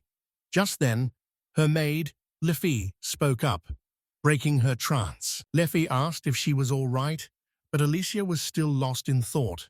They were roughly the same age, after all. Perhaps he was slightly older. Regardless, his conviction to become the world's best blacksmith was unmistakable. The way his eyes sparkled as he spoke haunted her. Alysia clutched the bow on her dress, a flush creeping up her neck. What was this strange sensation? His smile was burned into her mind, a fluttering in her chest that felt both heavy and incredibly warm. Leffy called out again, louder this time. Alysia jumped, startled out of her skin, and turned to the maid with an indignant huff. She demanded to know when Leffy had snuck in, but the maid simply replied that she'd been calling her name for several minutes. Was something bothering her? Alysia quickly brushed it off, insisting that she was perfectly fine. The maid noticed that ever since they arrived in Revenant, Alysia had been acting rather absent-minded. Alysia snapped back irritably, telling her she shouldn't talk such nonsense. Leffy smirked and teased her, asking if she had perhaps fallen for someone there. Alysia quickly denied it. Of course she hadn't. Panic surged through her. How could the maid know when no one had seen them together? She told Leffy to stop looking at her with such a knowing and suspicious expression. The maid thoughtfully remarked that Alysia only became this pensive after her recent solo walks. Alysia wondered how she was so perceptive as Leffy pushed further, asking if her mistress had truly fallen in love. Alysia indignantly denied the accusation, but Leffy wasn't convinced. With a kind smile, she noted that the truth was written all over the girl's blushing face. She added that having cared for Alysia since birth, she could spot even the slightest change in her demeanor. Embarrassed, Alysia gripped her dress tightly and admitted hesitantly that it wasn't, not that she'd fallen in love exactly. Leffy countered by asking if he was constantly on her mind. Alysia sheepishly confessed she was confused about her feelings, but the maid insisted she was clearly smitten. Alysia finally agreed, but questioned how one even defines love, having never experienced it before. She looked at Leffy, wondering how she could possibly fall for someone after only one brief conversation. The maid drawled that it must be love at first sight, leaving Alysia startled by the very suggestion. Leffy asked what she felt when she thought of him, and Alysia could only assume she liked him. Recalling their talk warmed her heart. His smile was so sincere and inspiring.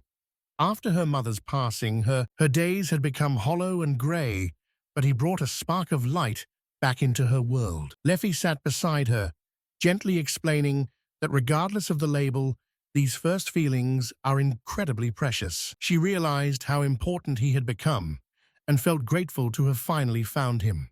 If he truly meant that much to her, she had to give these feelings a chance. Perhaps he could be the one to stand by her side and love her unconditionally. Alysia hung on every word as her maid spoke, and then curiously asked if the servant had ever been in love herself. In response, the maid bashfully lowered her gaze. She admitted she hadn't, leaving Alysia stunned. She couldn't believe it, considering the maid was quite a bit older than her. Leffy sighed, explaining she simply hadn't met the right person yet. Alysia understood, noting that their household lacked eligible men. The maid had dedicated her entire life to service, leaving no room for romance or a personal life. Leffy chuckled softly, insisting that Alysia's happiness was her own. She encouraged her to continue exploring these new emotions. She even suggested that Alysia should speak with him again during her next visit to the capital. It was the perfect chance to see if her feelings were real. After a moment of reflection, Alysia decisively agreed. She needed to see him one more time. She thanked her loyal friend, and Leffy smiled, eagerly awaiting good news. Soon after, Alysia received an invitation to the estate where Fate lived. Normally, she despised formal galas, but today her heart raced with excitement at the thought of finally reuniting with him. Upon her arrival, she was greeted by Morgan, who was surprised to see her after so long. She recognized him as an official she'd met through family business. However, he was the last person she wanted to deal with. She greeted him tentatively, and he curiously asked what brought her by today. Alysia explained she heard a new servant named Fate had joined their ranks. Morgan cut her off, his voice dripping with annoyance at the mention of the name. He asked if that idiot had caused her trouble, immediately apologizing for him. Alysia rushed to his defense, insisting he had done nothing wrong. She claimed she just wanted to welcome the newcomer. Morgan laughed, realizing Fate was in the workshop, and offered to lead the way. As they approached the workshop, the rhythmic sound of a hammer echoed through the hall. Morgan announced their entry, and a surprised Fate told them to come in. He asked how he could help, but as Alysia stepped out from behind Morgan, he gasped in utter shock. He instinctively called her by name, which stunned her. Morgan looked on in confusion, wondering how they were already acquainted. Alysia played it cool, stating she only wanted to welcome the new recruit, but Morgan pressed them on how they had met before. Turning to him, she hesitantly asked if his name was Fate. Despite her bold approach, she couldn't help but feel a wave of unease. She remembered his name perfectly, and the protagonist smiled, confirming her memory. He added that he was genuinely flattered she'd remembered him. As they shared a warm smile, Morgan watched them, completely baffled by the exchange. Alysia then thanked Morgan for his company, but suggested he return to his duties, as she wanted to speak with Fate alone. Morgan was stunned. He wanted to protest, but he bit his tongue, offering a sharp glare that signaled his reluctant compliance with her wishes. He patted the MC on the shoulder, warning him to behave, which Fate quickly promised to do. Left alone, Alysia felt a sudden rush of nerves. She was incredibly anxious. Once Morgan was gone, the protagonist addressed her with a formal, questioning tone. She felt a pang of disappointment at his formality, especially since, during their very first meeting, she had introduced herself by her first name. She told him he could drop the honorifics, leaving the protagonist completely bewildered. He asked what she meant, and Alysia insisted he simply call her by her name. His shock was evident. Addressing a noble so casually seemed impossible. She sheepishly apologized, realizing she hadn't considered his position. The MC explained that as a commoner, he had to follow the rules of status. Alysia sadly explained that there were few people her age in the palace and she truly enjoyed his company. She even suggested they become friends. He looked at her with a soft expression. Alysia nervously asked if he would actually be willing to be her friend. Seeing her upset face, the protagonist smiled and told her he would be honored by the opportunity. Alysia was stunned. Had he really just agreed so easily? She apologized in case her request seemed selfish, but the protagonist reassured her that there was nothing wrong with her asking. He only wondered if she was truly sure about befriending someone like him. She laughed, confirming she was, and thanked him. She then asked if she could visit him again in the future.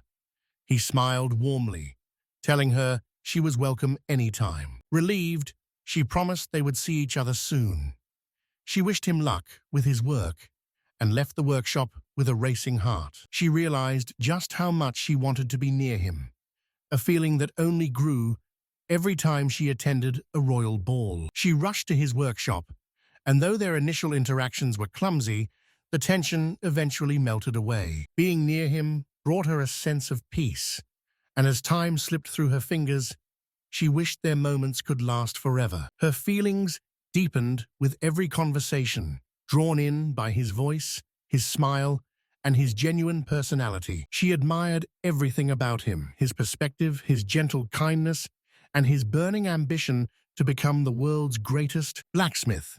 He was her inspiration, and she fell for every part of him. But one day, she arrived to find a chaotic scene of weapons scattered across the floor. Fate sat alone in the center of the room, his back turned to the entrance. His slumped posture radiated a heavy, soul-crushing exhaustion.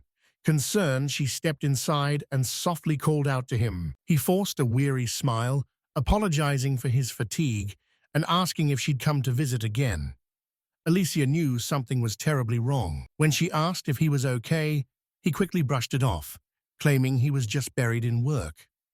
He apologized for his tattered, dirt-caked uniform. Alysia played along, but as she looked at his embarrassed face, she noticed something chilling, a clear boot print stamped onto his clothes. Back home, she confided her worries to Leffy. She realized she only ever saw Fate in that workshop, despite it being a royal forge. She initially thought she was just catching him during quiet hours, but the truth was much darker. Fate was wasting away before her eyes, his clothes constantly torn and filthy, as if he never once stepped away from the anvil. He worked day and night, and she feared he might collapse. Leffy pointed out that the exhaustion and the isolation all pointed towards severe bullying by the other blacksmiths. Alysia realized this was the only explanation, but as a visitor from a neighboring nation, she had no authority to intervene in local affairs. Her maid suggested that if Fate simply spoke up, the situation could be resolved through official channels. Alysia knew it wasn't that simple. Fate's only dream was to become the world's greatest blacksmith. If he complained about the court's abuse, he'd likely be fired, crushing his ambitions instantly. He was enduring hell just to keep moving forward. He suffered in silence, hiding his pain from her, but she was terrified that this path would eventually lead to his death. Tears welled in the girl's eyes as she spoke her final words. Seeing her distress, Leafy stepped forward with a plan to save him. Alysia stared at her in pure confusion. What was she suggesting? The maid didn't hesitate, advising her to ask him to become her fiancé. Alysia stood there, stunned. Her fiancé? The very idea seemed impossible. Lafille explained that their country was famous for its smithing, and their house had the resources he needed. If Lord Gorrel knew, he'd surely approve. But there was a catch. As a member of the ducal family, his status would shift, burdening him with etiquette and duties. She feared these responsibilities might overshadow his craft and reputation. Lafille agreed. Becoming her fiancé would indeed bring a mountain of new obligations and expectations. It would make focusing on his craft much more difficult. But she reminded Alysia that he possesses an unbreakable will. If the palace couldn't break him, then life as a duke's fiancé certainly wouldn't sway him. Lafille looked her mistress in the eye and asked the big question, "Do you love him?" Alysia instantly blushed, declaring that she did. She wanted to support him in any way possible. The maid smiled, confident that he would be far happier by her side, and she sensed his feelings were mutual. After all, he always made time for her. Lafille took the girl's hands and gave her a final push. Why not just offer it? If he refuses, no one is forcing him. Alysia looked up hopefully, asking if she really had a chance. The maid chuckled, saying she doubted anyone in the world would ever object to being her fiancé. Alysia took a moment to reflect, the image of the protagonist filling her mind. She thanked her loyal servant and vowed to speak with him. She was determined to make him happy and knew she wanted this man as her husband. Lafille gave her mistress an encouraging smile and wished her the best of luck. Shortly after, Alysia made her way back to the protagonist, stepping quietly into the forge. There, she found him fast asleep on the cold floor. As she drew closer, her heart sank. She saw fresh bruises on his face and realized with bitterness that the other blacksmiths hadn't hesitated to get violent. Alysia softly called out his name, but the exhausted young man didn't stir or respond to her voice. She leaned over, gently placing her hand against his forehead to check on him. Suddenly, the MC's eyes snapped open. He jumped up in a panic, accidentally slamming his head into a... Alysia's name escaped his lips as he cried out in a panic. He hadn't even finished forging the sword yet. Gasping, he saw Alysia standing there and called out to her. A moment later, our hero began to hear Alysia's gentle voice, drifting through his dreams, softly wishing him a good morning. He blinked at her in a daze, his mind struggling to process her words. He couldn't fathom why she was at his bedside and muttered in sheer disbelief. Realizing he was still in his room, the girl smiled, explaining that she was only there to wake him. Sitting up, the protagonist returned the greeting and asked if he had really overslept that much. He felt a wave of nerves. Despite being officially engaged, they still hadn't shared a bedroom. Alysia apologized for the delay, noting how peacefully he was resting. Our MC quickly insisted, "No, it's totally fine, thank you for coming." He then asked the time, only to learn it was 7 a.m., and her father requested his presence. She asked if he'd join her, prompting him to scramble out of bed. Lord Gorrel? He had to move fast. Their bond was precious, having finally transitioned from a fake engagement to a real one. He couldn't risk losing something so dear. Since parents held the power over marriage, he knew he had to stay on Lord Gorrel's good side to ensure their engagement remained set in stone. He began rushing to get dressed, but Alysia stopped him, pointing out his messy bedhead. A quick glance in the mirror confirmed the disaster. Cursing under his breath, he realized he had to fix the chaotic mess atop his head. As he fumbled with his hair, he worried the Lord would never trust a complete slob with his daughter's hand. Seeing his struggle, Alysia smiled and offered to help, telling him he should just sit down. The protagonist could only stare at her in stunned silence. To his surprise, she was already prepared, holding a comb and a saucer of water. As he took a seat, she began gently smoothing out his unruly bedhead, using the water to tame the stray strands. He apologized for being such a burden, but she simply smiled and told him not to say such ridiculous things. After all, as his future wife, it was her duty to ensure he always looked his best. Touched by her words, he asked if she truly felt that way. Alysia laughed, poking his cheek and teasing him about how red his face had become. Reaching out, he gently brushed her cheek in return, noting that she was blushing just as hard. She stammered a denial, but he didn't stop, teasing her, noticing that even her ears were turning crimson. He couldn't help but marvel at how soft her skin felt. Pouting, Alysia threatened to stop if he didn't behave, prompting him to dramatically cry out in protest against such cruelty. He then admitted that this was the first time anyone had ever helped him get ready in the morning. Alysia was stunned, as she was used to servants handling her every need. He realized that such luxury was simply the norm for the nobility. He joked that perhaps he should just start asking the servants for help from now on. Alysia's expression immediately shifted to one of indignation as she flatly refused. She wanted to be the only one to do it. Surprised, he asked if she was certain. Wouldn't doing this every single day become a chore? She sighed at how dense he was, then looked him dead in the eye and confessed her love. She wanted to support him in any way possible, and seeing him all sleepy and disheveled in the morning was the ultimate reward. Unless, of course, he was against the idea? Flustered by her raw honesty, he quickly reassured her that he cherished her affection. Alysia beamed, declaring the matter settled. Our hero sat there in a state of pure bliss, thinking that if every morning started like this, his heart could barely withstand such tenderness. Until recently, he hadn't even dreamed they'd become husband and wife, and while it felt like a blissful dream, he couldn't let his guard down just yet. They were only newlyweds for now. He was determined to work hard, aiming to become the world's greatest blacksmith and a husband truly worthy of Alysia. Eventually, she finished up and told him it was ready.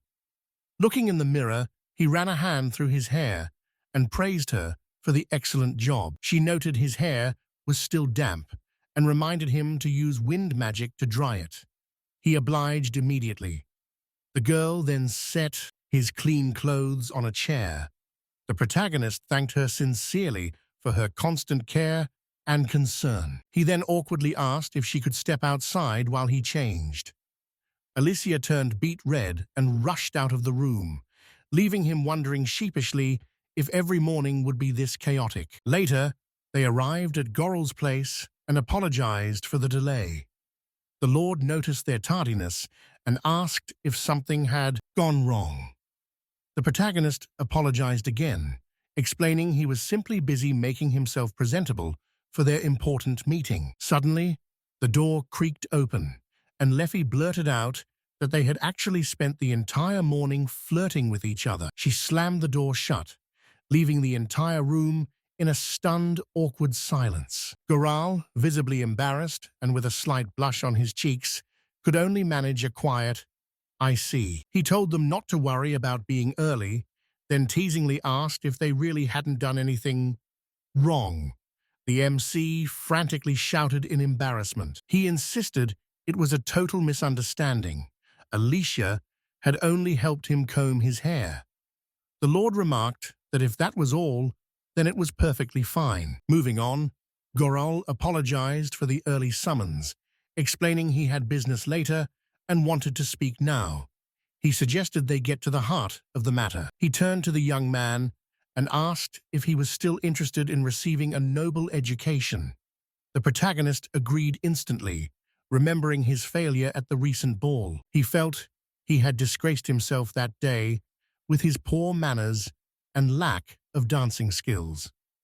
Having lived as a commoner, noble etiquette was foreign to him, but he refused to bring shame to Alysia's house. Goral saw no reason to rush, especially with his increasing workload, but the protagonist insisted. He wouldn't allow himself to dishonor Alysia or her family. Seeing his resolve, the Lord made a proposal.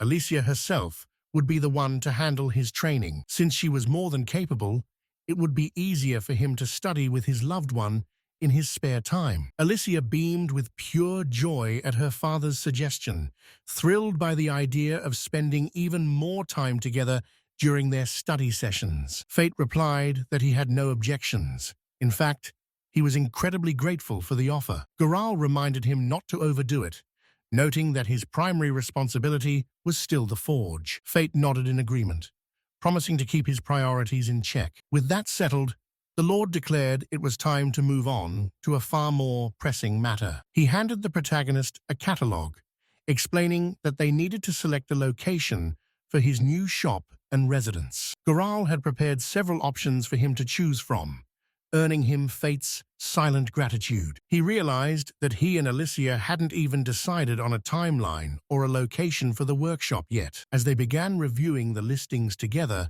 one particular building immediately caught Fate's eye. He gasped in disbelief, pointing out that the price for the shop was insanely cheap. Alysia was equally shocked, noting the price was 3 times lower than the others, despite its location. It was situated right on Adventurers Street, yet Goral simply watched their reaction with a calm, stoic expression. Fate noted it wasn't just a shop, but a massive forge with living quarters that far surpassed the other cramped options. Every other property paled in comparison to this deal, leading Fate to decisively pick it as his ideal choice. Goral looked surprised, asking if he was truly certain he wanted to buy that specific property. Fate stood by his decision, but Goral sheepishly admitted that while he listed it, he wouldn't recommend it. Both Fate and Alysia were stunned, asking why a place with such perfect conditions would be a bad idea. Goral sighed and revealed the catch.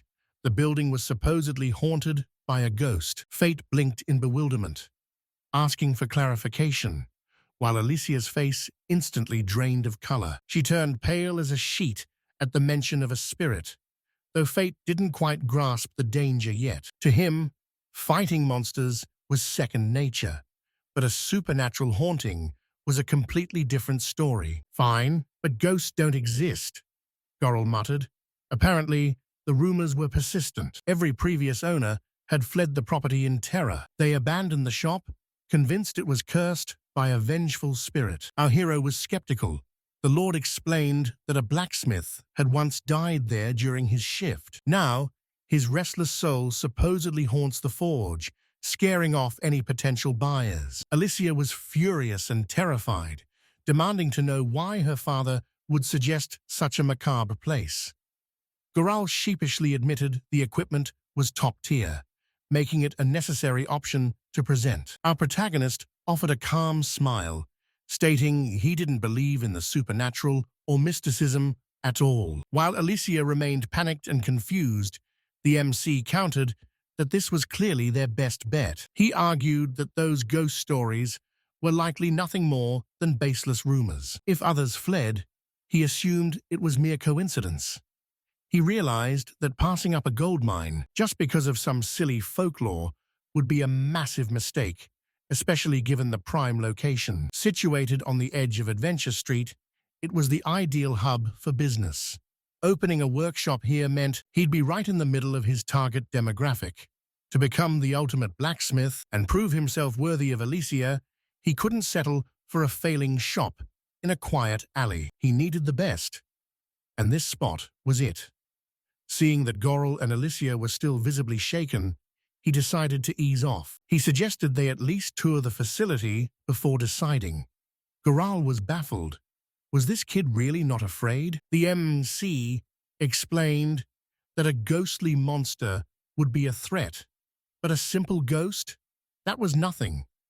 To him, demons were a physical danger, while rumors of spirits were just dubious talk he didn't care for. Resigned, the Lord sighed and told him to choose whichever path he desired. He handed over a ring of keys, having already secured permission from the previous owners. With the keys in hand, he told the young blacksmith that the rest was up to him. Our hero told him to take care of himself. Once Goro departed, he excitedly declared that the day's plan was ready. He called Alysia over to review the options in person, but, noticing her hesitation, he asked what was wrong. She looked uneasy, asking if they were truly visiting that haunted shop. He confirmed it was on the list, but teased her, asking if she was really that terrified. She sheepishly admitted her fear. He found her reaction adorable, but suggested he could simply go alone. Alysia immediately protested, insisting she'd go despite her fear. Since they'd be running the shop together, she felt she needed to be a strong, resilient partner. Touched by her resolve, he promised to stay right by her side. He assured her he'd protect her, and with that, the group set off toward their first destination. Walking through the city, they heard whispers about Lady Alysia and her new fiancé, the famous young blacksmith. Local women praised Alysia's beauty, leaving her blushing while our MC felt awkward under the public gaze. Such is the life of an aristocrat. He informed Alysia their first stop was the top candidate, that same ominous workshop. The price was unbeatable for his budget, and he reminded her she was excited too, at least until the ghost rumors started. Alysia turned to her maid, Leffy, asking for her honest opinion.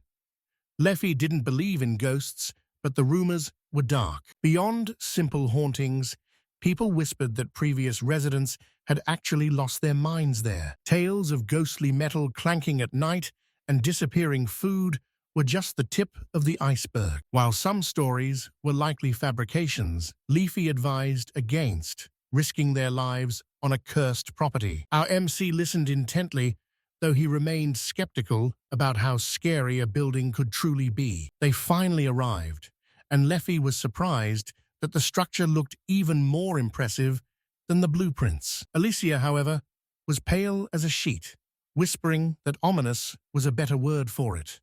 He didn't see the issue, viewing it as a charming, rustic workshop, while Alysia cringed, too terrified to even look at the front door. Fake told her she could wait outside if she was scared, but she clung to him tightly, trusting that she'd be safe as long as he protected her. Leffy was moved by the sight, while the guards advised them to wait outside and call out if they encountered any trouble. The group stepped cautiously into the shop, mindful of every footfall on the aging floor. Suddenly, the floorboards let out a sharp creak, breaking the silence. All three let out a cry of alarm. Just who was lurking in the shadows? To their relief, it was only Rig, who looked just as startled to see them. He asked in disbelief if Fake was truly the one buying the property. Everything finally clicked when he saw Lord Goral's address on the paperwork. He never expected the buyer to be Mr. Fake. The protagonist realized that their shift in social standing had changed how people addressed him. It was just another part of his new life as an aristocrat. Rig confirmed he was indeed the merchant who owned the shop. Rig's eyes widened as he realized the masked girl was Lady Alysia, Fake's own fiancée. Recalling their past dealings, Rig bowed deeply and apologized for his previous rudeness, having been unaware of their true status. Fake told him to raise his head, while Alysia pointed out that they were the ones who had hidden their identities from him. Fake insisted that Rig treat them with the same familiarity as before, but Rig hesitated, feeling his lower status wouldn't allow such casualness. Trying to move past the awkwardness, they got down to business. Fake asked if Rig would be the one showing them around the premises. Rig admitted he'd been cleaning and hadn't expected them so soon, but Fake apologized, admitting they were just too excited to wait. Rig offered to lead the way if they didn't mind his company, and Fake happily agreed to follow his lead. Rig gestured to the retail area, noting that the shelves and equipment were all still in perfect condition. Surveying the space, Fake realized it was incredibly convenient. He could stock up and open for business almost immediately. Rig pointed out the entrance to the storeroom behind the counter and a door leading to a hallway. The hall contained several empty rooms and the entrance to the forge, which was conveniently connected to the main building. Fate was ecstatic. Despite the age of the facility, the tools and equipment were all still functional. Alysia was equally impressed by the quality. Fate agreed, noting the previous owner's clear passion for the craft. It seemed Riggs wasn't exaggerating. He wasn't kidding when he said the original owner of this building was a legendary blacksmith. Fate and Alysia stared at the peddler in shock as he revealed the truth about the forge's history. The man's skills were said to rival the founder of Lord Galil's house, as the two were constantly locked in a fierce rivalry. This competition pushed their craftsmanship to perfection. Surprised, Fate asked Alysia if she knew anything about this. She confirmed the story, but didn't elaborate, mentioning only that he had mass-produced some truly formidable weapons. Riggs smiled, explaining that while his creations were legendary and highly valuable, many have survived to this day. However, some of those pieces earned a dark reputation.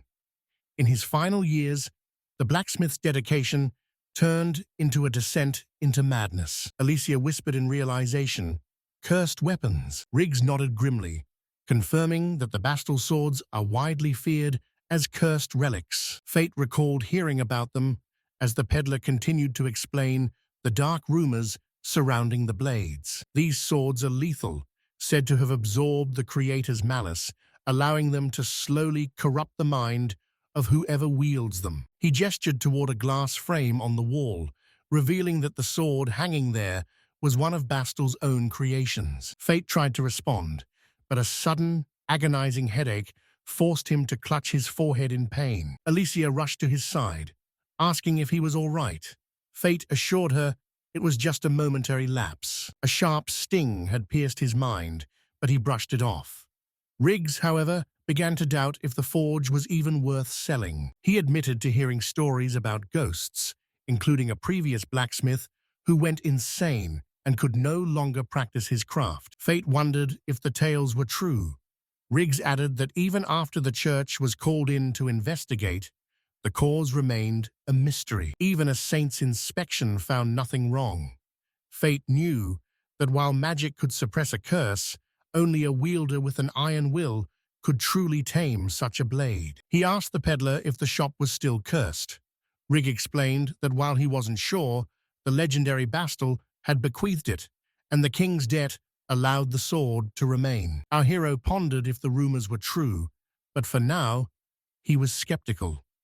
Riggs then offered to show them the living quarters on the second floor. The MC realized that if he opened a shop here, he'd practically live in the workshop. It was spacious, well-appointed, and even had room for guards, easily the best option so far. Once the tour concluded, Riggs eagerly asked for their thoughts. The protagonist took a moment to reflect before answering. He replied with a smile, noting that despite the dark reputation, the facilities were excellent. However, he wanted to see other options before making a final decision. Riggs understood and promised to await their word. Leafy then turned to the group, ready to escort them to the next site. They spent the rest of the day scouting several other locations, but none of them quite measured up to the first. Some had massive forges but tiny storefronts, while others lacked living quarters entirely. Even the ones with decent equipment felt underwhelming. Compared to Bastl's legendary workshop, every other building felt like a downgrade with a boring, unremarkable aesthetic. To the protagonist, these felt like desperate compromises, and the exorbitant prices certainly didn't help inspire enthusiasm. Only Bastl's forge offered such high quality at a low price, thanks to its peculiar reputation. Plus, the other shops were too far from the bustling adventurers' district. Attracting customers there would be a nightmare for a nameless blacksmith.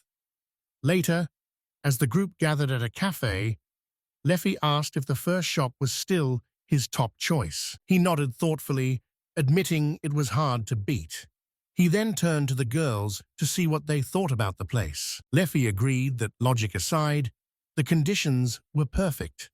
Alysia concurred, though she admitted the rumors of Bastl's ghost made her feel incredibly uneasy. Our hero chuckled, joking that he'd actually love to ask the ghost for some smithing tips.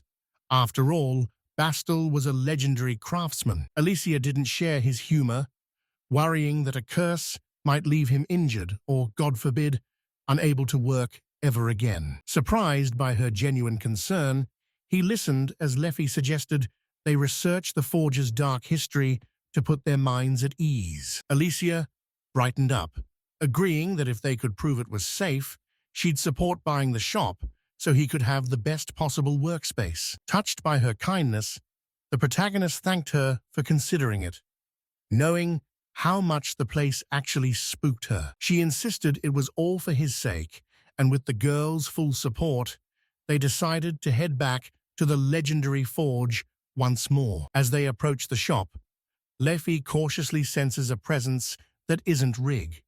To their surprise, they find Almay waiting for them. Spotting the protagonist, the girl enthusiastically greets him, noting it's been a while, before paying her respects to Lady Alysia. She mentions she heard the full story from her mentor, admitting she still finds it hard to believe the masked girl was actually Alysia. Looking slightly embarrassed, Almay apologizes for her past behavior and hopes they can forgive her for being so out of line. While they tell her not to worry, Alysia privately fumes, thinking that out of line is a massive understatement. Shifting the subject, Almay mentions she heard they had already inspected the room, which the protagonist confirms is true. They had weighed several different options, but ultimately decided this location was their best bet, prompting their return. With a satisfied grin, the girl welcomes them, telling them they're free to step inside and ask anything they like. She invites them to enter the shop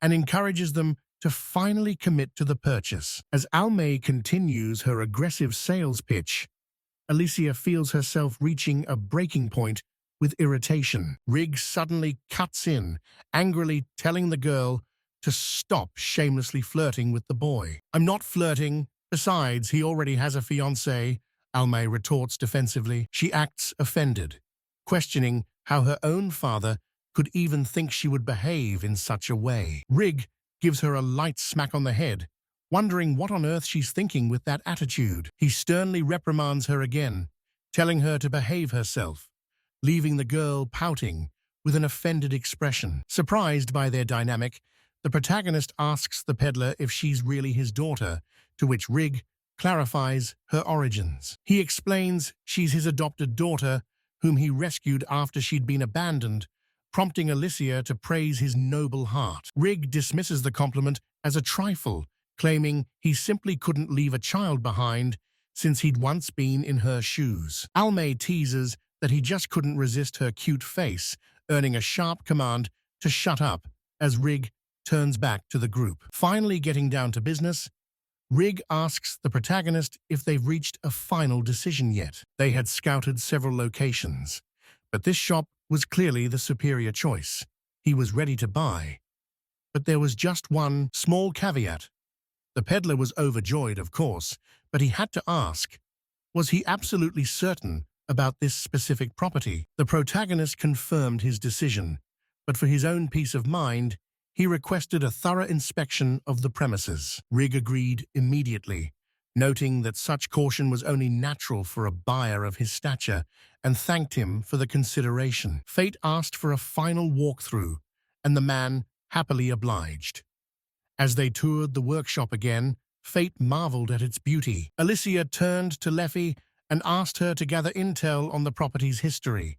The maid promised to have a full report within a few days. With the task entrusted to her, Lefi bowed, assuring her mistress that she could be fully relied upon to deliver. Later, while browsing the Lord's library, the protagonist realized that finding a shop was only half the battle. He also had to master noble etiquette. He was a complete novice in high society, but he was determined to learn the basics. Soon, Alysia decided it was time for some practical training. Nervous but determined to maintain his dignity, he allowed Lefi to enter the room after a polite knock. The maid curtsied gracefully. She greeted him with formal elegance, addressing him as Lord Fate and expressing her delight at meeting him on such a fine day. He knew he had to emulate Lord Goral's composure as Alysia watched him intently, grading his performance while he practiced receiving guests. Lefi role-played as a visiting noble, reminding him that once he married Alysia, his social standing would skyrocket. As a husband, he would need to lead interactions with other aristocrats to avoid bringing any shame to Alysia's father's house. He needed to project confidence and poise. After several rounds of practice, the maid smiled, noting that he was finally finding his rhythm. However, Alysia could still sense his lingering tension. Leafy suggested he try mimicking Lord Goral's specific mannerisms to make it easier. Fate sighed deeply. For his entire life, he had been forced to bow and scrape to others, a habit that had become deeply ingrained. Those years of humiliation at the forge had left a mark, hindering his noble transformation, but Alysia encouraged him to keep practicing. The protagonist thanked them for their patience. As Leafy ended the session, he joyfully announced he was heading back to the forge. It was time to start crafting inventory for the new store. Alysia asked if he should rest first, but he just smiled, energized by the work. Working with your hands can be a great way to relieve fatigue. The girl sighed resignedly and followed him, while the protagonist got to work as Alysia began scouring through the reference books. After a while, she noted with surprise how difficult it was to memorize every family crest and motto. Our hero agreed that it was a daunting task. She explained that every noble house in the kingdom has a unique history tied to their crest. Mastering them would allow him to identify any noble at a glance. This knowledge would help him navigate social circles, using their mottos as perfect conversation starters. The MC thoughtfully agreed, acknowledging that this was the very foundation of nobility. When he asked if she knew them all, she casually confirmed she did, leaving him stunned. She explained that mottos are easy to remember if you understand the family's history, like her own house's creed: sharpen the blade and become the blade. The protagonist realized that nobles value pride and dignity above all else. Now that he was in their world, he needed to truly understand their way of life more than ever. After expressing his amazement, he glanced over at the clock. Alysia noticed his look and suggested a break, since they had been studying for 2 straight hours. She then invited him for some tea, leading him to a beautifully prepared and elegant table. He was shocked by how delicious everything looked, wondering when she had the time to prepare it all while he was so focused. As they sat down, Alysia leaned in and rested her head on his shoulder. Taken aback, he asked if something was wrong. She simply asked if she wasn't allowed to snuggle with him. Sheepishly, he told her it was fine, which made her smile. She was content just being near him, and told him not to overwork himself during his grueling studies. Since her father also said there was no rush, he promised her he would simply do his best. Later, during another session, he proudly announced that he finally got half the answers right. Alysia was impressed. She told him it was a wonderful result for such a short time, praising his incredible memory.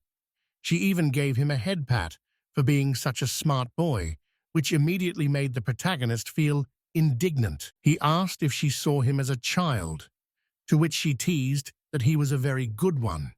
He countered that she'd make a great mother, leaving her flustered. He was surprised, wondering what could possibly be wrong with the situation. But then, the suggestive double meaning of the expression finally dawned on him. He fell silent in embarrassment.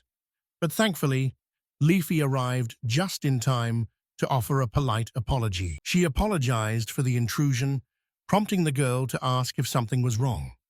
The maid then began her report. She had finally completed her investigation of the forge, having stationed several soldiers there for observation under Lord Riggs' orders. She presented the detailed findings to the group, and after a careful review, the protagonist looked up. He asked if they'd found any specific issues, but Leafy confirmed there were practically none. Even the blacksmith they hired worked without incident. Absolutely nothing went wrong. She continued, explaining that the rumors were baseless, as no signs of a ghost were ever detected. Regarding the claims of mental instability and skill loss, they discovered that the previous owners were simply stubborn, overly principled, or naturally high-strung. Even the lost skills were likely just psychological hurdles. Scanning the report once more, our hero realized that despite the short observation period, there truly were no red flags. He asked if it was safe to assume everything was fine, and Leffy confirmed she believed the property was clear. Still, she cautioned that a few days might not reveal everything, so it was too early to relax, a sentiment the MC echoed. He joked that maybe the ghost was just on sick leave, causing Alysia to cry out in fear, begging him to stop. Based on the report, the purchase seemed like a safe bet. He asked for her opinion, as he saw no reason to decline. She replied that if her father agreed, she wanted this location as well, believing his workshop would definitely thrive in such a spot. The protagonist thanked both girls sincerely, and Leffy beamed at his heartfelt gratitude. To inherit the home of a legendary blacksmith who once rivaled the Baronasto family was a dream come true. This historic property felt like a promising new beginning. Later, after dinner, Lord Goral turned to our hero. He mentioned he'd read the report and heard of the decision, asking if he was truly certain.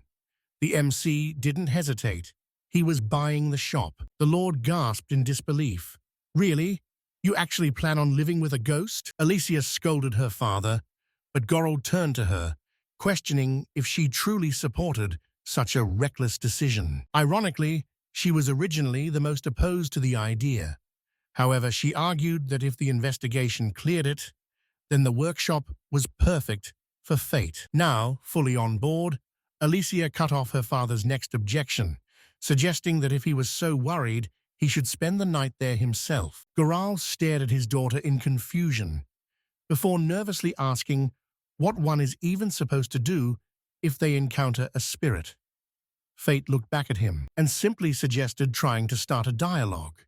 A dumbfounded Goral asked if ghosts could even speak, leaving Fate momentarily speechless. Fate explained he'd try to make contact, but if things got violent, he'd use magic to protect Alysia and flee. Still worried, the Lord asked, "Does magic even affect the undead?" Alysia leaned in, just as curious about the answer as her father. Fate blurted out the first ridiculous thing that came to mind. He'd just set another ghost on them. Stunned, Goral nodded, calling the logic of ghost versus ghost sound, while Alysia cringed at their absurd conversation. After a moment of silence, the Lord finally gave his blessing to buy the shop. Fate thanked him, relieved his bluff actually worked. Sipping his wine, Goral admitted that Fate's confidence made him feel like the boy could handle anything. Fate realized the Lord trusted him more than he thought. Goral confessed that without the haunting rumors, he'd have offered the place sooner. However, he made one thing clear. If anything went wrong, they would have to evacuate immediately. Fate promised he would do exactly that, vowing to keep Alysia safe at all costs. Goral clarified that he wasn't just worried about her safety, but Fate's as well. Alysia teased her father, telling him he should show that concern more often. The Lord ended the discussion, agreeing to finalize the purchase. Fate thanked him, and as Alysia asked if he was satisfied, they both realized they finally had a home. Now, the real work began. Fate knew he couldn't waste this opportunity. He was determined to make his shop a success while mastering his noble training. Alysia then reminded him that with the location secured, they needed a permit from the Craftsman's Guild.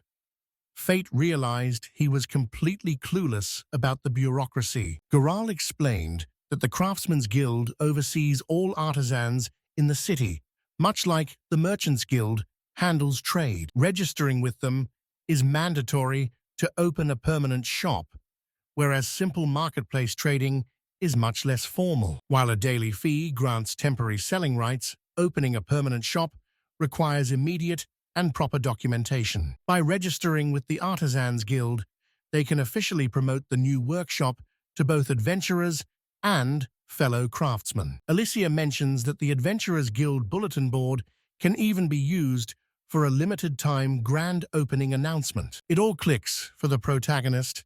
He needs to finalize the paperwork and register at once to make his dream shop a reality. Goral shares in the excitement, prompting the MC to thank him for his guidance, as Alysia vows they'll tackle this challenge together. Upon arriving at the Artisans Guild, the MC notices the curious stares of the townsfolk, making him feel a bit self-conscious. He asks Alysia why they aren't taking a carriage now that they're a couple, but she explains that she prefers the intimacy of a walk. To her, this is a precious date where she can just be herself rather than the high-born Mistress Alysia. The MC nods, beginning to understand, but then Lafie leans in to whisper the real reason. Alysia simply wants to show off her handsome new fiancé. Flustered, Alysia snaps at the maid, while the confused MC asks Leffie to repeat what she just said. The Lord's daughter irritably tells her to stop talking nonsense, but the protagonist finds her hidden motive quite endearing. Despite the unwanted attention, he's glad for the security. He turns to the guards and apologizes for dragging them along for his shop business. The guards flip up their visors in shock, insisting it's no trouble at all, as Arya and Capri declare they'd gladly do anything for him. They explain that after years of protecting Alysia, seeing her this happy is the ultimate reward for their long service. They even tease them about looking like happy newlyweds, causing Alysia to blush and demand they stop chatting while in full armor. She suggests they remove the intimidating gear, but the guards refuse, claiming their scary faces need to stay hidden for now. They ask for a bit more time to adjust to the new dynamic, leaving the protagonist completely baffled by their logic. He wonders if that was really the point of the armor, while Leffie sighs and apologizes for the behavior of these three fools. The protagonist just laughs it off, realizing he's surrounded by a truly eccentric but loyal group of comrades. He remarks on how much her staff clearly loves her, though Alysia huffs and tells him to mind his manners. Fate suddenly caught himself, realizing his dismissive attitude toward the soldiers was unbecoming of a nobleman. He knew he needed to carry himself with more dignity from now on. Just then, he was interrupted when Ivis and Weather called out to him, offering a friendly morning greeting. Surprised, Fate greeted them back and asked if they were on a mission. Ivis smirked, asking if the two were out on a date. Ivis clearly envied them, looking at Alysia in shock as he realized she was Lord Goral's daughter and Fate's supposed girlfriend. Fate quickly clarified that they weren't on a date. They were simply heading over to the Craftsman's Guild. Ivis was stunned to hear they were visiting the guild, but his rambling was suddenly cut short when Weather smacked him across the back of the head. Ivis yelped in confusion, but Weather just asked if he truly didn't recognize her. Weather called him an idiot, reminding him that this was Lady Alysia. Since he lived in this city, he should have known her face. Stunned, Ivis asked if it was really her. Alysia smiled, confirming her identity and mentioning she had previously gone by the name Ali. She added that she'd love to see them again soon. Ivis was mortified, realizing he'd been babbling nonsense to the famous Lady Alysia. Alysia kindly insisted he had nothing to apologize for, explaining that she had hidden her identity for her own personal reasons. Ivis grinned broadly, amazed at how quickly the mood had shifted. He then turned to Fate and brought up a juicy rumor. He asked if Fate was the rumored groom. When Fate confirmed it, Ivis joyfully congratulated them and promised to attend the wedding. Weather grumbled that commoners wouldn't be allowed at a noble wedding, but Alysia and Fate both insisted they wanted the duo there. Weather was touched, but admitted that the idea of being surrounded by nobles made him feel physically ill. Fate knew that feeling all too well. Realizing they were burning daylight, Ivis and Weather prepared to head out on their mission, promising to reunite with Fate later. Fate thanked them and shared the exciting news that he would be opening his own shop soon, much to the adventurers' surprise. Fate promised to share the details once the shop was ready. After the group said their goodbyes, Fate and Alysia finally headed inside. As they entered the Artisans Guild, Fate noted how much quieter it was here, compared to the rowdy atmosphere of the Adventurers Guild. Upon entering the guild, they were greeted by the secretary, Mira, who politely asked how she could assist them. After introducing himself, Fate explained his plan to open a local forge, mentioning his affiliation with House Barnasto to ensure a smooth registration. Mira confirmed that Lord Goral had already sent word of his arrival and handed him the necessary paperwork to get the process started. Fate quickly filled out the forms. While he expected a strict ID check, having Alysia by his side acted as the ultimate testament to his identity. When Mira asked if he had truly purchased that specific building, Fate confirmed it, despite the unsettling rumors surrounding the property. The secretary admitted the rumors were well known, prompting Fate to hand over his completed forms while double-checking for any mistakes. After confirming everything was in order, Mira left to fetch the guildmaster, leaving Alysia to reassure Fate that approval was all but guaranteed. Soon after, the guildmaster, Iglaf, arrived and apologized for the delay, asking Fate to present a sample of his craftsmanship for inspection. Fate presented a masterfully crafted mithril sword, knowing that this evaluation would determine his future as a licensed smith in the city. Iglaf was floored by the quality,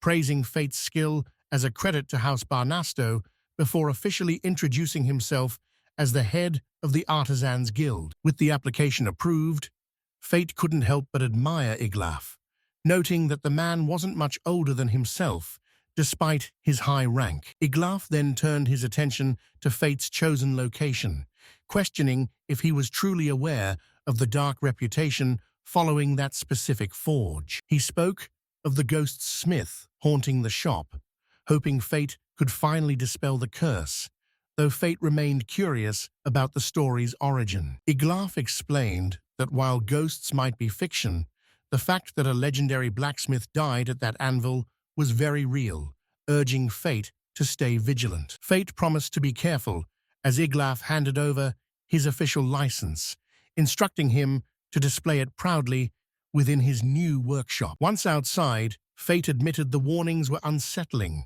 While he was willing to risk his own life, he refused to put Alysia or his staff in danger. Alysia argued that the location was too perfect to abandon, noting that the only reason such a prime spot remained vacant was due to local superstition. She reminded him that they were more than capable of defending themselves, and Fate eventually conceded, trusting in their collective strength. A week went by as Fate spent his days at the market drumming up business, catching the interest of several local adventurers. One warrior promised to visit for a sword enchantment, leaving Fate hopeful that his new venture would be a resounding success. Upon returning home, Goral informs Fate that the building purchase is finalized, meaning he can finally use it as a workshop.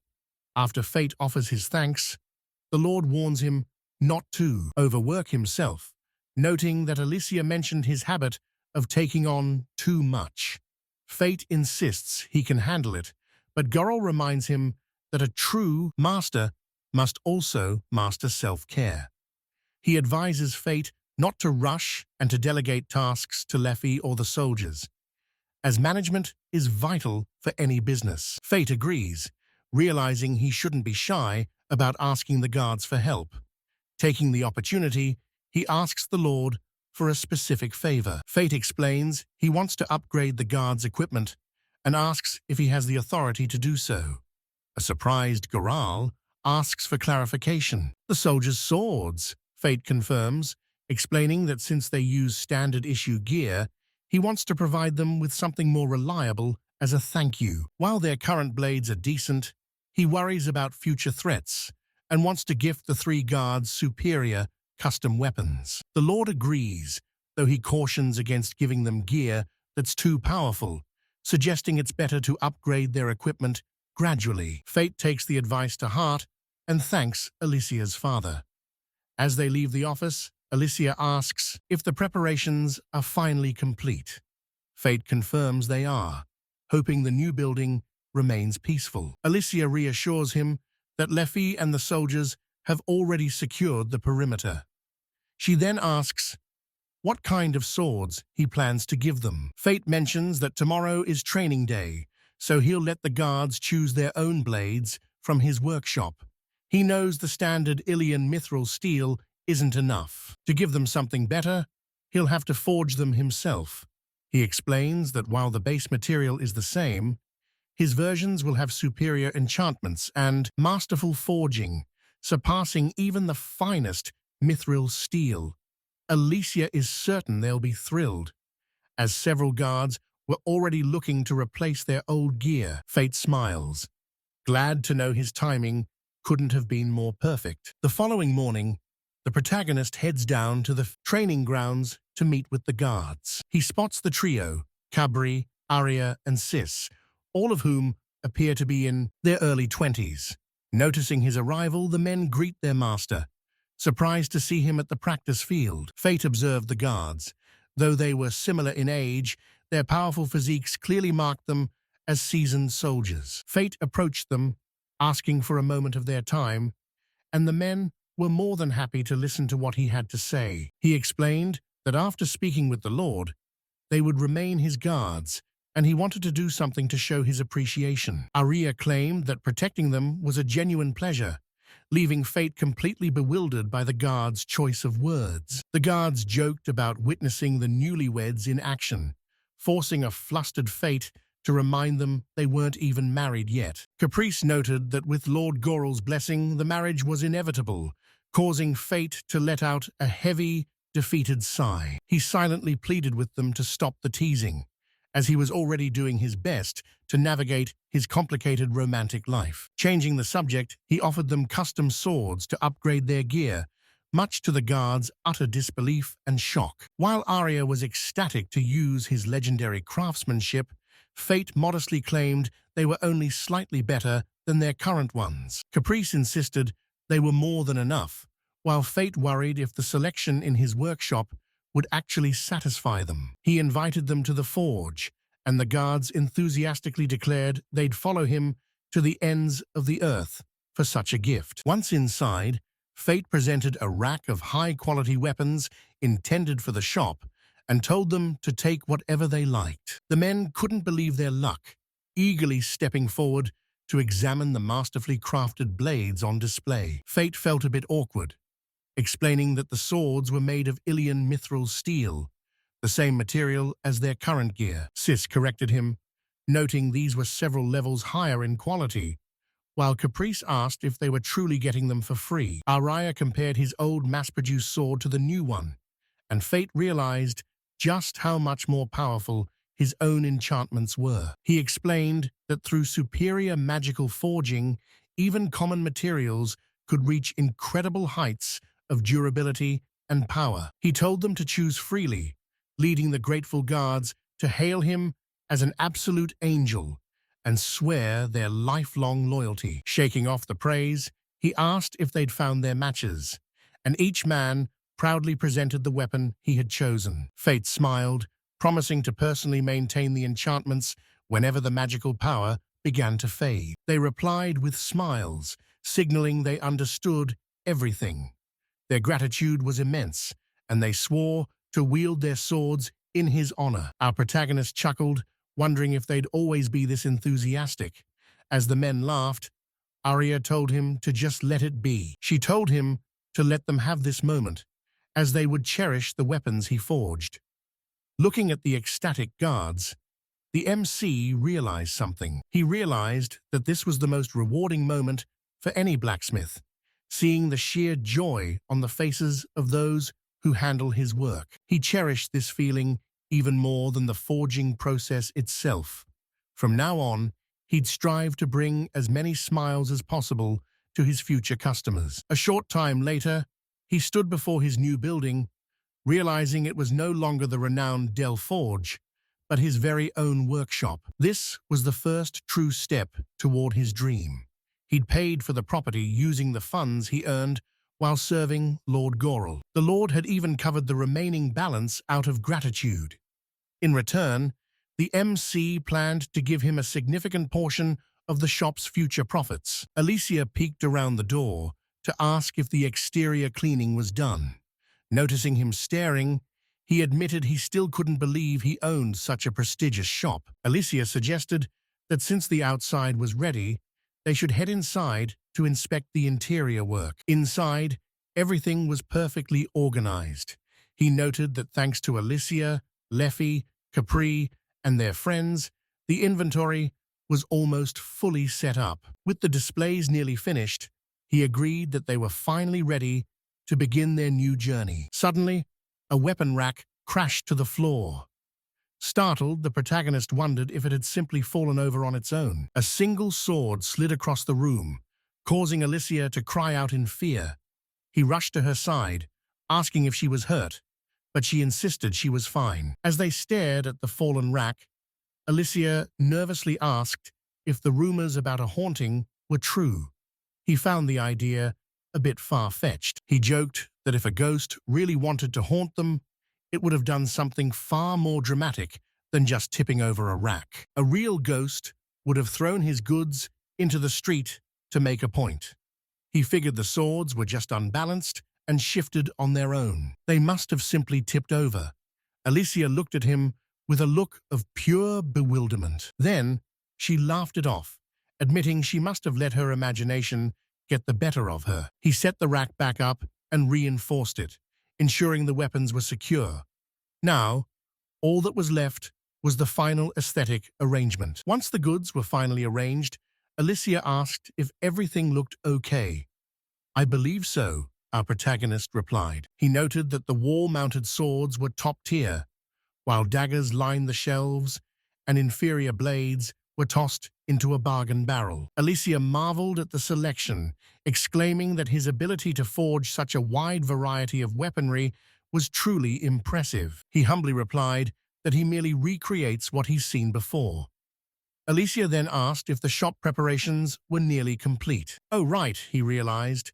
They needed to decide on an opening day, perhaps right after the fair at the end of the week. He'd already promoted the shop at the previous fair, but he wanted one last push to ensure a successful grand opening. Alysia agreed, noting that their final marketing efforts would dictate how many loyal customers they'd attract in the future. Starting next week, they were going to be swamped, and he realized she was absolutely right about the timing. He asked if she was truly prepared to handle the front counter, still feeling a bit apprehensive about the potential chaos. Alysia reassured him, mentioning that security would step in if things got rowdy. This finally put his mind at ease. For now, the staff consisted only of them and Liffey. If they could manage, he'd be thrilled to keep it a small operation. They considered hiring vendors later, but for now, they'd see how the crowd reacted before making any big moves. They decided to open the doors and play it by ear, adjusting their plans based on how the first few days went. Later, Alysia asked where everyone had gone, and the boys mentioned the rest were cleaning the second-floor kitchen. They were almost finished, and Alysia announced she'd be handling dinner. Our protagonist was shocked, since when could she cook? She laughed, telling him to have a little faith in her new skills. He sheepishly agreed, though he was secretly a bit nervous. It was his first time trying her food, leaving him caught between anticipation and pure dread. Meanwhile, Bake headed out to forage. Stepping into his workshop, he watched the light filter through the stone forge. It was cramped, but he loved the focus it provided. Most of the old tools were still functional, so he pondered what to craft while he waited for Alysia to finish in the kitchen. Perhaps he should forge kitchen knives and pans to appeal to the local housewives and broaden his shop's appeal. Pots, pans, and teapots, the simple tools of everyday life. Looking at them filled him with nostalgia, reminding him of how far he's come. Now he has people who rely on his steel, a supportive fiancé, and his own shop. He's been incredibly lucky, never dreaming he'd one day be a nobleman. After forging a few pans, he admired his handiwork. For his first attempt in ages, the quality was surprisingly high. Just then, the delicious aroma of dinner wafted through the air. He couldn't help but smile at the savory scent. Perhaps Alysia's cooking was finally ready. Tucking away his tools and removing his apron, he prepared to leave the workshop. Suddenly, a chill ran down his spine. He caught a glimpse of a mysterious silhouette standing right where he'd left the utensils. He quickly swung around, but in an instant, the figure vanished into thin air. Perplexed, he wondered if he'd actually seen someone standing by the stove or if his eyes were playing tricks on him. Was it just a trick of the light? It had to be his imagination. He figured exhaustion was finally catching up to him. He shook it off, closed the workshop door, and headed toward the kitchen. Alysia was busy at the stove and greeted him with a joyful smile as he entered the room. She asked how things were going at the forge, and he replied that he'd just finished up for the day. She praised his hard work and told him dinner would be served shortly. He nodded, happy to wait a moment. He offered to help set the table, and Alysia thanked him for the kind gesture. Once the plates were out, he took his seat. He suggested that Leffy and the soldiers should get some rest as well. Alysia assured him she had it covered. She'd already given them a break during lunch, but since they couldn't all leave their posts at once, she organized a rotation. He smiled, impressed by her efficiency. It was exactly what he expected from her. Alysia brushed off the compliment, saying it was only natural. Soon after, she served him a piping hot bowl of stew. He exclaimed at how delicious it looked, though secretly he was a bit nervous. This was his first time tasting her cooking. He wasn't sure what to expect. After all, she was a noble, and he assumed they usually left the housework to the servants. Since noblewomen usually leave the cooking to servants, he had no idea if Alysia was actually any good. He braced himself to react calmly and politely, regardless of the taste, while Alysia watched him with a knowing smile. With a cheerful bon appetit, they finally dug in. The moment the food hit his tongue, our protagonist's skepticism vanished, replaced by pure, unadulterated amazement. Alysia watched him with bated breath, anxiously asking for his honest opinion. Overwhelmed with joy, the MC couldn't hide his excitement. He praised the dish, noting how the ingredients were perfectly tender and the flavors were masterfully balanced. It was, quite simply, incredible. While quality ingredients certainly helped, he realized the true secret was the heart and soul she put into her cooking. The result was absolutely sublime. Alysia beamed, thrilled that he enjoyed it so much. Our hero couldn't get enough, eagerly dipping his bread into the rich, savory stew. He quickly devoured the meal, asking for another serving of bread. Alysia giggled, telling him there was plenty of stew left to go around as well. She found his appetite adorable, while he insisted he was only eating this much because she was a genuine culinary genius. Alysia teased him, asking if he was secretly worried about her skills at first. The protagonist tried to play it cool, denying everything. However, he realized she had seen right through him. He never expected a high-ranking noble like her to value his opinion on her cooking so deeply. He was genuinely surprised that she cared so much about what he thought of her food. She gave him a playful frown, studying his face before explaining her perspective. She claimed anyone could learn to cook like this, leaving him stunned. He had no idea that nobles even set foot in a kitchen. Alysia explained that noblewomen actually take cooking classes at the academy. While many do it as a hobby, some take it quite seriously. Some even go as far as opening their own establishments. Suddenly, Alysia's demeanor shifted as she scooped up a spoonful of stew. She carefully blew on it before bringing it to his lips, softly asking him to open wide. Perplexed, he asked what she was doing, and a flustered Alysia admitted she'd always wanted to try feeding someone like this. He obediently took the bite, once again, praising her talent.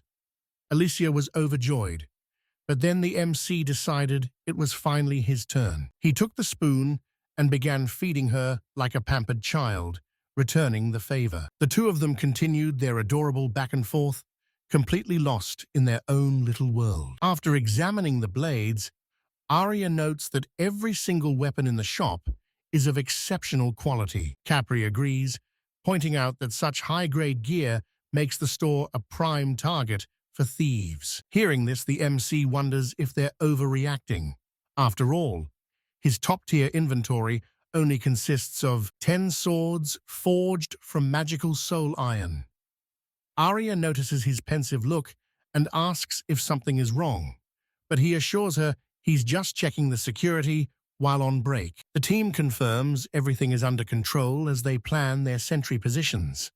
When the MC apologizes for the extra work, they remind him that protecting the shop is their duty. Arya then asks if they can wear civilian clothes instead of armor.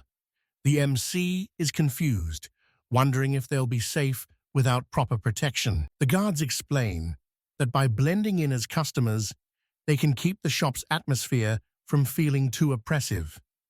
The MC realizes they have a point. While visible guards might deter criminals, he realizes they could also unintentionally intimidate the average customer. Security is necessary, but his biggest concern isn't just the inventory, it's Alysia's safety. Many local adventurers likely recognize her, and while the locals are fine, he's worried about the outsiders. Foreign adventurers might try to harass her, and he won't let anyone lay a finger on her.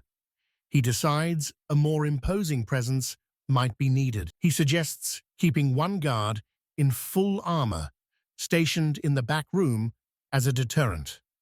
Arya loves the idea. With 2 guards undercover and an armored soldier ready to burst out if trouble starts, the plan is perfect. The MC decides to move forward with this strategy, knowing he'll have to adapt as they go, even if some things remain uncertain. Alysia shows him the expanded display for kitchenware, and though he offers to do more, she tells him not to push himself too hard. She reminds him to rest, but he jokingly claims that checking the shop is his way of relaxing.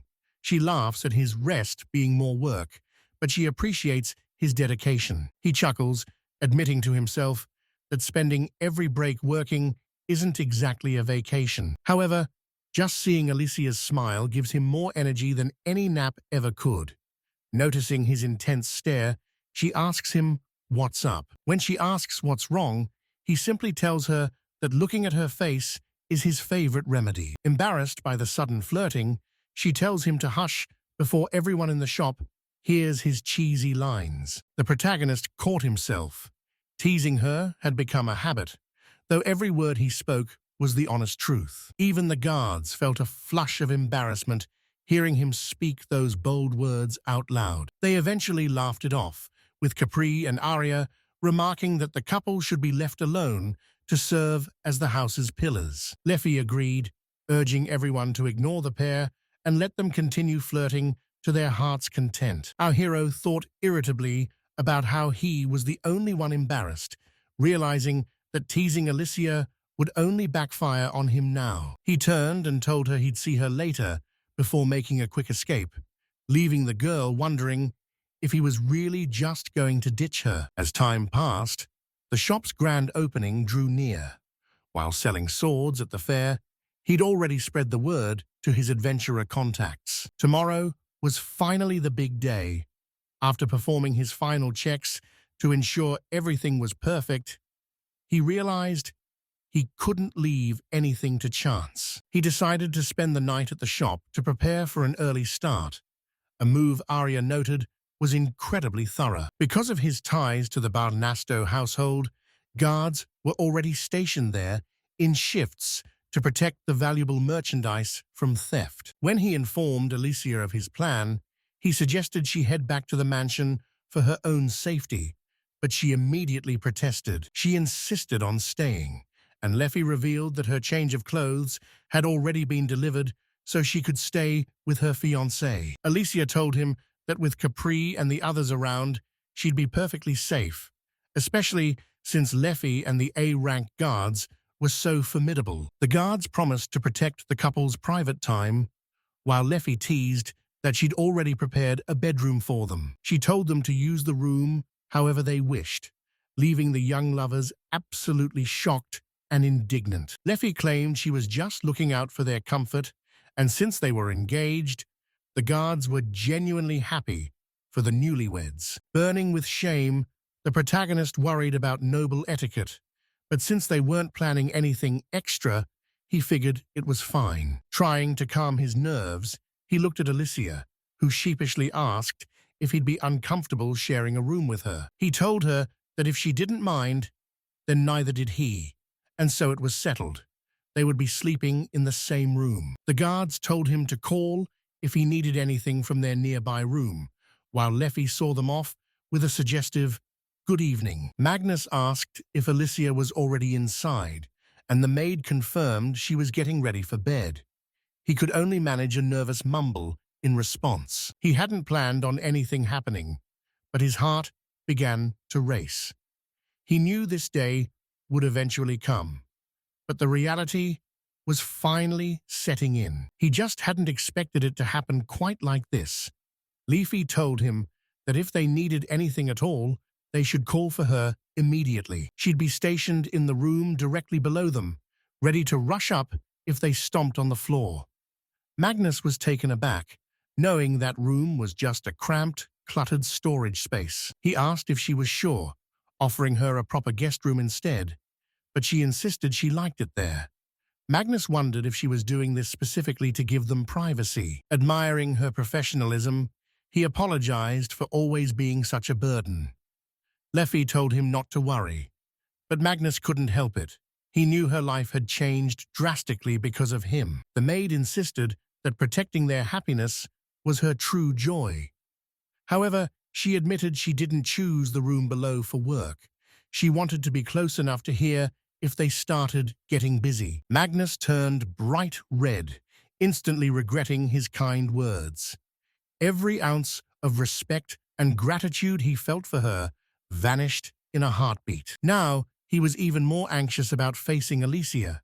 The bedroom door felt like it weighed a ton as he hesitated to open it. Stepping inside, he gave Alysia an embarrassed glance.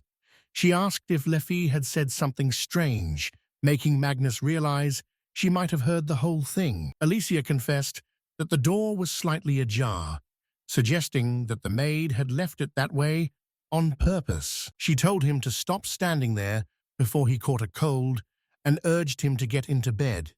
It was a sweet gesture, but her presence was slowly chipping away at the last of his composure. She was far more cunning than she looked. Magnus then glanced at the massive double bed and wondered when they'd even had time to bring it in. Alysia explained that Leffy and Capri had brought it up in pieces and assembled it while they were resting earlier that day. He sighed, wondering what those two were thinking, before he and Alysia finally sat down. Magnus awkwardly asked if he should just use a sleeping bag, but Alysia looked puzzled. He quickly clarified that it wasn't that he didn't want to be with her, he was just incredibly embarrassed. Alysia shyly admitted that if it were up to her, she'd want to spend every waking moment by his side. She asked how he felt, and Magnus admitted he felt exactly the same. They finally settled into bed, but the protagonist immediately turned his back to her. Alysia pouted, sounding offended, as she told him she wanted to see his face. Magnus nervously fired back, asking why it mattered since she saw his face every single day anyway. Suddenly, Alysia pulled him into a warm embrace, whispering that she wanted to see him from a closer perspective, asking him to face her. Caught off guard, the young man meekly complied with her request.